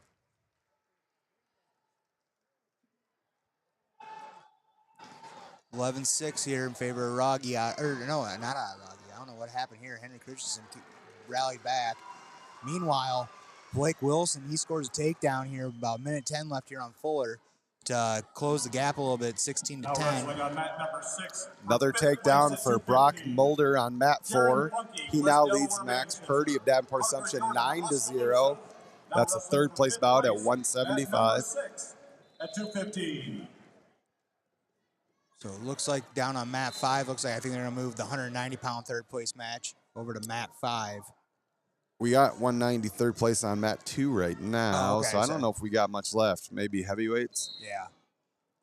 Maybe 215, I thought I heard. Yeah, they just put on mat 6. We got Jaron Funk and Parker Jordan for 5th, I believe. Yankovic, 13 seconds left. Yankovic still leading Hendricks 4-3. That's 3rd place at 190. Yep. But Hendricks is going to still come in hot. He's looking to move. He's trying to. Yankovic's got a circle there. There he does. He's going to walk out of bounds. Nothing. 6 seconds left here. I haven't seen Brother Brett in the stands. Usually he's pretty close to these matches, but. Oh, Yankovic ducks behind the official, so they're going to call him for stalling for it. Oh, wow. They're going to overtime. He circles behind the official. So Hendricks can't get to him, and they call him for stalling 1 point. I've never seen that before. Oh, my goodness. That's 4-4.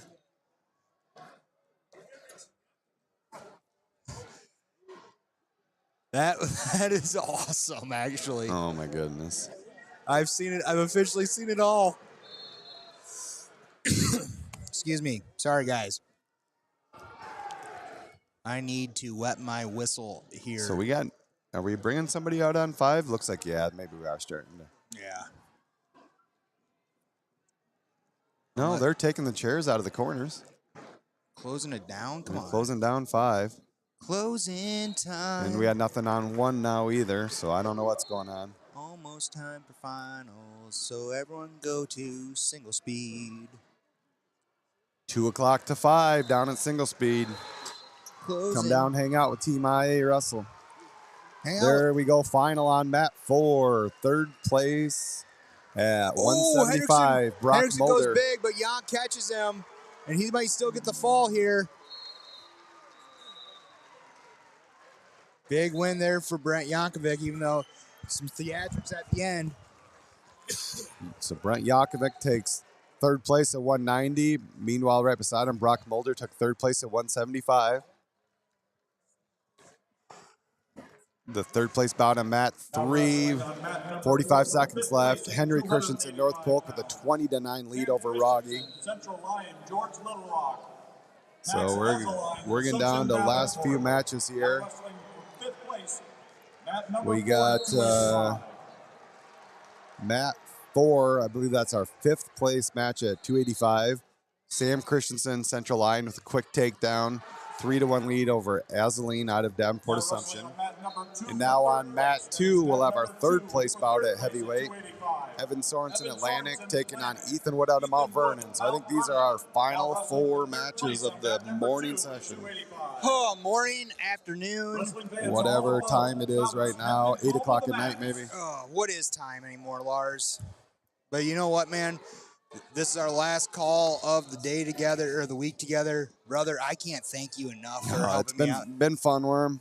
I'm going to be down doing some interviews for Class 2A. I have interviewed every Class 2A state champion for the last 11 years.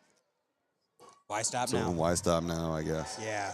So appreciate everything, man. I mean, getting to hang out with you this week, getting to know your family a little bit, getting to know Aaron a little bit. It's been a lot of fun, brother. Always a good time with you, Worm. So again, we got the last 4 matches. One goes final there. Henry Christensen finishes third place at 215 pounds.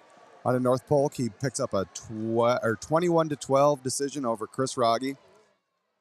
So 3 matches left. I'm gonna say it. We're not talking about it. We're not talking about it. Nope. What is it? Nope. We're not doing it. Did Blake Wilson win his match? There's a 3 there on. No. He did Wasn't not. Blake Wilson full heart? Yeah. Yeah, full heart defeated Blake Wilson for third place at 165. It's wild to me seeing how these mats, all the circles have been has just been athletic tape. I mean, probably a little bit better quality, but. All right, looks like the first flip here on mat 4, to go in the second period, 9-2. Sam Christensen, Central Line, leading Azaline out of Davenport Assumption. Down on Looking 6. for a fall. Jaron Funky getting funky. There it is. He gets the fall for West Delaware. This race is still kind of in 2A. It's still kind of up in there. Notre Dame, Burlington in the lead, but there's some other teams still fighting here. So Funky, I believe, takes 5th place at 215 pounds. Let's say finals count. What? Eddyville has 3. How many does Burlington have? Just 2, I think. Okay. Dietzebach and Davis.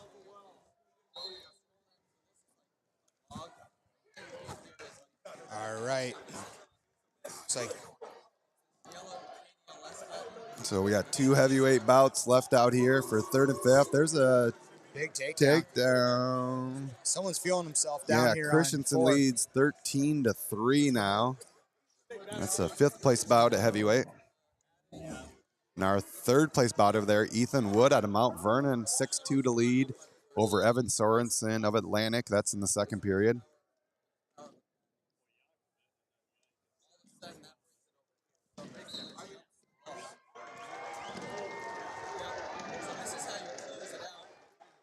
Little blood time, of course, on mat 2. Crowd's getting pretty sparse here. They're starting to, rip up some mats, some tape, stuff like that. They're going to have to, they got a lot of work here to do before 5 o'clock. Really, I'm sure trying to get it done before 4. I think the doors are opening.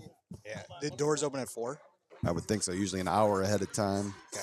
I think Grand March is technically at 5:15, so. I think last year I walked in right as they were saying in the home of the brave. There's a body lock for Christensen down there, but he doesn't really need it. Azaline about throws a headlock out of it. Christensen drops down. Kind of want to get back here a little early, sneak down on the floor there, give my buddy Matt McDonough a hug for going to the Hall of Fame tonight. one of my longtime friends out of Linn-Mar, Marion.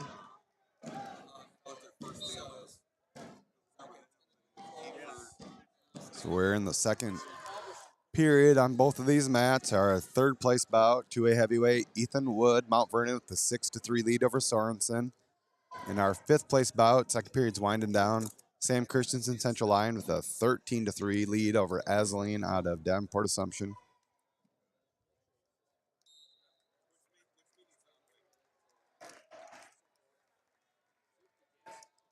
Going in the third period here on 4. Meanwhile, 30 seconds left here in the second.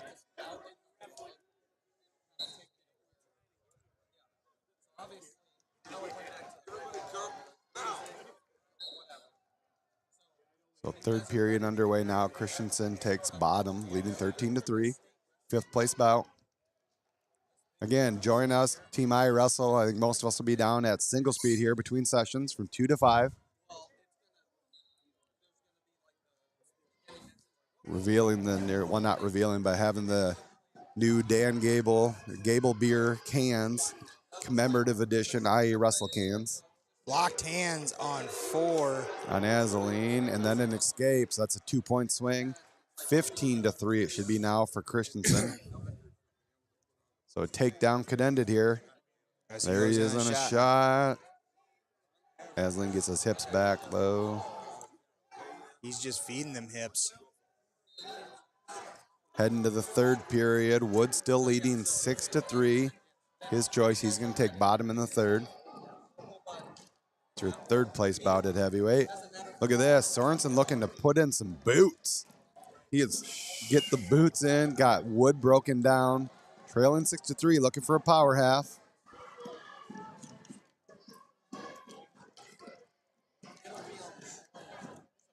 Short time here on 4 as Another takedown or another shot by Christensen, but he lets go, turns to the head. Now he's in a scramble situation.